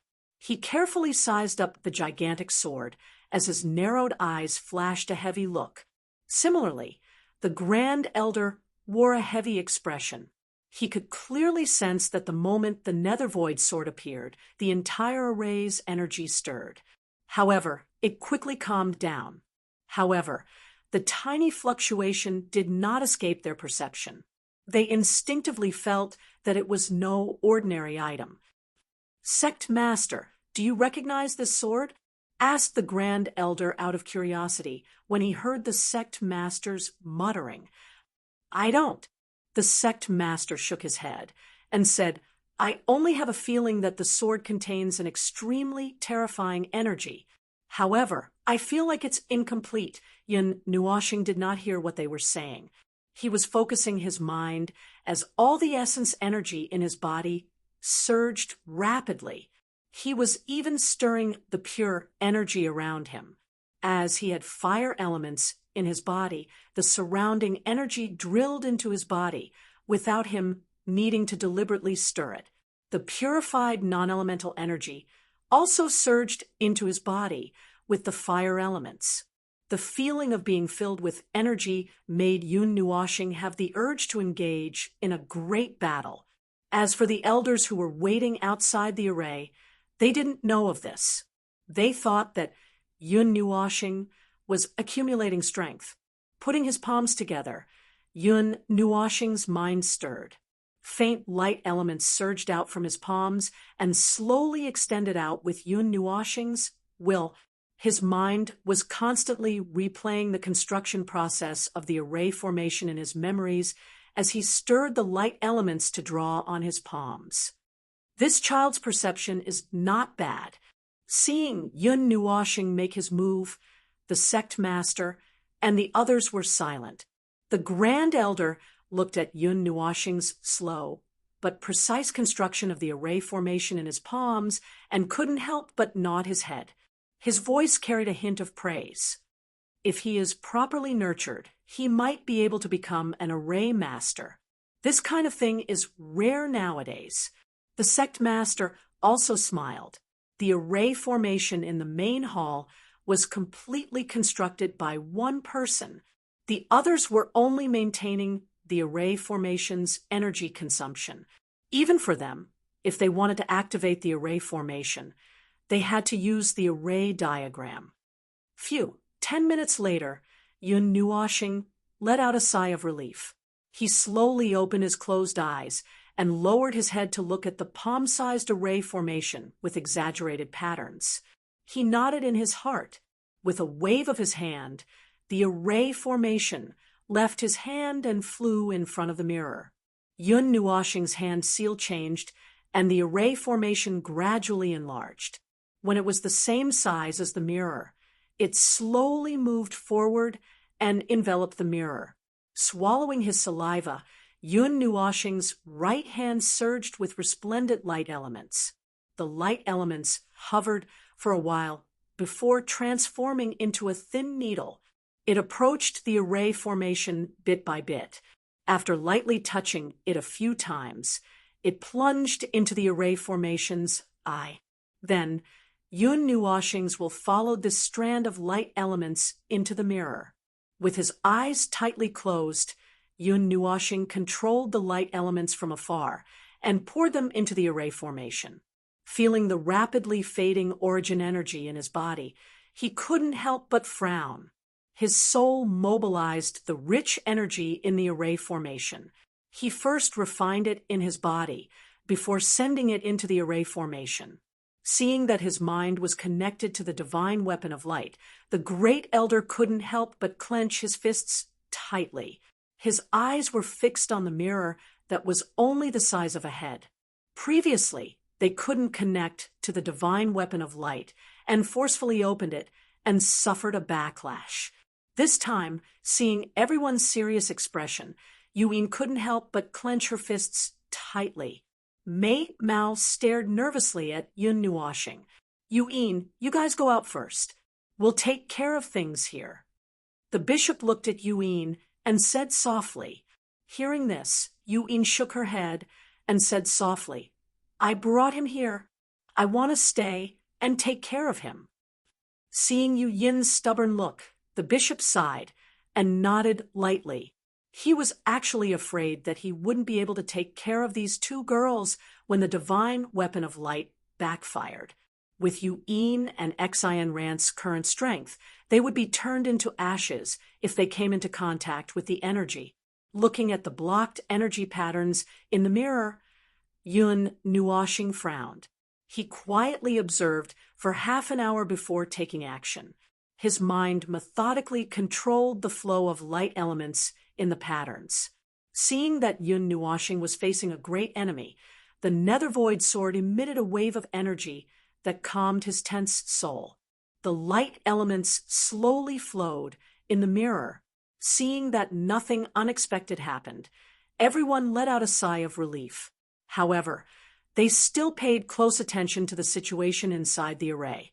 If anything went wrong, they would immediately take action. However, after everyone paid close attention to it for a while, nothing out of the ordinary happened, causing the nervousness in everyone's heart to slowly dissipate.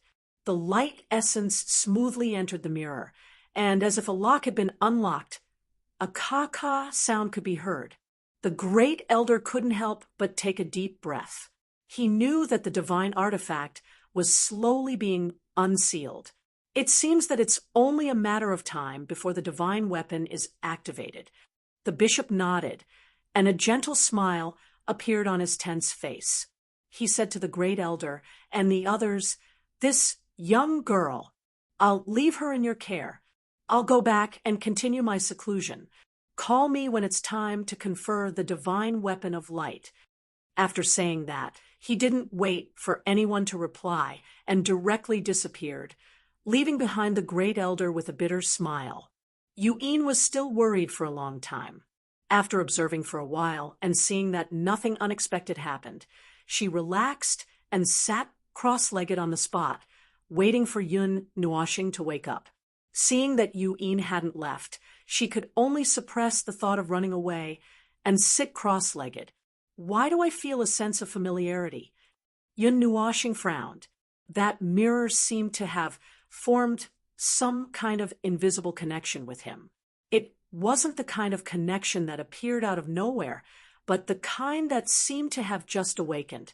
It was a connection that felt like seeing an acquaintance. Could it be that this mirror has something to do with me? Yun Nuoxing smiled bitterly. What exactly did he do in the past? At the same time, he also had some hope in his heart. He hoped that he could obtain some information about himself from this mirror. He was becoming more and more curious about his past. No, it's the light elements. After letting his imagination run wild for a long time, Yun Nuoxing was disappointed to find that the so-called familiarity was only the connection between the elements. He couldn't help but sigh. He thought that he could obtain some useful information from this mirror. After muttering to himself for a while, Yun Nuoxing also stopped letting his imagination run wild. He slowly refined that circle of gray energy. The speed was so slow that he wanted to curse. He still needed to wait for a long time to fully activate this artifact. After all, rice had to be eaten mouthful by mouthful, and the road had to be taken step by step. No one expected to succeed in one go. Now that he had a good start, he just needed to wait slowly. However, Yun Nuoxing's temperament made him endure. This was a matter of life and death. Fortunately, he steeled his heart and endured it, slowly refining that bit of gray energy. And this wait lasted for half a month.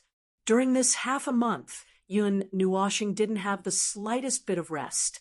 The soul-burning technique was constantly in operation, constantly absorbing the energy in the large array, and then continuously transferring it into the small golden array. Of course, he couldn't keep this up forever. Even though there was unlimited energy outside his body for him to use in the later stages, the energy output from his palm began to be intermittent. The speed of absorption obviously couldn't keep up with the speed of consumption. A thick layer of dark circles appeared under his eyes, and his raised palm was trembling. Clearly, his spirit was reaching its limit. Shaking his head vigorously, Yun Nuoxing gasped for a few breaths. Absent-mindedly, he took out an 8-colored energy crystal the size of a thumb from his pendant. The sudden energy fluctuation made the great elder, who had his eyes closed, suddenly open his eyes. When he saw the 8-colored crystal, he couldn't help but be stunned. Just as he was about to shout, Yun Nuoxing had already stuffed the crystal into his glabella. Boom! The wild energy was like a wild horse that had broken free of its reins, rushing through his meridians with all its might, causing Yun Nuoxing's meridians to swell with pain. The soul between his eyebrows had a tendency to swell, and his tired mind instantly perked up. "Oh, damn it!" However, Yun Nuoxing couldn't help but slap himself in the face when he saw the boundless energy. He had forgotten that this energy had allowed him to soar by an entire stage. Now, he had thrown it in again. Yun Nuoxing laughed bitterly. He desperately drove the energy out from every corner of his body and then poured it into the array. Even so, the replenishment speed of the energy was several times faster than the consumption speed. Suppress. Fortunately, the elders outside the array had been paying close attention to the situation inside the array. When Yun Nuoxing acted recklessly, they hurriedly controlled the array that was suspended in midair and descended on Yun Nuoxing's head. Strands of fiery red energy surged out and suppressed the rampaging energy in Yun Nuoxing's body. At this moment, the netherworld ruins sword shot out a few purplish-black energy chains and bound Yun Nuoxing's body. Then, everyone saw waves of 8-colored energy surge out of Yun Nuoxing's body and enter the netherworld ruins, soared through the chains. After absorbing the overflowing energy, the netherworld ruins sword couldn't help but touch Yun Nuoxing. A faint ripple passed into his heart, as if it was blaming him. Yun Nuoxing laughed embarrassedly and continued to concentrate on releasing the energy. Another 10 days passed, and the energy in the array had dropped to an extremely low level. The red light that surrounded the array had already dimmed, and only a flickering array was left. Even the heaven and earth energy within a 5-kilometer radius had almost dried up. The elders in the hall were a little dumbfounded. They didn't think that unsealing the array would consume so much energy. This guy is assimilating the energy in the environment. At this moment, the sect leader was also startled awake by this situation. When he saw this scene, his eyes widened in shock, and the book in his hand fell to the ground with a thud. In that instant, all the meridians in Yun Nuoxing's body flashed with a golden light. However, it quickly disappeared. It was so fast that no one could see it clearly, and they thought that it was an illusion. The sect leader's eyes widened, and his mouth hung open for a long time. He blinked hard, shook his head, and widened his eyes again to look at Yun Nuoxing. However, the golden light had already disappeared. Did I see wrongly? The sect leader picked up the book and muttered to himself. Then he hurriedly disappeared, leaving behind a confused crowd. Chapter 15. Crack! The final sound of a lock being unlocked came from the mirror that was emitting a resplendent golden light. An invisible ripple was emitted from the mirror, and the 18 energy arrays shattered the moment they came into contact with this ripple. Only a mirror that contained a powerful aura was floating quietly not far from the ground. The light it emitted was extremely dazzling, causing everyone to instinctively close their eyes. Success! Yun Nuoxing heaved a long sigh of relief when he sensed that the seal on the divine light weapon had been successfully removed. After he let out a long sigh of relief, he fell straight to the ground, giving everyone a fright. Yuin hurriedly rushed down the stairs when she saw Yun Nuoxing lying weakly on the ground. Her speed was extremely fast, but she was unable to catch him before he fell to the ground. "Little brat, are you all right?"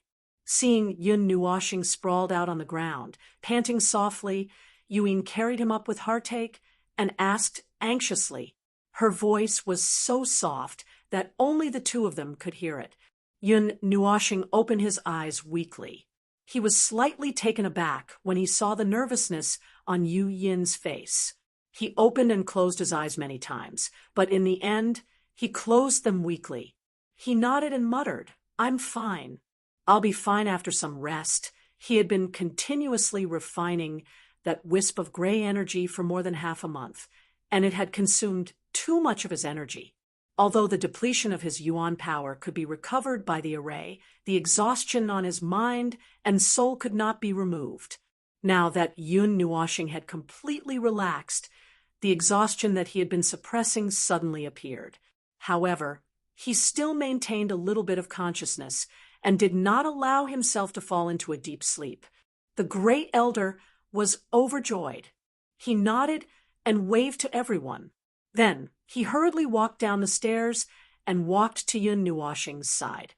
He pressed his old palm on his forehead, and after feeling that there was no major problem, he heaved a sigh of relief and smiled. "Have a good rest. Leave the rest to us." Yun Nuoshing's eyes remained closed when he heard that. He gently shook his head.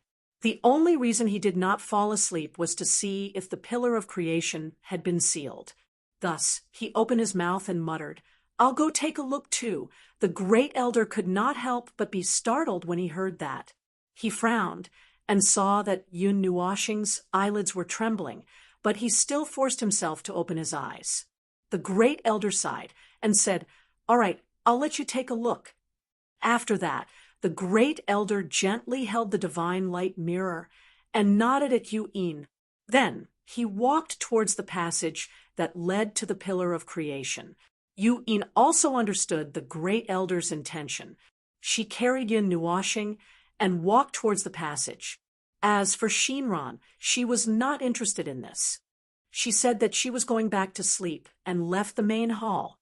When Yuin carried Yun Nuoshing to the grassland, the hierarch had already come out of seclusion and was flying towards the huge lake with the Great Elder and the others. The hierarch looked around and found a slightly inclined slope. He put Yun Nuoshing down and was about to call out to him when he realized that he had fallen asleep. His even breathing made Yuin unable to wake him up. Little fool. Sitting beside Yun Nuoshing, Yuin could not help but grumble as she stroked his head. He was clearly exhausted, but he insisted on taking a look at the Pillar of Creation's seal. Yet he fell asleep the moment he arrived. How was she supposed to take a look at it? Above the tranquil lake, everyone stood opposite each other. The hierarch stood right in the middle. The mirror in his hand was overflowing with light elements. The boundless energy caused the surrounding space to vibrate violently. This was actually a world of its own. It was a special space that formed a new world that was completely different from the outside world. And the Pillar of Creation stood in this new world. Although it was still in Fire Cloud Palace, it was impossible to see the Pillar of Creation from the outside. The hierarch raised the mirror with both hands, and with a thought, the divine light mirror flew into midair. The boundless light elements produced ripples when they passed through space. He could not help but feel alarmed. The Grand Elder formed seals with both hands at lightning speed as energy matrices of various colors spiraled out from the bottom of the metal tower. They crisscrossed around the tower and headed straight for the invisible top. The hierarch flicked dozens of energy matrices at the gigantic pillar. The scorching fire elements caused the temperature of the lake below to rise rapidly. Faint steam emanated, but the surface of the lake remained extremely calm. There wasn't even a single bubble. The hierarch took a deep breath and focused his mind once again. He focused his mind on the mirror. As the seal had been removed by Yun Nuoshing, The divine light mirror could be used by anyone. His soul fluctuations constantly scanned the energy matrices manifested on the metal tower.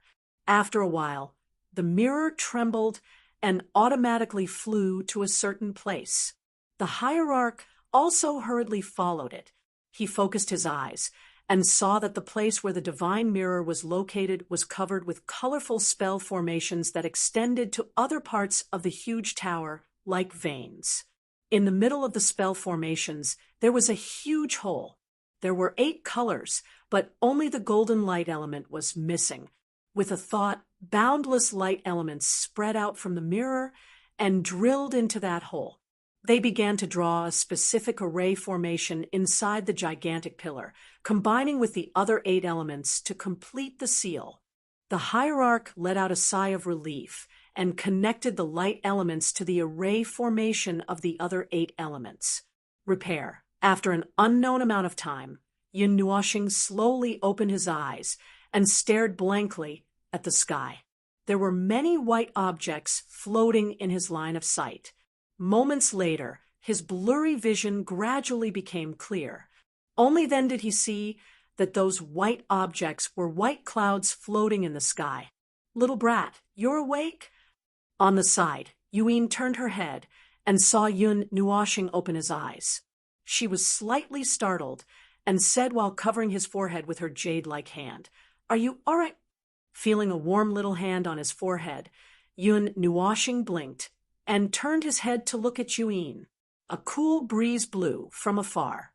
Her silky long hair swayed like a waterfall along with her fiery red robe. Her delicate face was tranquil and beautiful. Yun Nuoxing looked at her in a daze for a while. She was a little surprised that something was wrong with this scene. Yun Nuoxing looked away. Her black hair fell down and covered her eyes. After a moment, she nodded slightly and then asked casually, "Why did you ask me to come over in the first place?" Before he began to unseal the light divine tool, the great elder had told him that if he was afraid of danger, it was fine if he didn't help. It didn't matter if the seal wasn't repaired for tens or hundreds of millions of years. They could wait until the next time the 9 deities' majesties gathered and asked the people of the Light Temple to reseal it. Then Yuin must have some reason for asking him to come here, right? Gently withdrawing her jade-like hand, Yuin thought for a while and said with a smile, "Because you're bored? You won't believe me if I say that, right?" "I believe you." Yun Nuoxing raised his eyebrows and nodded. Yuin stared blankly for a moment. After a short moment, she covered her mouth and laughed. Stroking a strand of black hair that had fallen in front of her forehead, she looked at him and said, "The great elder once said that whoever can bring someone who possesses the light element can become a core disciple. Well, at that time, I was too playful and gave up that chance. Now, I have to think about my own future, right? I thought you sold me." Hearing this result, Yun Nuoxing didn't say anything. Every man for himself. This was very normal. Yuin rolled her eyes at him. "Is there anything else you want to do?" Yuin heard this sudden sentence and was stunned. For a moment, she didn't react. "I said, is there anything else you want to do? Didn't you ask me to accompany you?" Yun Nuoxing rolled his eyes in annoyance. Why didn't this seller have any memory? Oh, Yuin suddenly understood. Looking at Yun Nuoxing, she slowly said, "In the center of Taiyuan Domain, Xingming City. That's the most central location of Taiyuan Domain. The teleportation gate you want is there." Yun Nuoxing was stunned. "Why are you suddenly giving me this information?" "The next journey." Yuin stretched out her slender finger and pointed at his lips, smiling sweetly. "You have to bring me along." Yun Nuoxing jumped up and lowered his head to look at Yuin with a strange expression. "I know you won't refuse. It's settled then." Yuin said craftily. Her white and flawless teeth were sparkling and translucent under the sunlight, making Yun Nuoxing lose all his temper. Yun Nuoxing stretched out his hand to touch her smooth forehead, then touched his own forehead. After a long while, he asked suspiciously, "I don't have a fever? Or am I hallucinating after waking up?" "Screw your fever. Screw your hallucination." Yun rolled her eyes and waved her small fist at him. She wanted to go with him. Was it strange to say that? "You're a girl. Why are you running around outside? Isn't it better to stay at home? You don't have a reason to go out. Also, didn't you just say that you caught me because of the core disciple position?" "Why?" Yun Nuoxing frowned. He wanted to go to Divine Continent to find his memories. She was a girl. Why was she running around outside? What about the position? "Little girl, aren't you going out too?" Yun teased. "If you mention it again, I'll get angry with you." "Ah!" Yun pulled Yun Nuoxing to sit down, patted his head, and said in a gentle voice, "I've been in Xingling City for almost 20 years and have never taken a step out. I once thought that if there's a good opportunity, I also want to go out and see the outside world. Although the position is very important, I still want to go out and see the outside world." Yun Nuoxing sat down, patted his head, and said in a gentle voice. Yun Nuoxing opened his mouth, but he couldn't say anything. He turned his head and looked at her without blinking. After a long time, he turned his head away and sighed, saying, "I still need you to lead the way. How can you not come?" Yun was stunned and smiled silently. She thought that Yun Nuoxing would definitely refuse. "How far is Xingming City from here?" Yun Nuoxing calculated in his heart and planned the rest of the journey. Due to a freak combination of factors, there was an extra person, so the journey would more or less change. Yun's hand that was gently caressing Yun Nuoxing's eyes paused. After a long time, she said with uncertainty, "It's very, very far. With our current level, it's impossible to go to that place without a teleportation gate." Yun knitted her brows. Not to mention the realm of the gods, just the Taiyuan region alone was vast and boundless. Even Star Spirit City was only located in a small area in the northwest. Although it was said to span several 100,000 li, this number was only a drop in the ocean for the Taiyuan region. Mortals could only travel between 1 or 2 neighboring cities in their entire lives. Wanting to cross to another Taiyuan region was a fantasy. Even a primary god expert would need hundreds or even thousands of years to travel across the entire Taiyuan region. Yun Nuoxing, on the other hand, was only a quasi-mortal rank 6 cultivator. He was still a few levels away from primary god.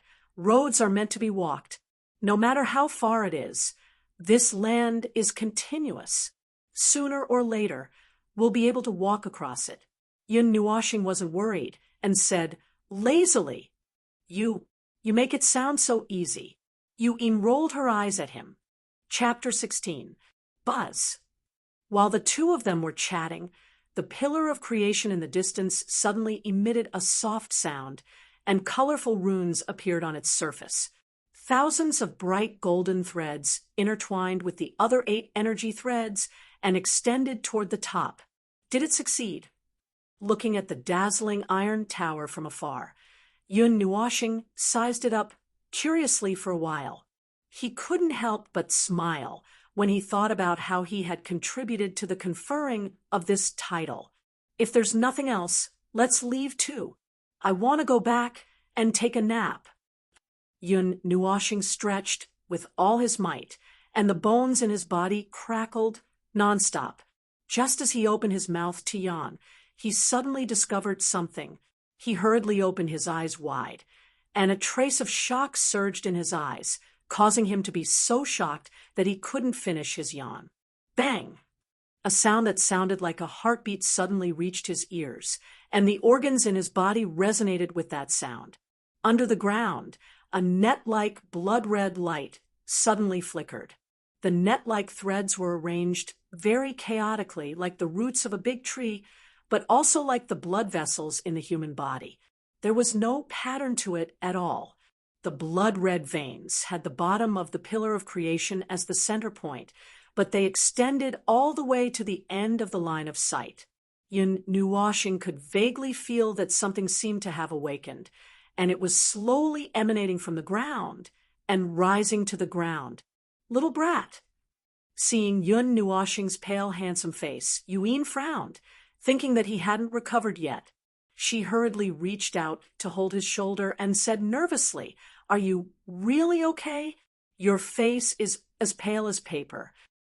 After being called back by Yuin, a chill ran from the bottom of his feet to the top of his head. Yun Nuoxing shuddered violently and hurriedly pulled Yuin, pointed to the ground, and said hurriedly, Did you see anything just now?" Yuin was shocked by Yun Nuoxing's anxious look. Although she was a little confused, she did not ask anything. She looked at the ground seriously, but in her line of sight, other than green grass, there was still green grass. She said directly, "Other than grass, what else can there be?" "You didn't see it?" Hearing this, Yun Nuoxing frowned. He still vaguely remembered those veins. It was definitely not an illusion. He was sure that he had seen something, but when he came back to his senses, he realized that the strange energy he had just vaguely sensed had disappeared. It was as if it had never appeared. "See what?" Yuin looked at Yun Nuoxing in confusion. She didn't know what he was talking about. When Yun Nuoxing saw that Yuin didn't seem to be lying, she looked down at the ground suspiciously. Then she raised her head and looked at the clear blue sky. The iron tower that occupied a large area in her line of sight was wrapped in colorful energy lines. The top of the tower seemed to reach all the way to the sky. Yun Nuoxing sighed and shook her head. After a while, she muttered to herself, "No, maybe I'm just being paranoid." When Yuin heard this, she rolled her eyes at him. When she saw that his expression had returned to normal, she retracted her hand. Just as Yun Nuoxing was scratching his head in distress, a golden light flashed in the distance. In the blink of an eye, it left a dazzling light in the sky. It cut through space and flew in front of him. Yun Nuoxing was stunned. He glanced at it and realized that it was the golden mirror. He immediately looked at Yuin in confusion. She also looked at him strangely. Her face was blank. The two of them looked at each other for a while. Then they both looked at the divine mirror at the same time. They didn't know what it wanted to do. When an ordinary artifact reached the divine level, it would give birth to an internal deity. It would have its own will, just like the Netherworld Ruins sword. However, the latter was more special. As a weapon that was created, it had an unusual spiritual energy. Many of its actions and expressions were human-like. It was more like a person than a weapon. According to ancient records, when a weapon or artifact reached the highest level, it could even give birth to its own soul and have its own thoughts. At that time, it would become a different kind of living creature. It could even take human form. Buzz. Ignoring Yun Nuoxing's strange behavior, the divine mirror of light shot out a thumb-thick golden light. The dazzling golden light made him close his eyes. The golden light split into 3 golden threads. 2 of them wrapped around Yun Nuoxing's palm and wrist. The last one drilled into Yun Nuoxing's palm. The sudden action of the divine mirror of light gave Yun Nuoxing a fright. When the golden light drilled into his palm, he didn't feel the pain he expected. Instead, there was a faint warmth. The light element in his body also became somewhat active. It involuntarily surged towards his arm. Yun Nuoxing shook his hand. The 3 golden threads seemed to be stuck to his palm. There was no sign of them loosening. "Damn," Seeing that he couldn't shake off those threads of light, Yun Nuoxing became anxious. Cold sweat slid down his forehead. His left hand exerted all his strength to pull out those light patterns. However, those thin threads seemed to have an unshakable weight. No matter how much strength he exerted, he couldn't move them in the slightest. The threads of light spread up his arm, drawing a complicated and dazzling golden pattern on his forearm. It looked very mysterious. After a short moment, Yun Nuoxing, whose struggles were useless, sat down on the ground. He could only stare at the golden pattern-carving gorgeous runes all over his forearm. After a long time, the golden pattern that spread to the end of his forearm retreated like a receding tide. A thumb-sized mirror appeared in his palm, where the golden light was connected to his palm. If one looked carefully, the pattern was exactly the same as the divine mirror of light. After doing all this, the divine mirror of light seemed to be very satisfied. It circled around Yun Nuoxing twice before landing on his palm. The dazzling rays of light also slowly receded. Yun Nuoxing blinked and stared blankly at the mirror in his palm. At this moment, the divine mirror of light looked no different from an ordinary mirror. There wasn't the slightest bit of energy fluctuation. Yun Nuoxing was baffled. He didn't know what had just happened. He just suddenly felt that this mirror didn't resist him at all. It was as if he could command it as he wished. Furthermore, there was a familiar aura flowing on the mirror. That faint aura seemed to belong to him. "You're lucky, little fellow." The sect leader suddenly appeared from the space at the side. He stared at the mirror in Yun Nuoxing's palm for a moment, then looked at him and said with a hint of envy, "What do you mean?" Yun Nuoxing raised his head and looked at the sect leader. He asked curiously, "This is a master recognition ritual. It's proof that the divine artifact has found a home for itself. It's the divine artifact's choice." The Grand Elder walked out from the side and sighed. He said, "From now on, unless you die, no one can snatch this divine artifact of light. It's equivalent to being bound to your life." "Then what if it collapses?" Yun Nuoxing was enlightened as he asked again. "The divine artifact's essence will return to your body until you recover," said the sect leader. He stared at the divine mirror of light without blinking. It would be a lie to say that he wasn't tempted. Few people in the world had the good fortune to possess such a divine artifact. That's not right. This belongs to Fire Cloud Palace. How can I? Yun Nuoxing nodded in a daze. Then he suddenly thought of something and jumped up. Ignoring everything else, the important thing was that the divine mirror of light wasn't his. It was used by Fire Cloud Palace to seal the pillar of creation. Upon hearing that, the sect leader paused before giving a wry smile. The Grand Elder also had an odd look. It left Yun Nuoxing at a loss as to whether he should laugh or say anything. All he could do was stand there in a daze. The trio exchanged looks, unsure of what was on each other's minds. "Then, I'll give it to you." Moments later, the sect leader shook his head with a smile and said, "Treat it as your reward for helping seal the pillar of creation. We didn't need this item in the first place. Without the light elements, it can't be powered. If you hadn't come, we would have returned it to the Light God Temple." "Returned it?" Yun Nuoxing was taken aback. "Yes, it doesn't belong to Fire Cloud Palace. It was something our disciple accidentally found while traveling. We also ordered people to retrieve it," said the Grand Elder. The Great Elder said, "Originally, if there were no accidents, we planned to return it to the Light Shrine when the 9 divine majesties meet again. Since you've taken a liking to him, we'll give it to you. However, if you meet anyone from the Light God Temple in the future, let them take a look at this mirror. This mirror seems to have something to do with them," said the sect leader. "Don't worry. They won't take it back." They aren't unreasonable people. Upon seeing the slight change in Yun Nuoxing's handsome face, the sect leader could not help but add with a smile.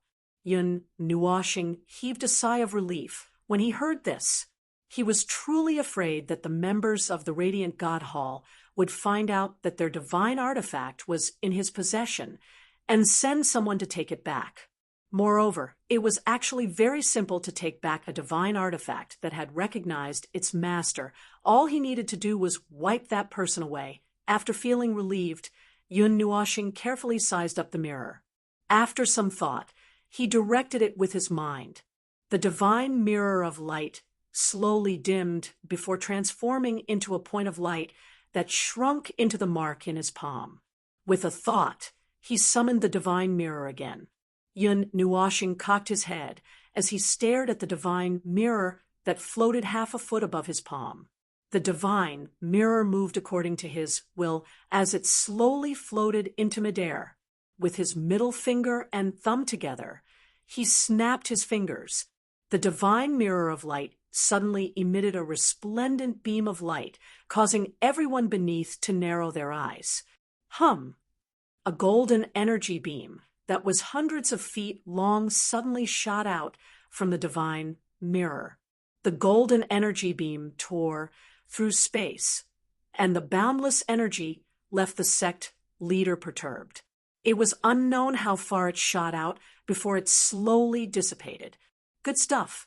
Yun Nuoxing's eyes lit up as he stared unblinkingly at the divine mirror of light that had returned to his palm.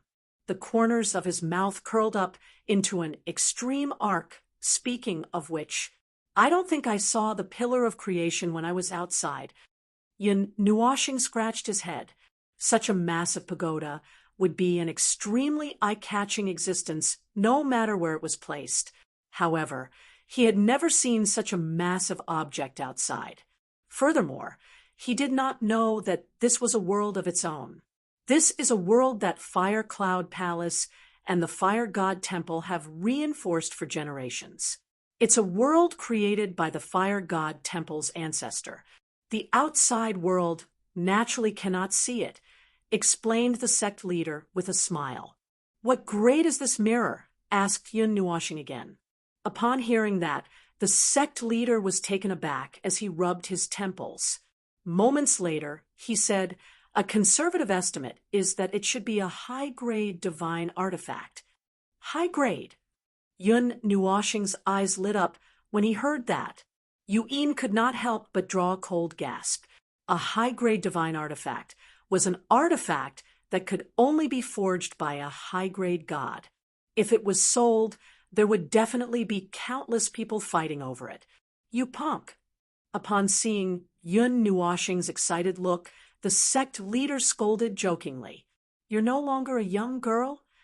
Yun Nuoxing pricked up his brows and looked at the sect leader with a strange smile. I still have matters to attend to. I'll be leaving first.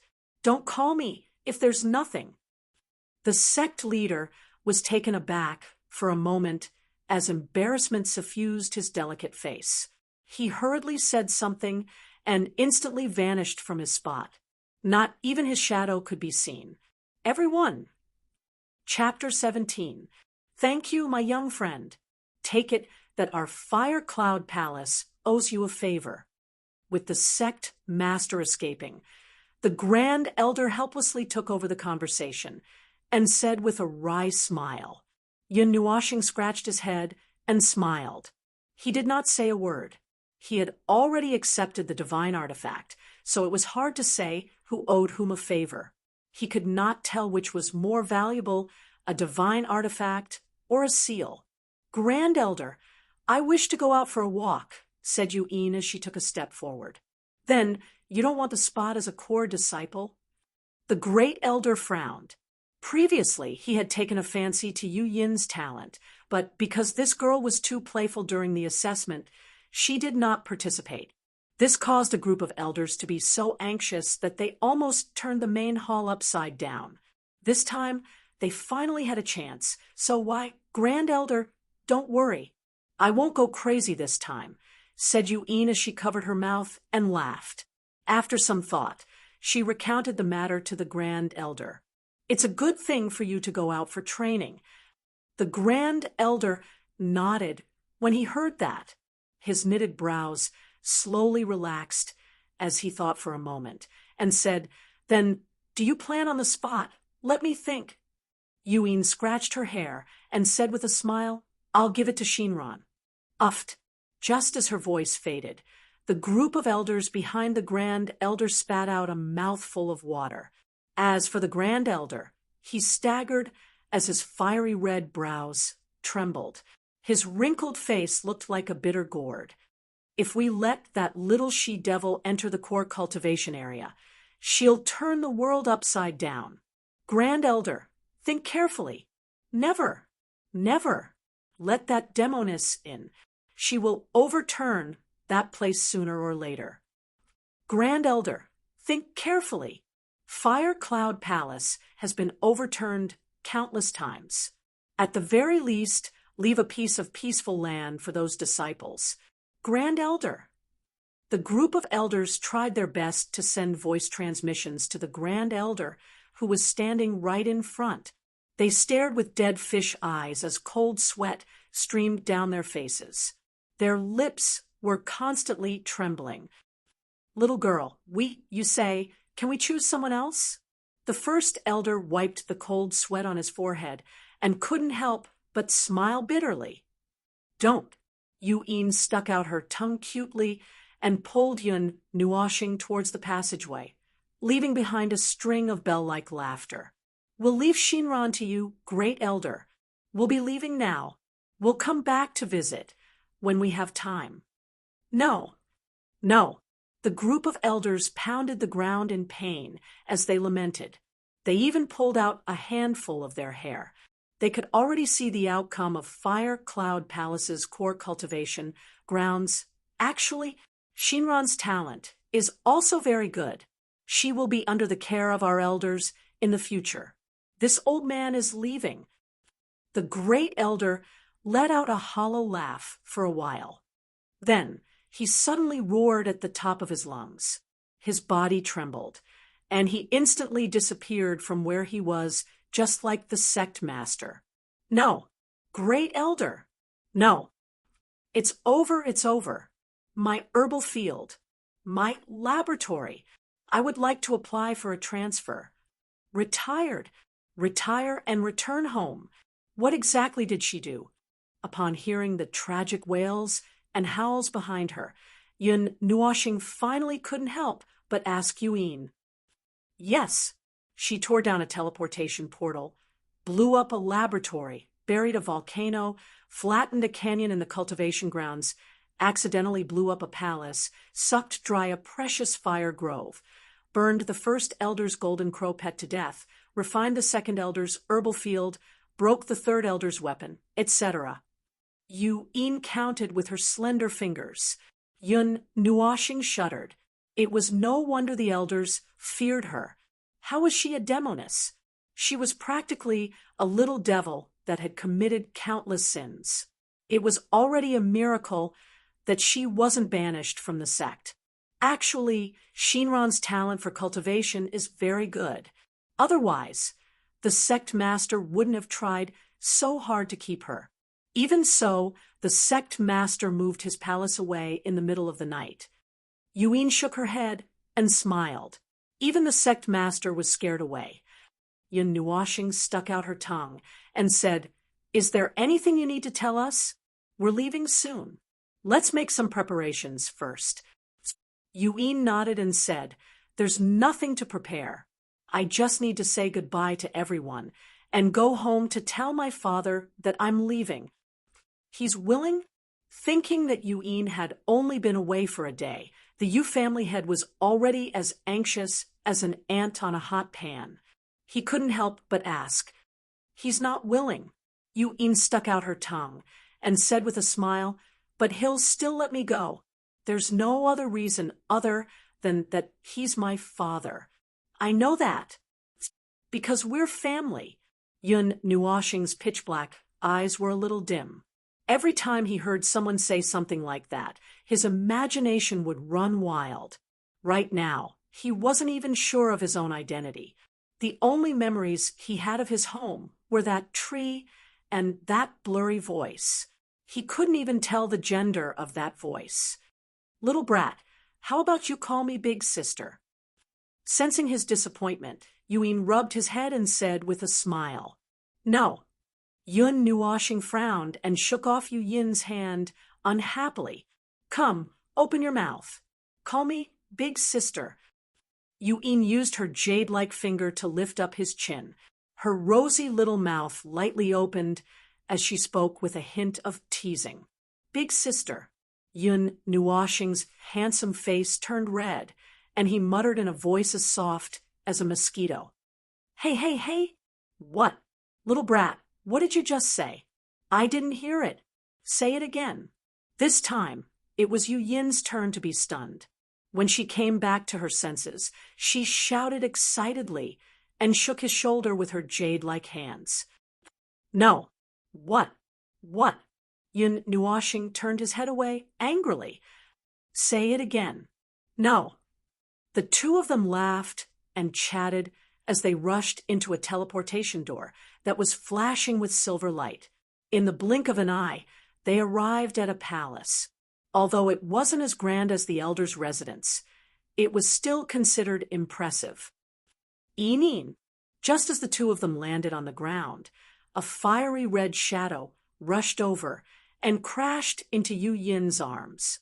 Two slender arms wrapped around Yu Yin's slender waist and hugged her as she spun around fiercely. Yu Yin was stunned when something suddenly crashed into her arms. Before she could react, she saw that the scene in front of her had been pulled into several thin lines and was spinning rapidly. Mournful screams could be heard intermittently. "Ah, little brat, save me. Ah."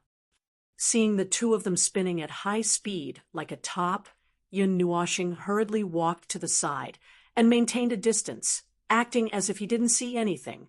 Chapter 18. "Little brat, you're not loyal." Yu Yin roared in anger and embarrassment.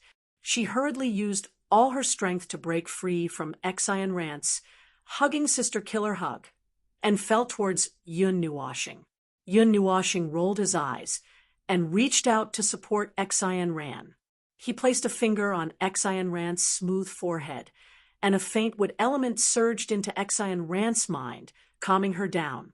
"Inin, you're despising me." Xian Ran looked very hurt. She suddenly looked towards Yun Nuoshing and grinned. She rushed over and said with a smile, "Little sister Yu Xian, come and give me a hug." Yun Nuoshing suddenly shuddered and laughed dryly. He quickly moved a few dozen meters away and transmitted his voice. "Don't! I'm scared." "Stop fooling around. I'm here to talk to you about something." Yu Yin covered her forehead with her hand and shook her head that was still a little dizzy. A ray of light floated out and restrained Xian Ran. She gave Xian Ran a knock on the head and slowly began to talk. Yun Nuoshing breathed a sigh of relief when he saw the two of them talking. This which was really lively. Yun Nuoshing quietly walked to the side and walked around in boredom. He ignored the many girls in the building who looked out of curiosity after hearing the noise. It was only now that he realized that this was the girls' dormitory. His eyes flickered, and he obediently looked up at the sky with an expression that said, "I'm deep in thought." After about 10 minutes, Yun Nuoshing helplessly sighed when he saw the two girls crying and laughing at the same time. Parting was the most hurtful thing, but everyone had their own path to choose. Therefore, all the banquets in the world would end one day, and everyone would leave. This was just a small microcosm. After all, if they left like this, who knew how long it would be before they could see each other again? "Let's go." After a while, Yu Yin walked over to Yun Nuoshing with red eyes and nodded at him. "Do you want to stay?" Yun Nuoshing unhappily helped her dry her crystal-clear tears and sighed. "There's no need for that. Everyone has their own will. With my personality, I'm destined to be restless for the rest of my life. As for her, she just wants to stay here and accompany her family. The best memories are none other than the times when we were happy. If we once had them, why should we want them to last forever? Yu Yin's face was gloomy, but she still forced a smile. Yun Nuoshing rolled his eyes. It's not like they're going to part forever. Little sister Yuxian, remember to come and play with me in the future. When the two of them stepped into the portal, Sheena shouted in a nasal voice and waved her hands vigorously. It was impossible to tell that she had just cried. Yun Nuoshing cursed angrily. Unfortunately, they had already been transferred to a new area. His voice did not reach her at all. Hence, he looked angrily at Yuin, who was secretly laughing, and said angrily, "You haven't explained to her?" "Aha, I didn't. I wanted you to leave a graceful back for others to reminisce about." "Aha, isn't that good?" Yuin roared with laughter. "Not good." Yun Nuoshing clenched his teeth. After walking out of Fire Cloud Palace, Yun Nuoshing took out the Nethervoid Ruins sword and stepped on it. Then he pulled Yuin up and drove the sword to transform into a stream of light that vanished into the horizon. When they passed by the ancient ruin, Yun Nuoshing stopped for a moment. Now that the enchantment was gone, the suppression had vanished completely. It no longer prevented anyone from entering. A month had already passed. Even though everyone knew that the ruin was an empty shell and that there was nothing valuable inside other than a bunch of mechanisms, there were still many people who refused to give up and came running. They hoped that they could obtain something from a hidden chamber in a corner. Of course, most people came out in a sorry state. There were also a number of people who stayed inside and did not come out. After opening his evil spirit, Yun Nuoshing looked straight into the depths of the palace. There, a barrier automatically cracked open as an aged figure slowly appeared and waved at him. Yun Nuoshing grinned, revealing his sparkling white teeth. He also waved his hand before rapidly flying towards the Yu family. "Kid, who are you waving to?" Yuin hugged him tightly and asked casually. "Senior." Yun Nuoshing shrugged his shoulders and did not elaborate. Yuin looked at him, perplexed. In the Yu family, the family head dressed in a green robe sat quietly in the manor. There was no expression on his determined face as he stared at the sky. His heart did not seem as calm as it seemed on the surface. "Father!" Yuin jumped down from the sky and landed in front of him with a sly smile. "Inin."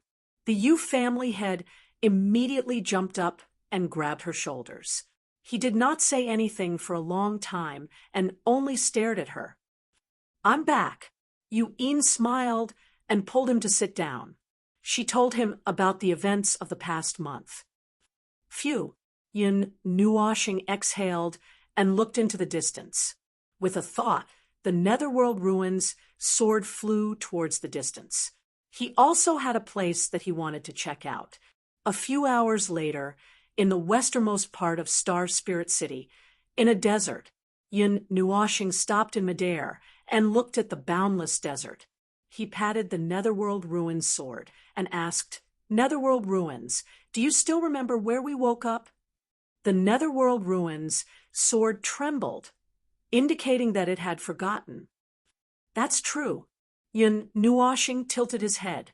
It had been more than 2 years. He could not remember it. Moreover, the desert was filled with endless sandstorms. How could there be any traces left? Yun Nuoshing stood up, and the divine light mirror appeared in his right hand. He shone it around and whispered, "Time rewind." The golden mirror flickered with a faint light and changed for a while. Scenes flashed across it. Time quickly rewound. After a while, it stopped at the day 2 years ago. This place was still filled with sandstorms. In the distance, a green pillar of light shot into the sky and kicked up a lot of sand. Without needing him to say anything, the Netherworld ruins sword carried him and flew towards the green pillar of light in the mirror. This is Yun Nuashing frowned when they arrived at the bottom of a sand dune. In the mirror, he and the Netherworld ruins sword slowly descended from the green pillar of light. Then, the pillar of light disappeared, and everything returned to normal. Go a little further. Yun Nuashing was puzzled. He urged the divine light mirror to continue rewinding time. Dark clouds gathered, and the pillar of light shot into the sky. He landed and was picked up by the Qin family patriarch's caravan in the desert. That was the whole story. Netherworld ruins. What was that green pillar of light? Yun Nuashing was puzzled. The Netherworld ruins sword trembled. It still did not know. Who am I? Where did I come from? What am I supposed to do? Yun Nuashing muttered to himself. He felt a little uncomfortable. Up until now, things had gone beyond his imagination. Although he knew that he had fallen in the desert, what he saw today was not within the scope of his imagination. Let's go. One day, I will solve all of this. Yun Nuashing took a deep breath. He sat on the Netherworld ruins, soared, and flew quickly towards the Qin family. The Qin family seemed a little desolate. There was not a trace of life. The huge manor was overgrown with weeds, and there was not a single person to be seen. Yun Nuashing landed in the backyard. Seeing that it was too quiet, he could not help but shout, You, Uncle Qin. The surroundings were silent. There was not a single sound. Yun Nuashing was startled. He quickly walked into the hall. There was a thick layer of dust on the table. He could see a clear trace when he brushed his finger across it. There were spider webs on the eaves. It seemed that no one had cleaned it for a long time. Yun Nuashing walked to the room he used to live in. Then he walked through Qinyu and the others' rooms. They were still clean, but there was a lot of dust. What's going on? Where did everyone go? Yun Nuashing frowned. He walked out of the Qin family slowly and went to the manor next door. He gently knocked on the door. After a long time, the wooden door slowly opened with a creak. An old man walked out, leaning on a walking stick. His beard hung down to his chest, and his white hair hung loosely behind his back. His face was flushed red, and he had a rather youthful appearance. Uncle, do you know where the family next door went? Yun Nuashing bowed and smiled. The Qin family? They were taken away by a group of people a few months ago. They said that they wanted to move to another place to live. The old man's eyes were bright. He looked at Yun Nuashing and was slightly stunned. He said uncertainly, You are that child of the Qin family? You remember me? Yun Nuashing was stunned for a moment. He had lived here for a long time and was quite familiar with the people on the streets.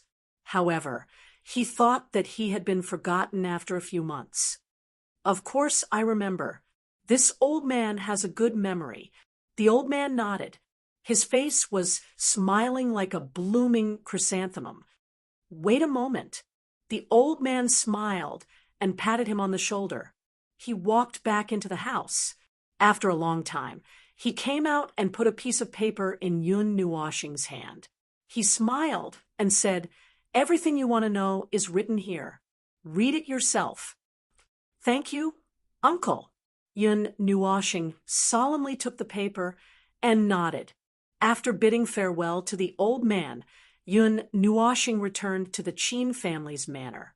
He went to the back mountain of the Qin family and sat down by the cliff. His legs dangled in the air. Yun Nuashing took a deep breath and opened the folded paper. What? So he went back to the Zhu family. I was scared to death. Yun Nuashing finished reading and heaved a sigh of relief. He recognized that it was little Yu Yu's handwriting. It was neat and delicate. We will have a chance to meet again.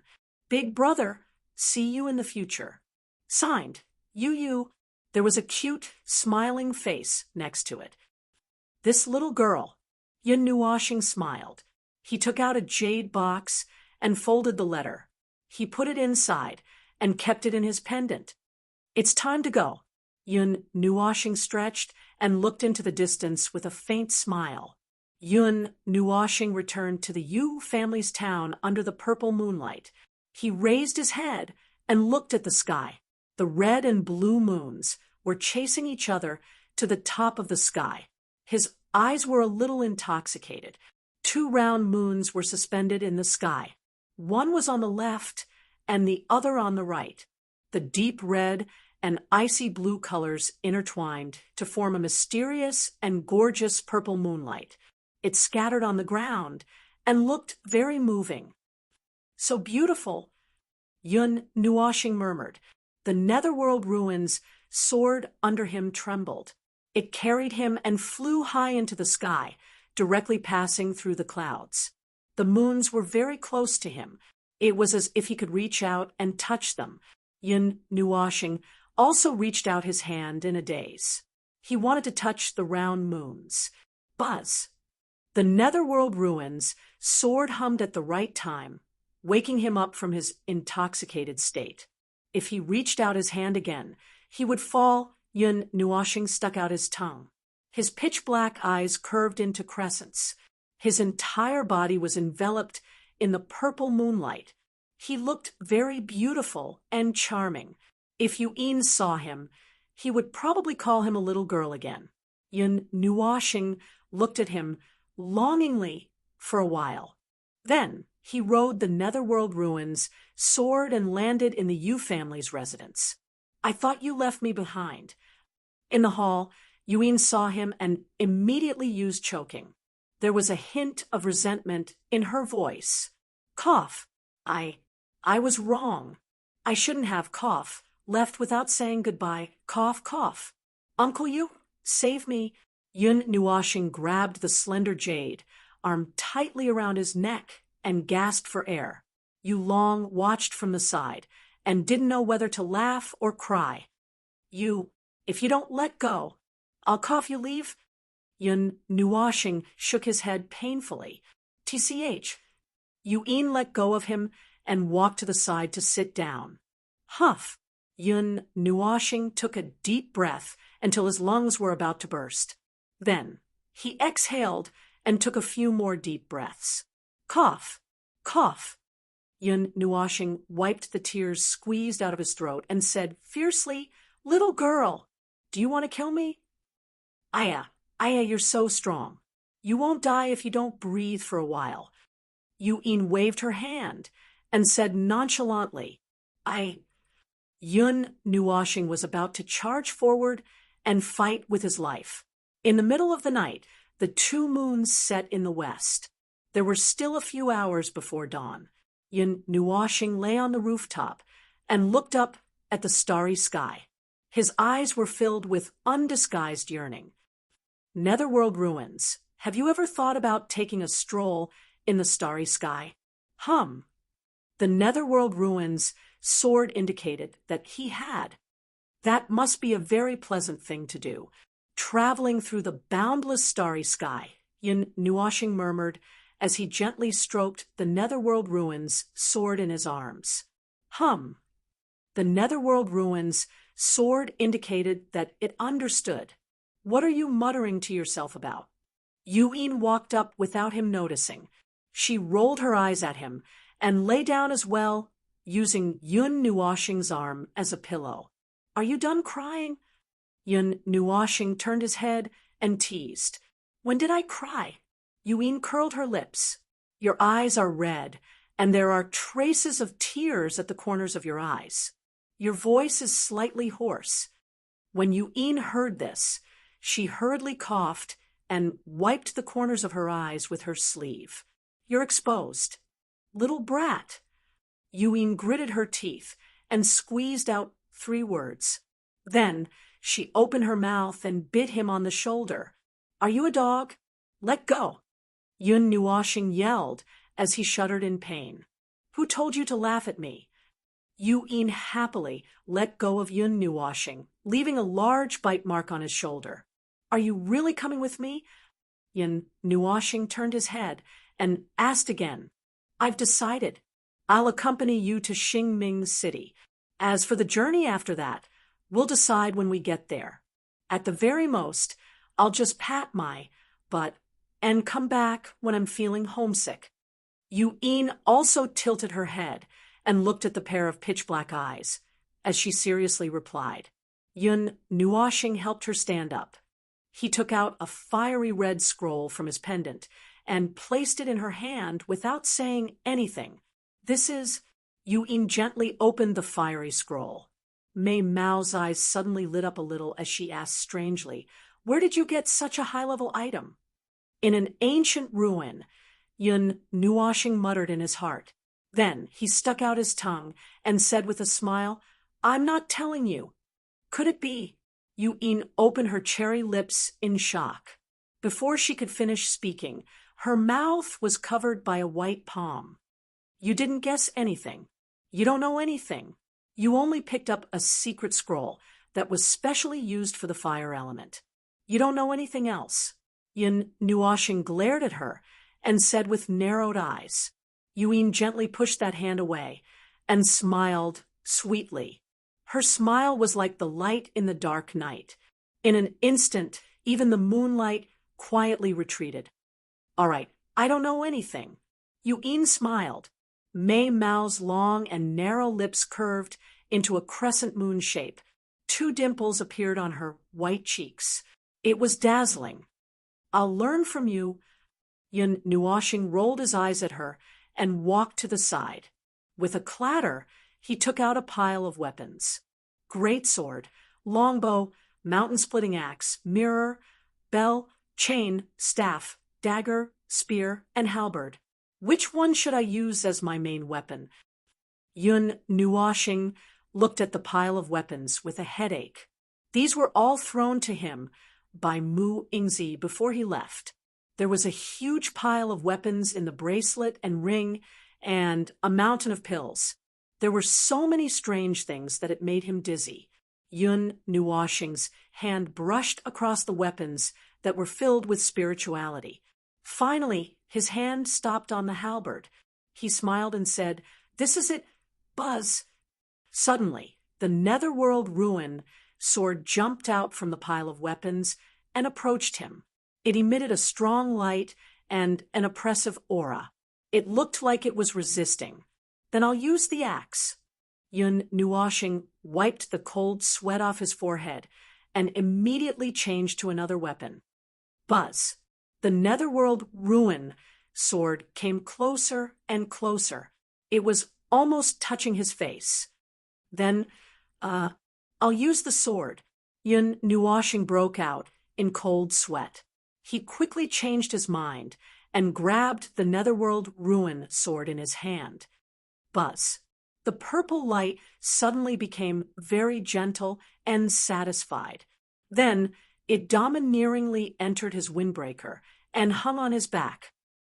F***CK, I can't use the netherworld ruin sword. How can I fight? Yin Nuoshing laughed bitterly in his heart. How can there be such a domineering weapon?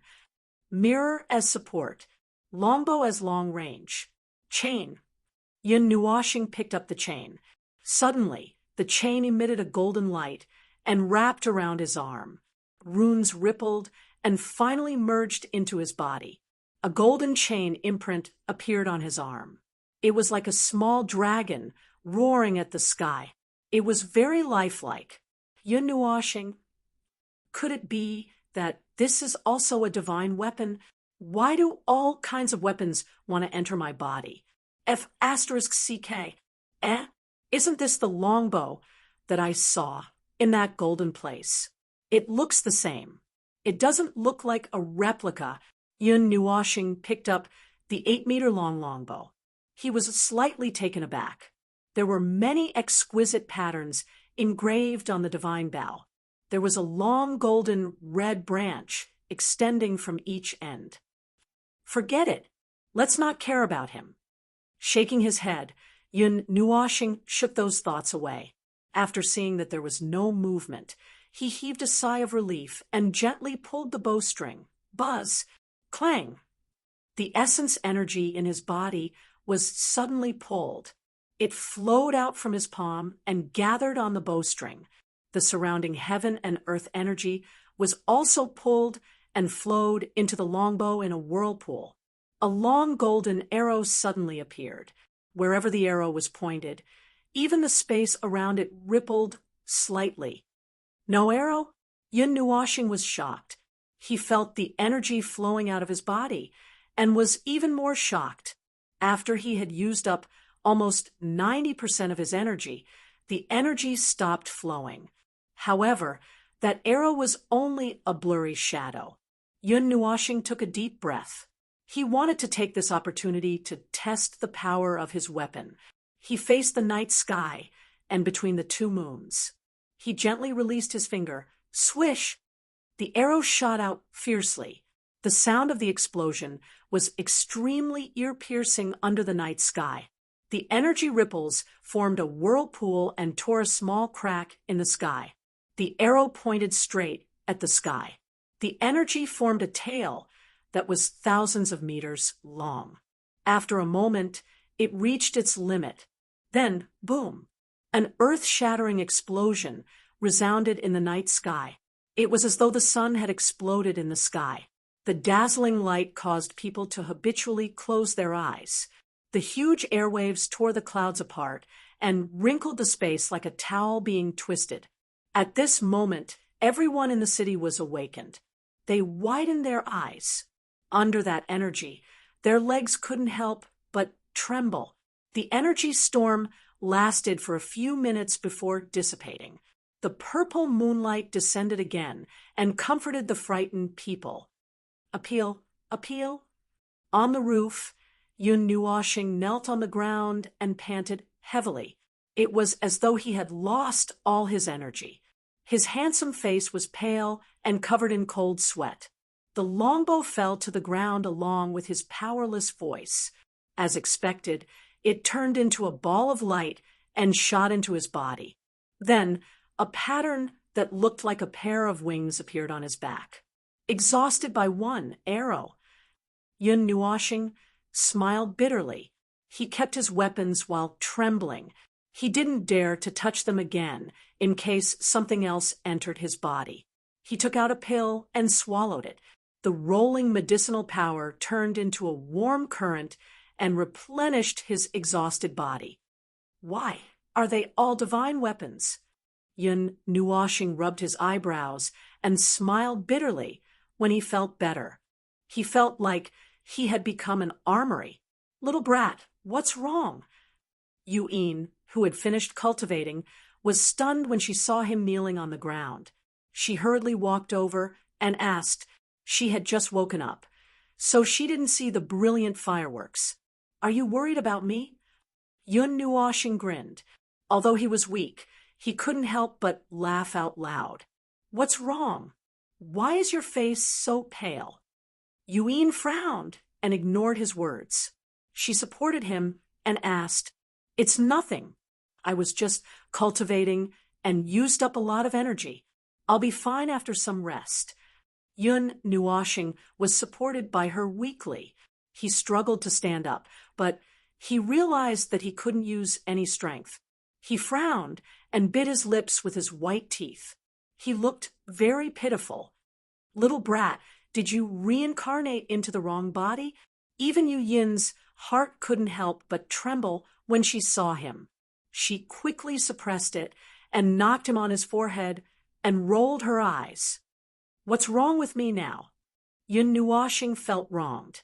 He clearly didn't have any self-awareness about his appearance. The next day, everyone from the Yu family came out. Hundreds of green robes were very dazzling. They all had a solemn expression on their faces, and their eyes were very solemn. At the front of the crowd, the head of the Yu family held on to Yu'in and constantly reminded her. His originally black hair had some white spots, as if he had aged a lot overnight. His resolute eyes had also lost their unwavering tenacity and were left with infinite gentleness and reluctance. In the sky, Yun Nuoshing sat on the enlarged Netherworld ruin sword. Now, it wouldn't be a problem for two people to lie down side by side. He ignored the envious gazes of the entire city and looked down at the people who were constantly saying goodbye. He sighed in his heart and was slightly envious. He didn't even have someone to say goodbye to. "Father, goodbye. Go back. I'll be back sooner or later." Perhaps she didn't want to cry in front of Yun Nuwashing, but Yuin held back her tears. They kept rolling in Mei Mao and refused to fall. "Yinin, be careful. You've never been out of the house your whole life. Father is worried. If you're tired, come back." The head of the Yu family still couldn't help but have two cold streaks of tears on his face. "Young miss, you have to be careful when you're outside. Be careful not to be deceived. That little girl is a good companion. You have to be careful along the way," said an old man from the Yu family. Yun Nuwashing staggered and almost fell. "Young miss, be careful. If you encounter danger that you can't handle, quickly retreat. If you want to cry, just cry." Yuin tried her best to hold back her tears. However, Yun Nuwashing couldn't stand it anymore and directly transmitted her voice to the ground. "Screw you!" Yuin roared under everyone's shocked gazes. However, her tears really did burst out. She hugged the Yu family's dragon and cried softly, "Netherworld ruin, why don't we leave?" Yun Nuwashing sighed. "Buzz." The Netherworld ruin sword responded. "If they left, they would be cut into pieces. She can't catch up." Yun Nuwashing muttered, "Look at her. It's as if I took her away by force. How can I endure this?" "Buzz, you're actually envious, aren't you?" "No, definitely not," Yun Nuwashing replied, resolutely. "Buzz, liar, why would I cheat a sword?" Yun Nuwashing said guiltily. After a long while, Yuin finally cried enough. She waved goodbye to the envious Yu family members. She took one last look at her father and finally turned around. Yun Nuwashing shot out a chain from her sleeve and wrapped it around her slender waist. She pulled her onto the Netherworld ruin sword. "Little brother, help me take care of her." Before they left, the head of the Yu family couldn't help but transmit his voice to his ear. "Don't worry." Yun Nuwashing smiled and transmitted his voice back. Then she urged the sword to fly into the distance.